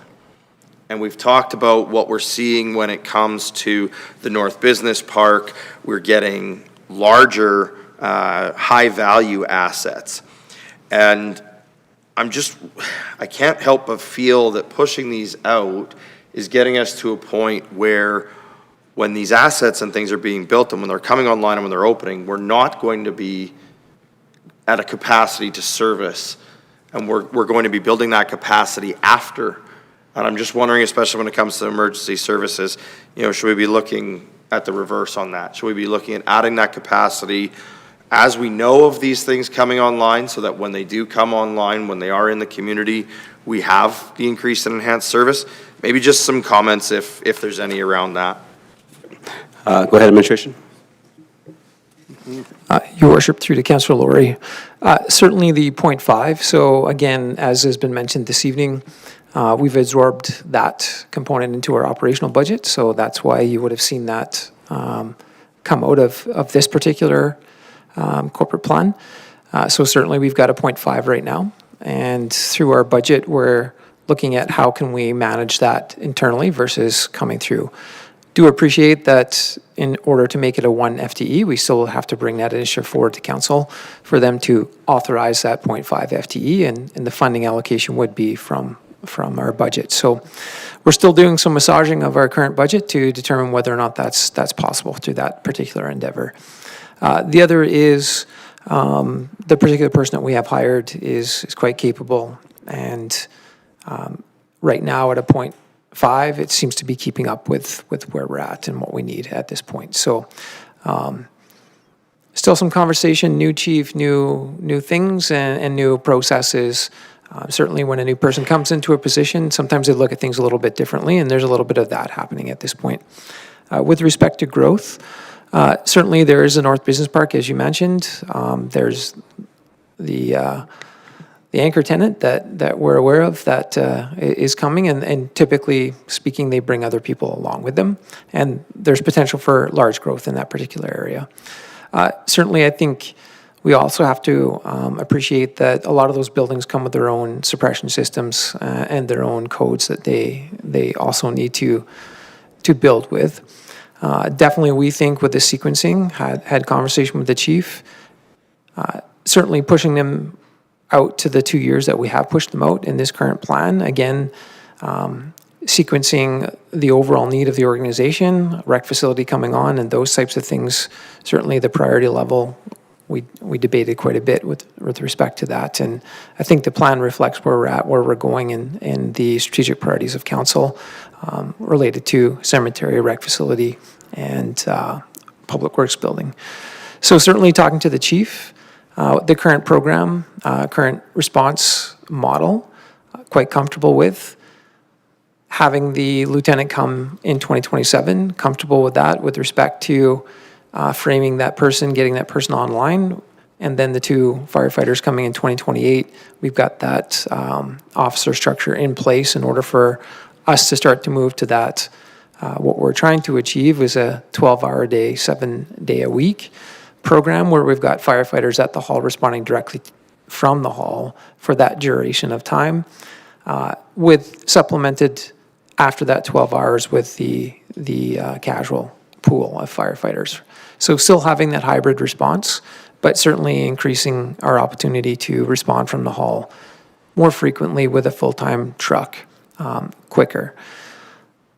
Stats show when we've got guys at the hall, we're able to respond quite well and within a response level that I think we'd be very comfortable with in terms of HERF and all the other metrics that we have to evaluate ourselves by. So I don't think we're doing a disservice to the fire service response with the push out of these 3 assets. I think the chief is quite comfortable with it.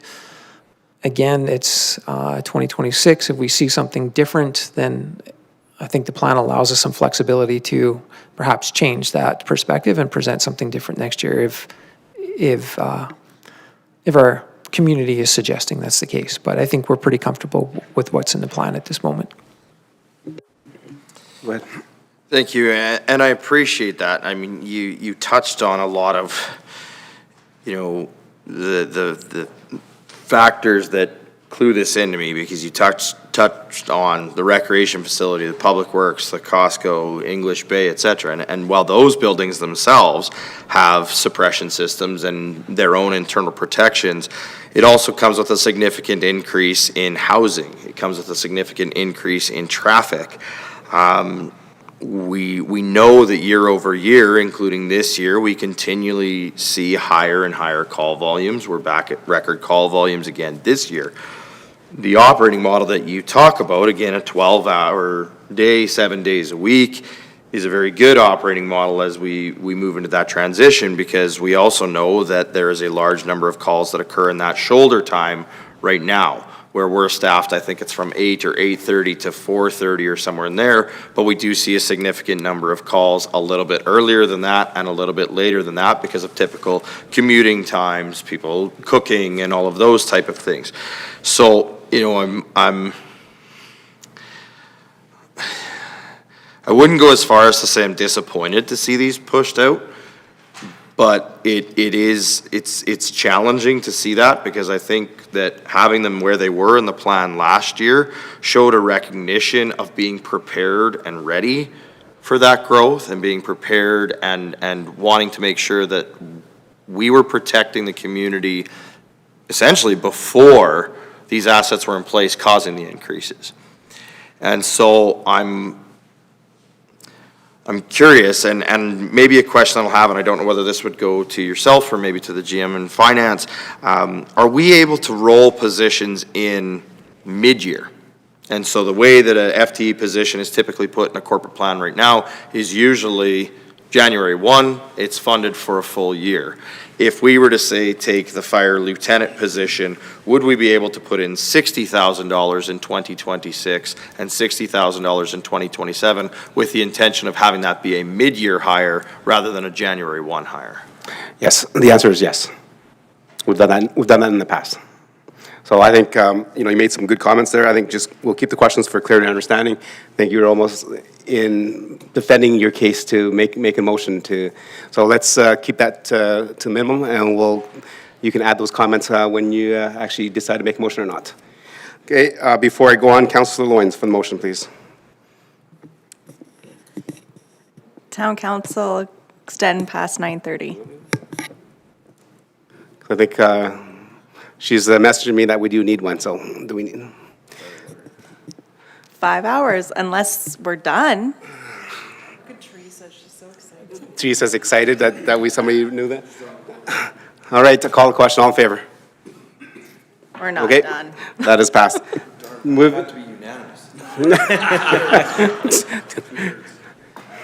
Councilor, do you have another question for clarity and understanding? Thank you, Your Worship, I do. This one has no specific page number. I'm just looking, general question. In regards to our outdoor spaces and new and/or activated outdoor spaces, in the corporate plan, as I go through the corporate plan, I don't necessarily see any one place in where this jumps out. It has been a conversation of council over the last several years. It was included in previous strategic plans and so on and so forth. And so, two parts to the question. Number one, I'm looking to find out where exactly in the corporate plan does this initiative exist, being that it is in our strategic plan? And number two, more particular in respect to our playground structures, do we have any type of asset management around our playground structures that includes a review, a replacement, the suitability, and the needs of the community for that specific asset? Right, Thank you, Administration. Your Worship. I'll maybe make a few comments on that and then turn it over to some of the GMs. So I think just specifically, an initiative that speaks to specifically activating outdoor spaces. I'm pretty sure there isn't one that's specific like that. Just as a note to that particular aspect of the strat plan, in the past, we have taken that as a broader direction, and I would say have met the direction or the intent, in a couple of different ways. Sometimes just, we've done a couple little park redos in the past few years, specifically Hall Park, putting some work into there, putting some effort into there, theoretically activating that space further. And I think there's probably a few other examples of something like that. So what I'm getting at is that doesn't have a very a specific initiative linked directly to it, does permeate decision making, whether it's in the corporate plan itself or in just our ongoing operating as well. So I'll stop there just on that particular aspect of it.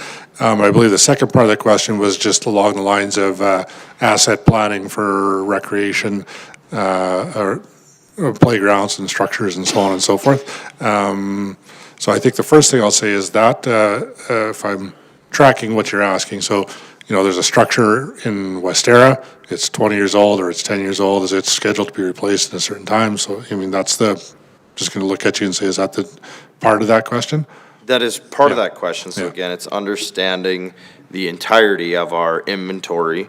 It is, reviewing the suitability and the needs of the community of the asset, and then again, as well as the repair and the replacement of it. Thank you. And I just wanted to make one point before I just turn it over to the general managers across the way, I believe. That would refer to, in some of those diagrams earlier, replacement capital. We would be replacing a current access like for like, or maybe a little bit different, but it'll be a replacement capital project.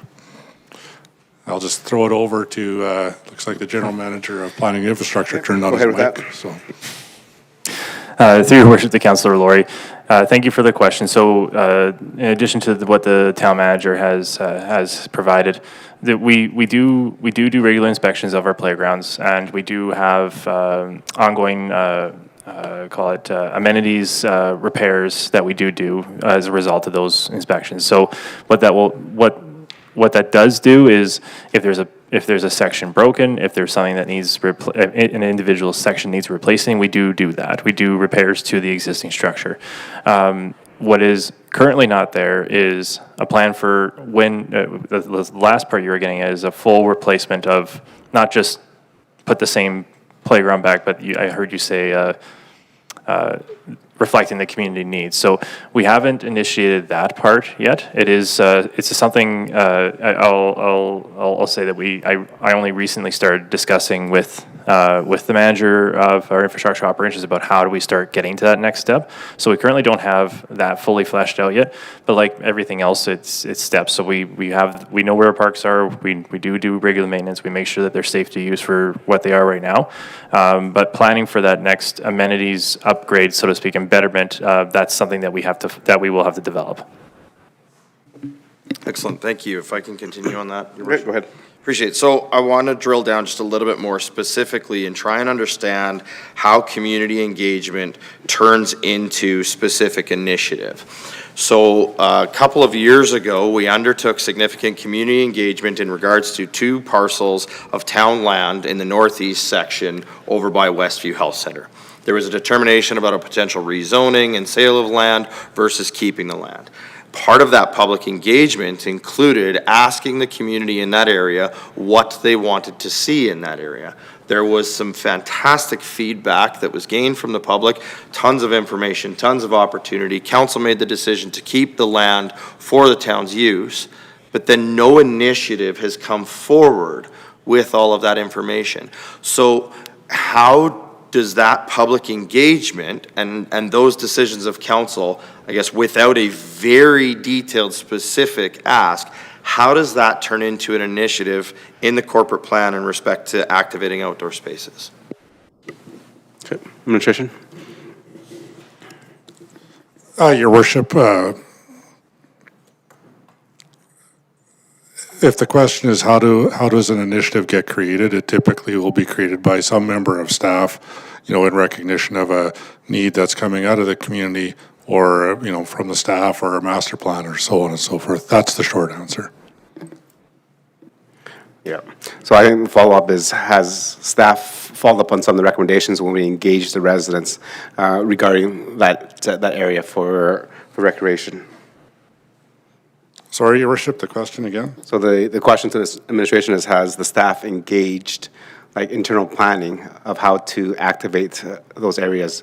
Since we did the conversation with the community, we talked about, maybe basketball hoop there or walking stairs or sliding. Yeah, okay, Your Worship, I appreciate that. I think maybe if I am provided an opportunity to provide a bit of a perspective there. So that engagement was very specific that should this sale happen, these funds are recognized, what would you like to see happen with that money to work in that particular area?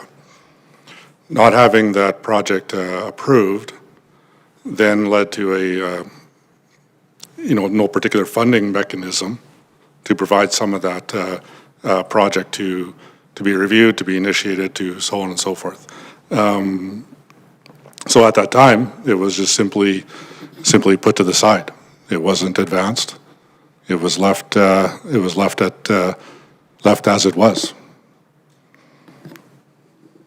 So, okay, I'll just interject there, Your Worship, and I will definitely have to go back and review. I don't recall seeing any part of the public engagement that required the sale of the lot in order to consider the placement of amenities. So I can appreciate where the town manager's coming from on that, but I think maybe there is a lack of clarity in there. Okay, we can revisit another time, or during corporate plan, it is the right of council to make a motion to direct something in that area.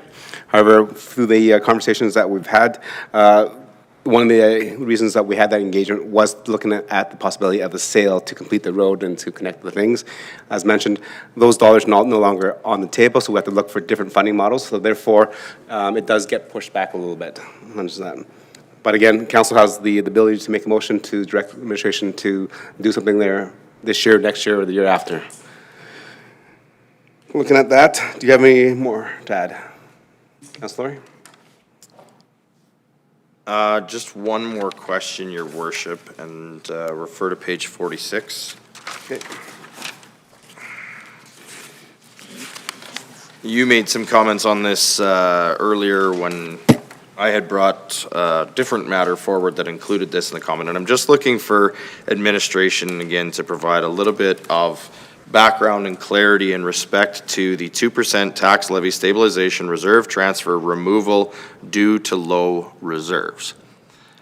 Again, just looking for a little bit of clarity and background on that initiative, why the initiative has been put in 27 instead of 26, and if it is a matter of we're funding things from the tax levy stabilization reserve, so we need to replenish it, why don't we just not use the reserve and put them into the tax base? Okay, go ahead, Administration. Thank you, through your worship, to Councillor Laurie and all of council. So the back half of what you just said is exactly what's happening. There's not, in 2022, we initiated a mechanism to ensure that taxes were a reasonable amount, and so we had surpluses historically into our tax levy stabilization that had brought it up to a healthy amount.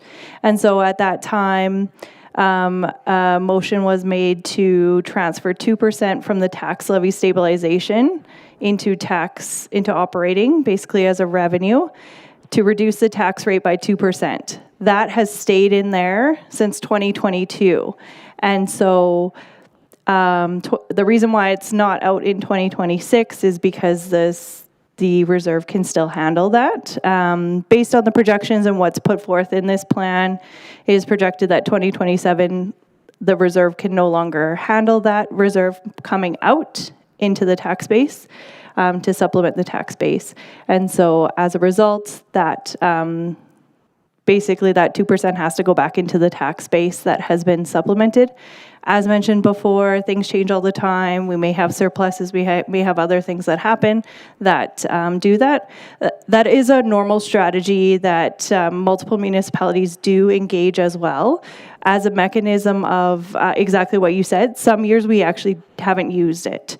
It is a mechanism because we don't want to overtax our residents, and so this is a mechanism to say we still want these initiatives to go forward. We would hate for a position or something like that not to go forward, and we all of a sudden have a big surplus, and we could have progressed a service or something to our residents. And so this is a mechanism to help us advance some of those things and kind of have a lever to pull if we need to. And as mentioned, we haven't had to pull that in all of the years.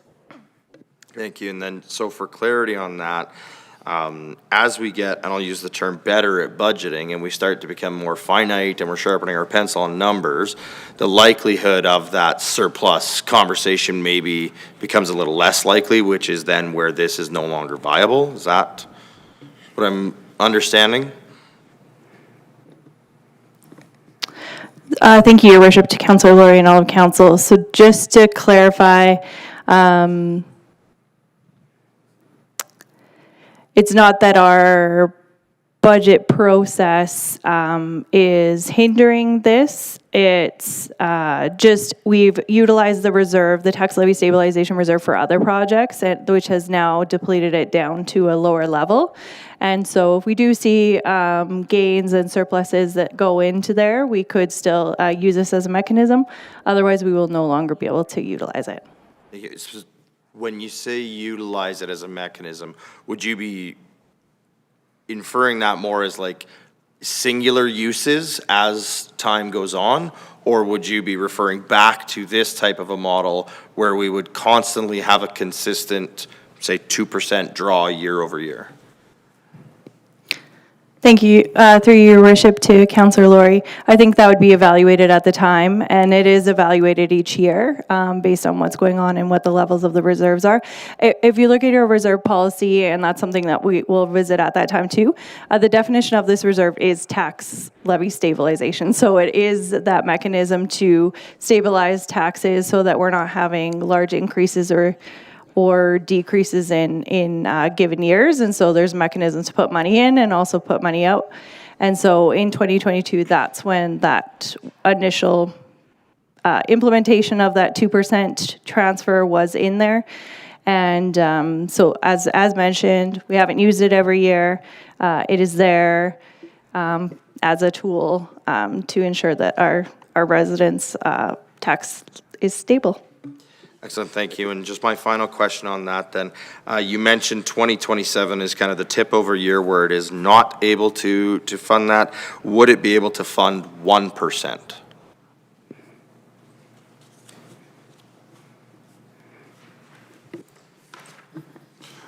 Your worship, maybe as there's some checks and balances going on there. I mean, the other aspect or the other comment I would make just specifically on this transfer, it's also in part due, as I think council probably recalls, the majority of the time, if not, I think 13 out of 15 years now that I've been here, we do end up in a surplus every calendar year, fiscal year.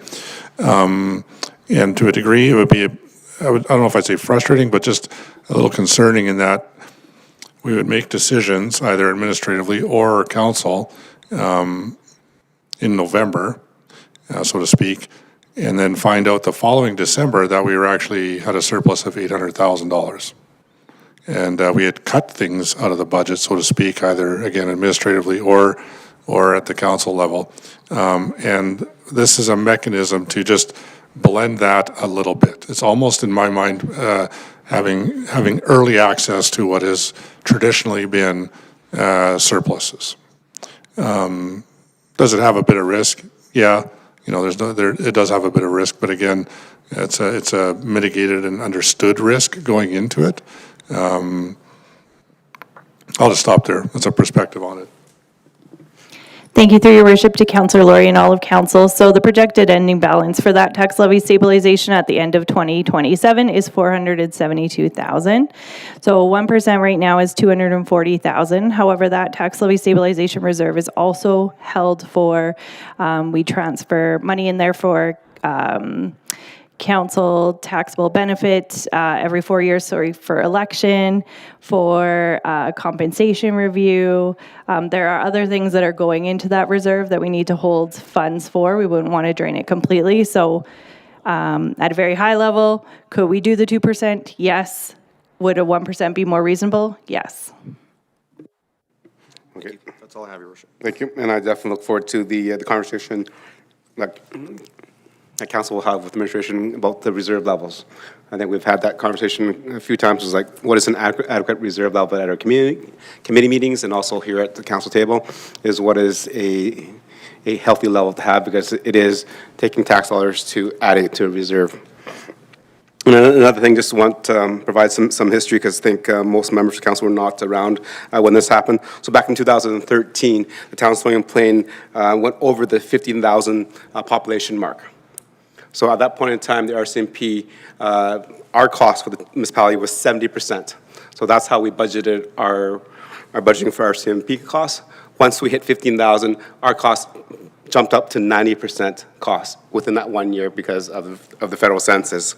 So we did have the tax stabilization reserve. So instead of having a 30% increase, because at that time it was 1% was roughly about 100,000, instead of having all those increases in 1 year, we took it out of the tax stabilization reserve and we kind of feathered that in, $100,000 each year, and backed it up. So again, as mentioned by the administration, that reserve is built mostly from surpluses of corporate plans, and that way allows us to kind of feather and even the tax increases when we do run into events like this. And I think in 2022, the motion from council was again based on what we just came out of and kind of the ramp up of the things that we needed to do. We didn't want to add additional hardships to the residents, so we took the 2% out of the tax stabilization reserve. Great. Councilor Niebergall. Thank you, Your Worship. Through you to administration, I'm just wondering for clarification and understanding, can you help me, how do we arrive at 2%? How is that decision-making process undertaken? Go ahead. That was the motion. Thank you, through your worship, to Councillor Niebergall and all of council. So the 2% discussion occurred back in 2022. And council worked towards a tax percentage that they felt was viable for the community. And so that was implemented at that time. That conversation and debate occurred at corporate planning. Yes, and I think that follows up to the question that Councilor Laurie asked, what if council decided to do 1% this year? So if there was a motion, we could do that and make it 1% going forward, or 0. And looking forward, any other questions, comments? Go ahead, Councilor Meyer. You forgot about me. No, I skipped you because Councilor Niebergall raised her hand. Like I said, every time she raises her hand, Who the new favorite is, okay. She bumps everybody. Go ahead. I have two questions about corporate services positions. I have one about Ashikawi twinning, and then I have a general one about the rec center. Go ahead, page number and start. So we'll start at page 22, the corporate communications specialist. Just reading in the block there at the bottom, it says this role will primarily enhance website administration. Considering that its primary role will be website administration, I'm just curious if administration had considered contracting this service and why we decided to make this an in-house position. Go ahead, administration. Thank you, Worship, through to Councillor Meyer and all of council. So typically, our website administration and social media services tend to be very immediate in terms of service needs, maintaining and updating and providing content to these require, sort of ongoing monitoring, day-to-day monitoring, as well as not only the review and the maintenance and the monitoring, but also attention to the format of the writing and consistency throughout those items. So we have not considered at this point in time contracting that type of service out. We want to ensure that we have good understanding of the organizational intent and the content that needs to be provided. But we do provide some of the wraparound supports to that work through contracted services. So some of the graphic design work, some of the photography and videography that would support some of the integrated content that goes into those would be contracted. So we look very closely at trying to identify the types of services that are well aligned and suited for contract support services for communications, and the ones that are most efficient and effective to be delivered in-house. Okay. Thank you for that answer. Second one, table 14, which is the senior financial analyst. Just for clarity and understanding, the box there speaks about complex financial analysis, forecasts, evaluating investment opportunities. I'm just curious, is this position, are they, how do you say it? Is this like a revenue neutral position? Are we expecting this individual to improve our investment opportunities such that they cover their costs? Or is it more the strategic angle that we're looking to benefit there? And then just also a second part to that question is how would council evaluate the benefits of this position? Okay. Go ahead, administration. Your worship, through to Councillor Meyer and all of council. So thank you so much for the question. This is one of the, I would say, really exciting positions that, we've been talking about a lot internally here. Part of that as well is some of the new forecasting and analysis capabilities that we're going to have through the new ERP system is going to allow us to do much better financial work that way. So not only is this something that's going to be providing, I would say, needed capacity because of the growth and the new type of financial opportunities that come with the town's growth, but also because we have the ability to do better trends analysis. One of the examples that this type of a position and would be able to do will be with the analysis we need for the offsite levies.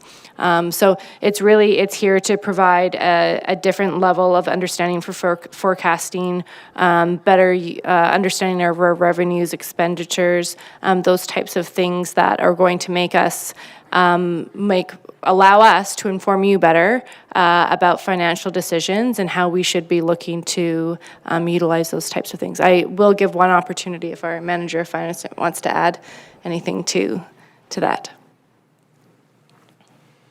Yep, see none? Go ahead. And sorry, I'm just looking for maybe a bit to the second part of the question. How will we as council assess and recognize the the added benefits? Or will I just count on your sort of managerial assessment and whatnot there? Go ahead.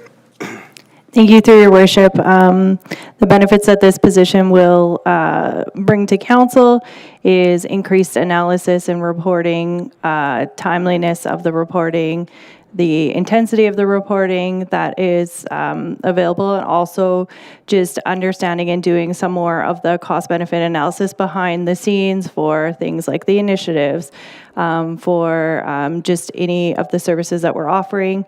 We're bringing on a lot of new services as well, which mean additional complexities. We've never run a rec center before. What are the, what's our break-even point? What is our, doing some of those what-if analysis behind the scenes that help feed and create the fees that we're charging our residents for those things, as well as increased complexities with the utility rate models and making sure that we have the right inputs so that the right outputs are coming out. We're not overcharging our residents or undercharging our residents, and ensuring that those are all accurate and ensuring that we're within our debt limits and all of those sorts of things. Okay, thank you. And then General. Yeah, go ahead. And then I'm not sure who this one would be, maybe a CAPS. Sorry, I know it is a CAPS question. There it is, on page 28, note number 2, Shikawi Twinning revenue one time. I think I know the answer to this, but I'm just curious, what is the source of the Shikawi Twinning revenue? Please. Through you, Your Worship. Okay. Your Worship, through to Deputy Mayor. So your question, sorry, is? The source of the Shikawi Twinning revenue, the one-time revenue noted on page 28. Yeah, footnote number 2. Your Worship, through to Deputy Mayor, that would be tax levy stabilization. So another example of what that particular reserve would be used for. Okay, thank you. And then just one last, just a general question, Your Worship, to administration. Maybe they can provide some commentary.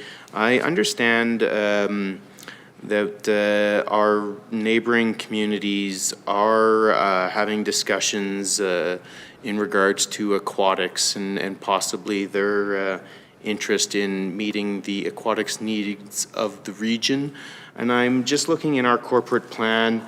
I know that we're bringing on the rec center, and so those 5.5 new positions there will, I'm sure, take up a lot of our time.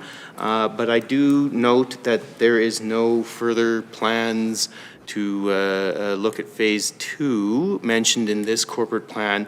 I'm just interested if administration thinks that maybe this might put us behind the 8 ball or exclude us from a broader regional discussion about aquatics.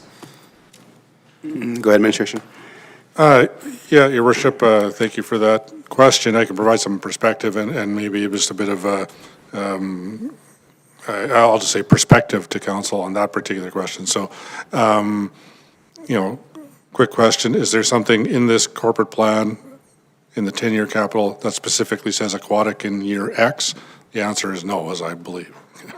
It's pretty sure. It's got to glance over to make sure entirely. But so what does that mean exactly? Or how do I see that? Or what do I see that translating? I think that, again, a little bit of, maybe a little bit of space, so to speak. I know in the strategic plan, the existing one, it speaks about further phases and so on and so forth. And I think that would be a dialogue that would occur with council. I would say, strategic planning, dialogue, and what sort of timing and emphasis does council as a whole want to put onto that type of a capital initiative was where I would shape that to or guide that to. Again, certainly, been aware that that's a dialogue that's been in the community. It's been a dialogue that's been in this chambers. And there are some perspectives and timelines that are out there to a degree. Get working on the rec center as it is now, get it built, get it constructed. That's kind of out the door and it's moving along. The next question begs what what priority level does council wish to attach to aquatics in Stony Plain or in the region or what have you.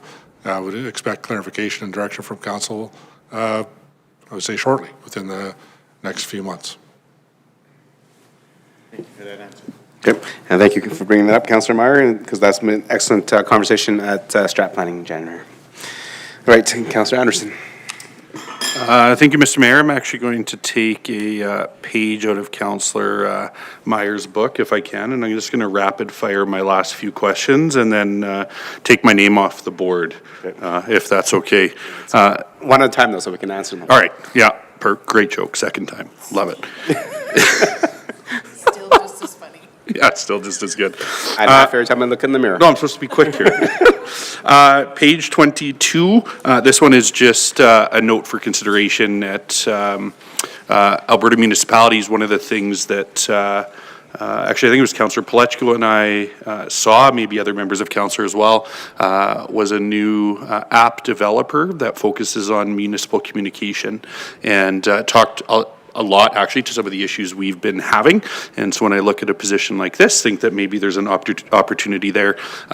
So not really a question or anything, but a bit of a plug. I do believe Mayor Choi has taken steps to initiate maybe a conversation there that we'll have a little bit later. I think we're setting up a meeting with 2 companies that provide that service. Perfect. Thank you for that. Page 31, looking at table 19.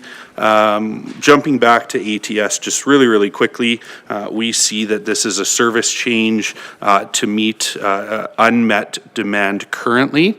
One of the questions we heard throughout the campaign, or I did specifically, was around matching ATS hours to on-demand hours, and just looking to administration for some thoughts with the service change here.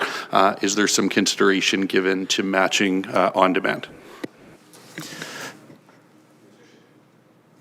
Your Worship, through to Councillor Anderson, certainly it's something that we've heard from yourselves with your election campaign and door knocking, and we definitely heard that during your orientation.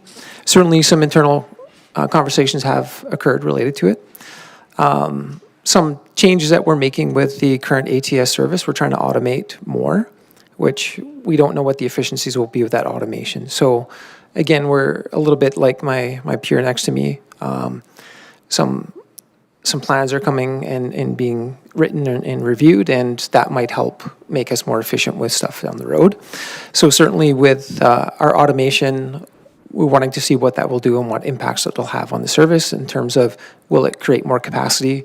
If that creates more capacity, what does that mean down the road in terms of the actual resources that we might need to continue to offer the service that we currently have, or enhance or extend the service level.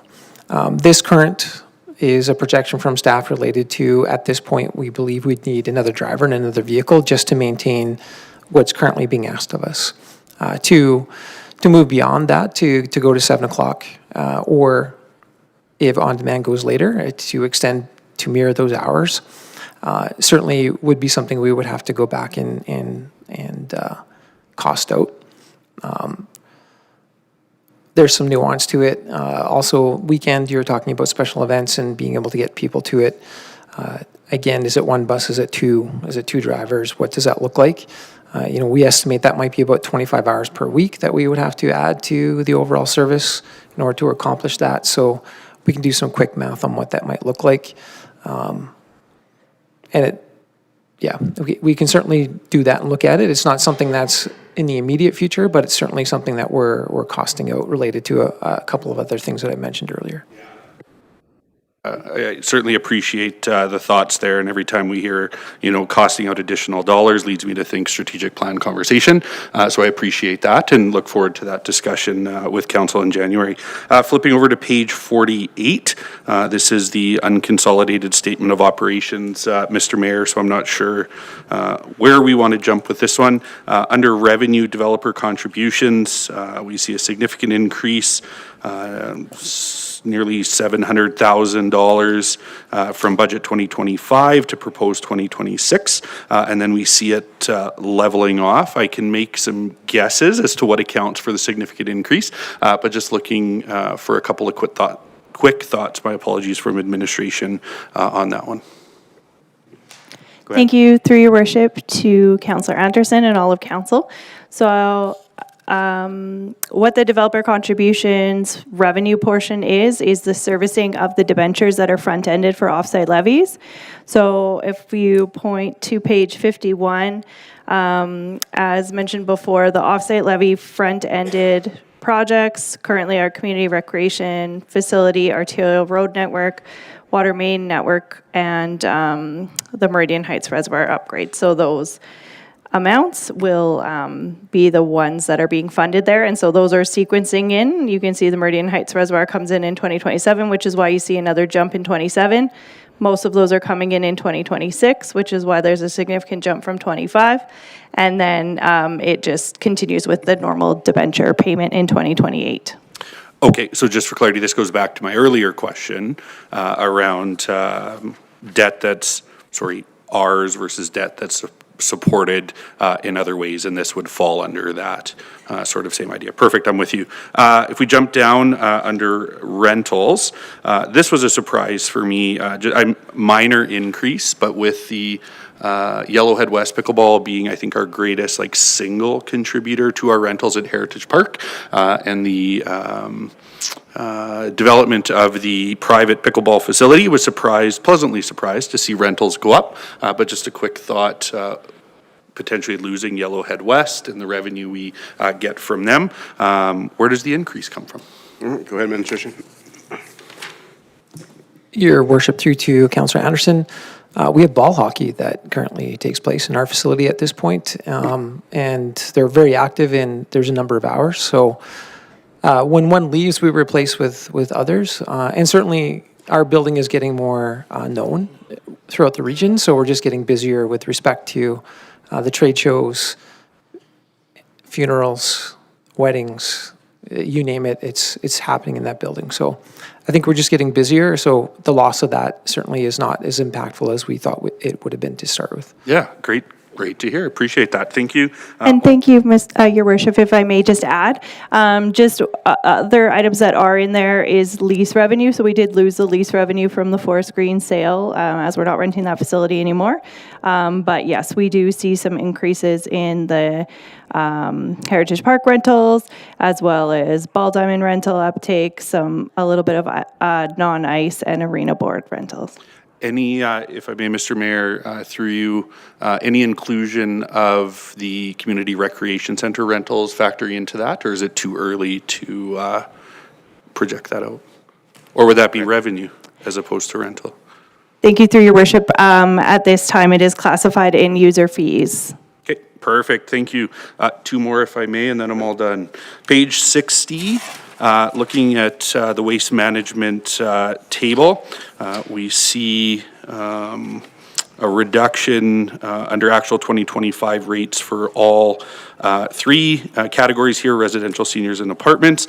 But the 1% for apartments looks like it was noted as an increase as opposed to a decrease. So just some thoughts there, please. Thank you, Your Worship, through you to Councillor Anderson. That is just a typo.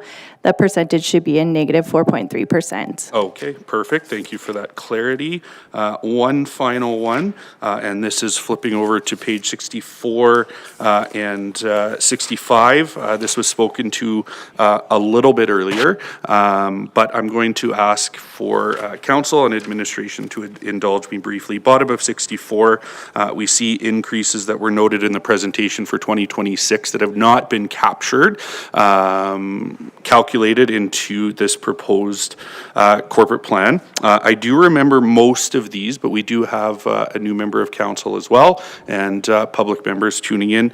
Can we just get sort of a very, very quick high level, which items here are one time, which ones are ongoing, and specific to Parkland Disc Golf, I don't actually recall them making a presentation to council, and so just an indication there as to what the ask is.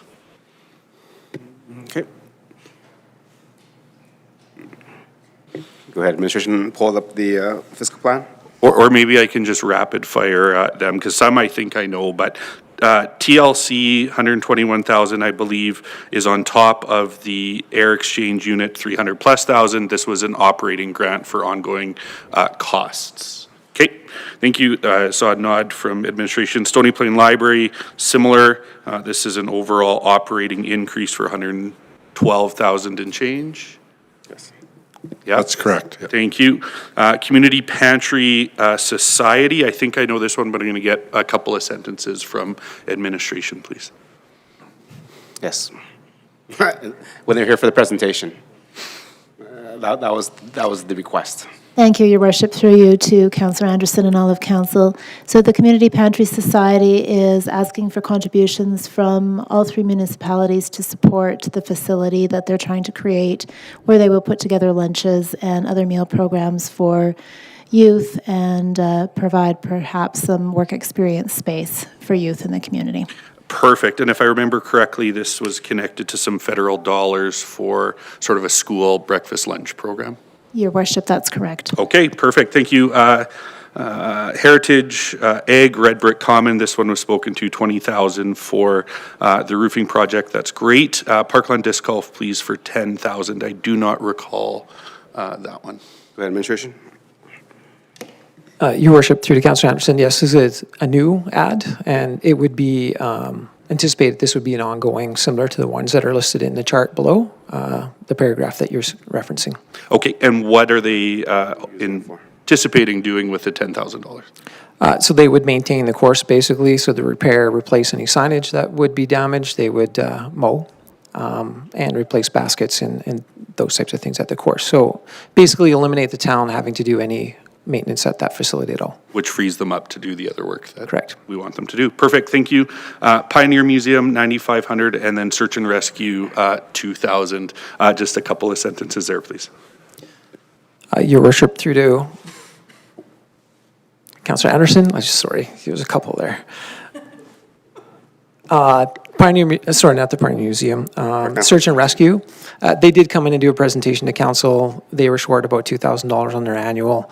We reallocated, however, where we had the reallocation from, we can't pull those dollars anymore. So we're just adding that to true up their actual need for their ongoing operations. Okay, so they've already been receiving that. It's just now needing to come out of a different place, which is coming back to council? In theory, that's correct. Okay, thank you. And then just finally, Pioneer Museum, please. Thank you, Your Worship. Through to Councillor Anderson. So the Pioneer Museum is an operating adjustment that is being provided to reflect some of the increased costs that they've incurred to their administration and their overall operations, and so that's being provided as part of that ask. Perfect. So as noted, the only one time, which says 2026, is Red Brick Common. So I should have taken it at face value, but I do appreciate the clarity on all those items. And with that, I think, Mr. Mayor, that ends my questions this evening. Thank you, Councillor Anderson. Moving to Councillor Laurie. Go ahead. Thank you, Your Worship. To Councillor Anderson, I just wanted to provide a little bit of clarity as well in respect to the TLC. Although it does come in with the one budget, because the TLC does not ask for separate pots of money, the increase that's being asked for is for a multitude of projects aligned with the air handling unit in order to create efficiencies and replacing those now, rather than having to have additional closures in future years and so on. So basically maximizing the fact that the facility has to be closed for the amount of time it does to replace AHU1. These are a couple opportunities to save some dollars by moving things forward now and lessen the impact to the public of a facility closure.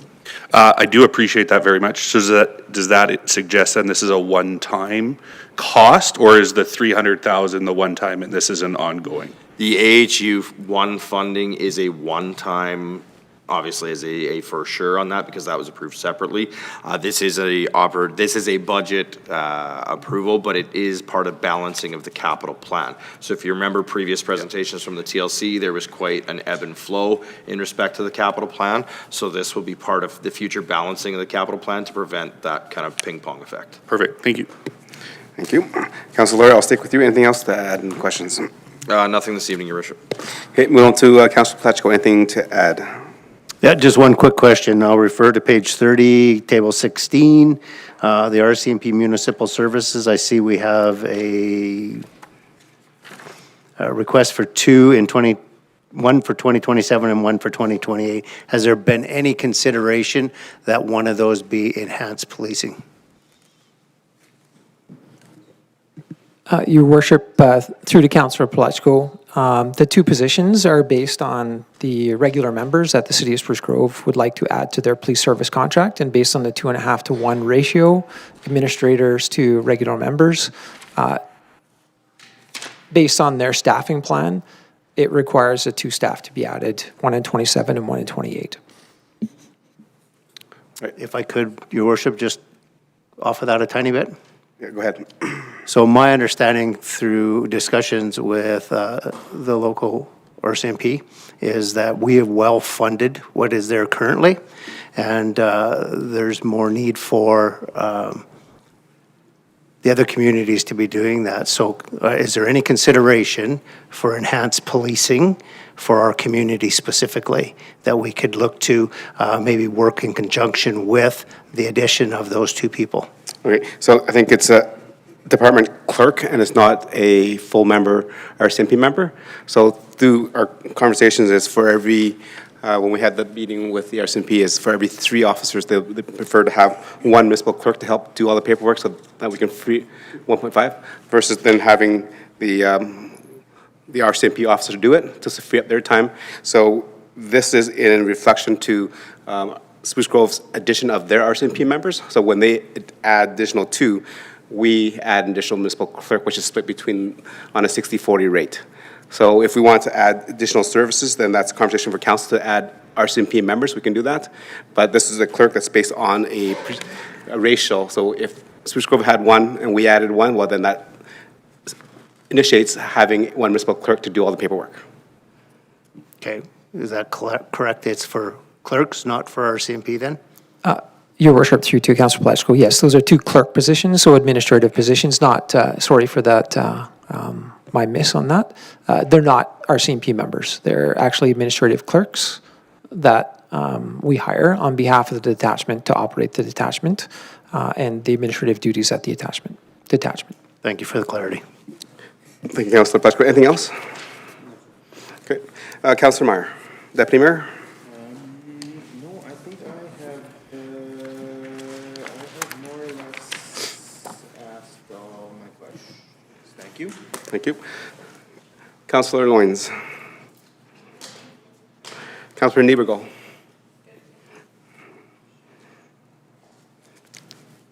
Councillor Anderson?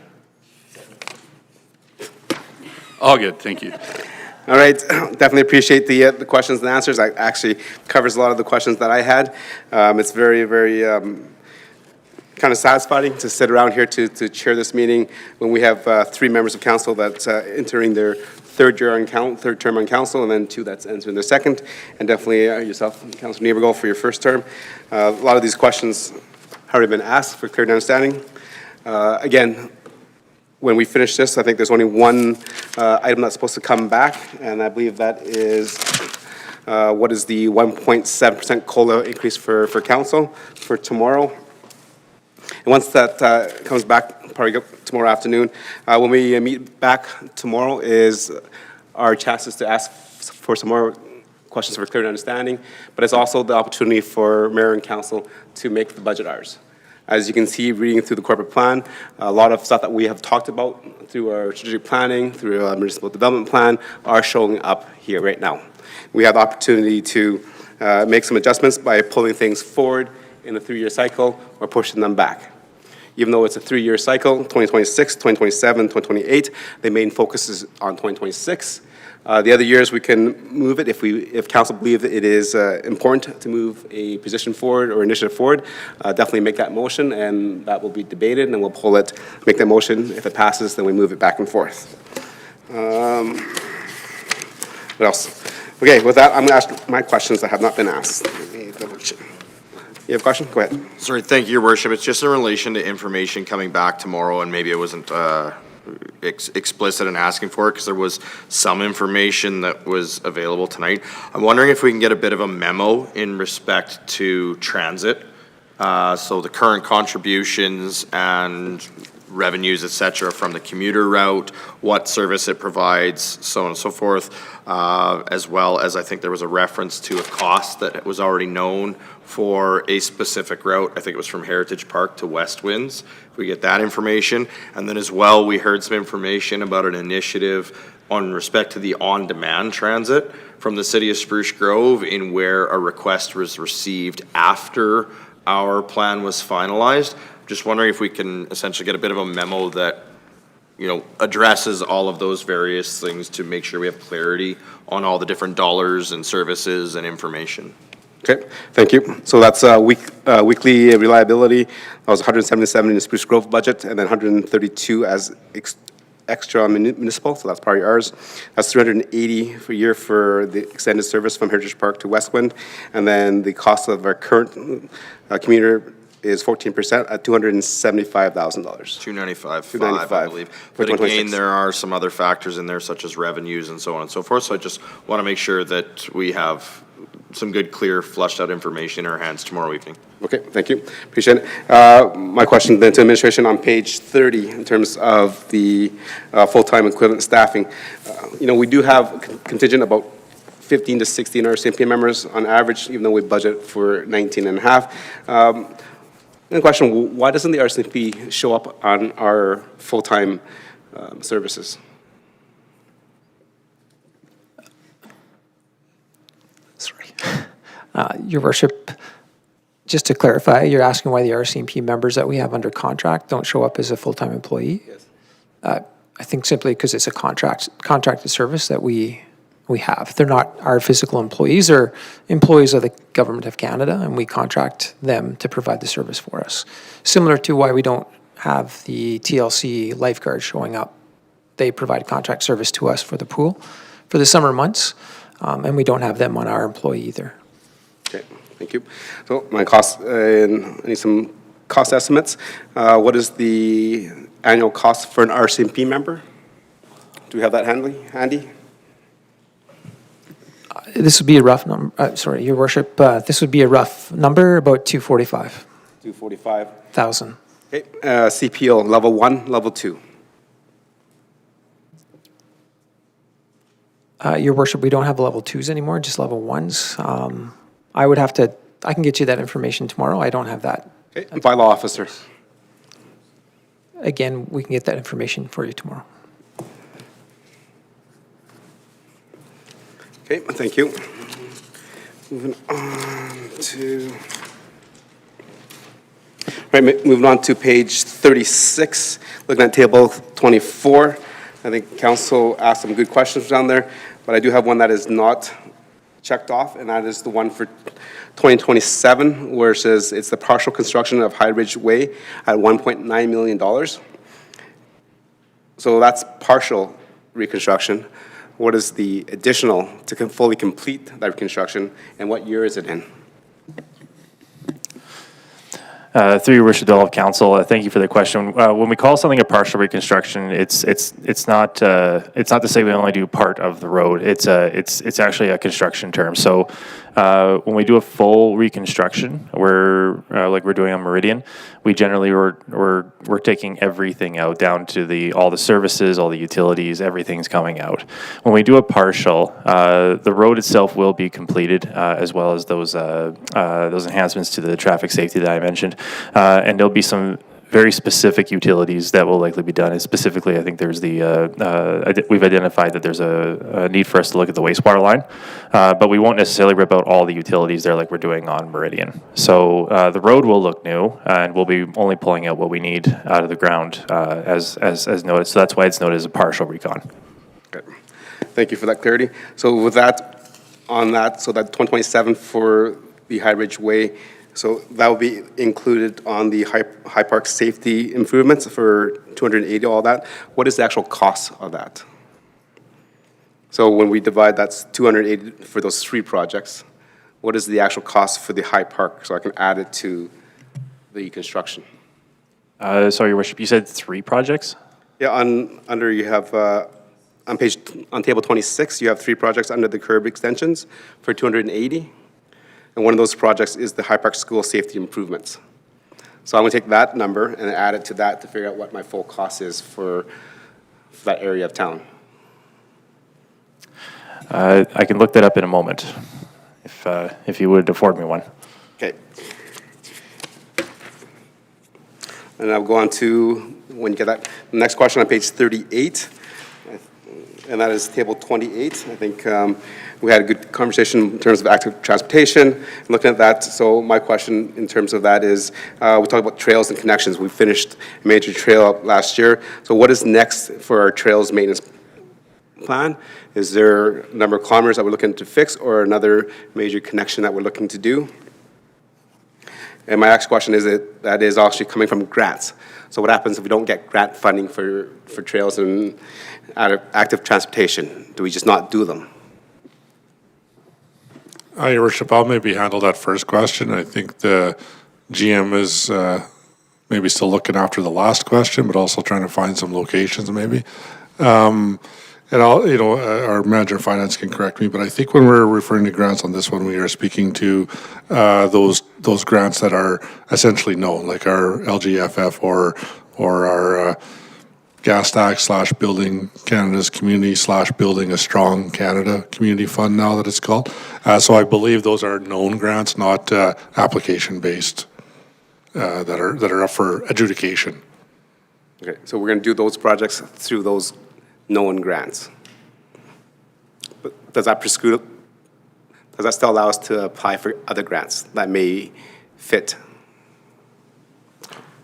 Yeah, I mean, I don't know that they would be exclusive. If we found grants that would be, designed for trails, we would certainly want to put our applications in. If we were to get those, then we would just reallocate these funds to some other approved project, so to speak. Okay.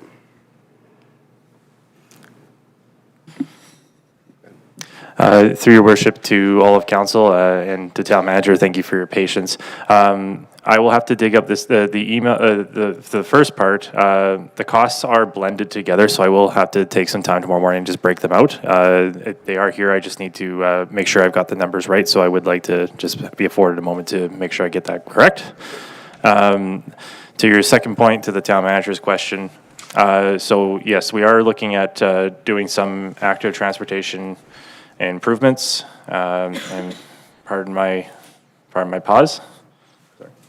Okay. So one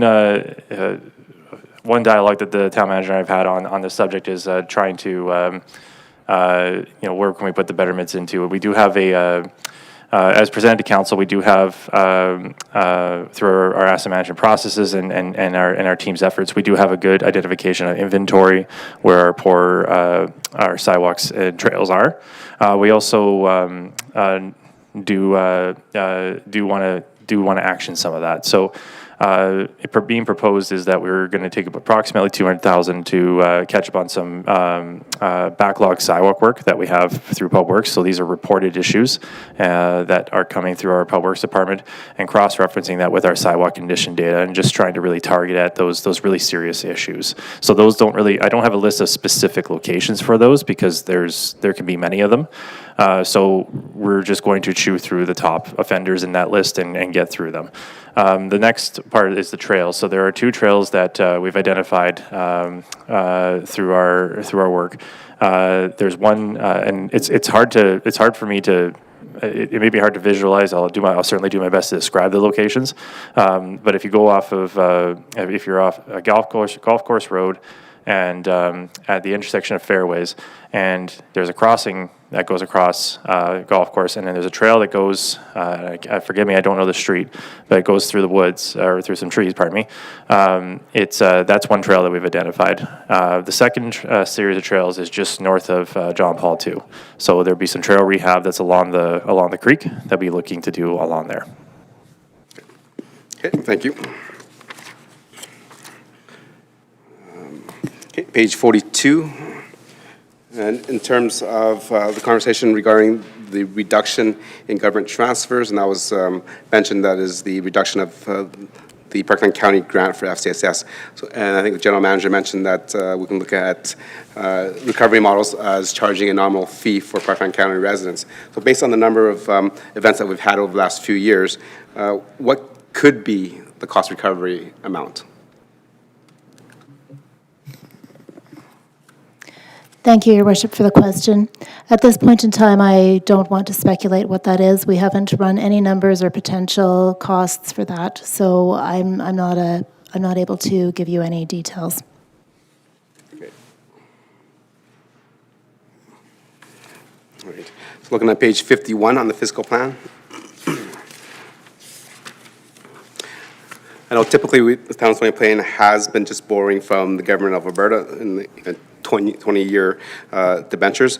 With the hiring of the senior financial analysis, will that individual be able to kind of do the cost analysis of maybe not going with the provincial government and maybe doing a hybrid where we're with a private company or a bank versus going with the government of Alberta, maybe looking at a longer debenture versus from 20 years to 30 years, or doing a hybrid where we front load some of it for 10 years and then the remainder is done for 20 years, just to get better cash flow. If we have a senior financial analysis, they will do that so that council has the better understanding of what projects we can do and continue to do with new numbers that might show up. Thank you, Your Worship. Through you to all of council, that position could enhance those services. We do currently have debentures through other institutions as well as through the government. Okay.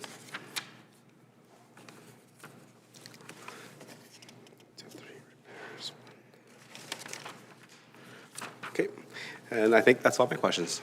So again, thank you, members of council, for asking your questions and answers, and definitely the level of questions was evident on how much you read and paid attention to the corporate plan. So thank you for doing your job, because it does take a lot of time to kind of read through every detail, every table, and trying to figure out what's left and what's right and what's center.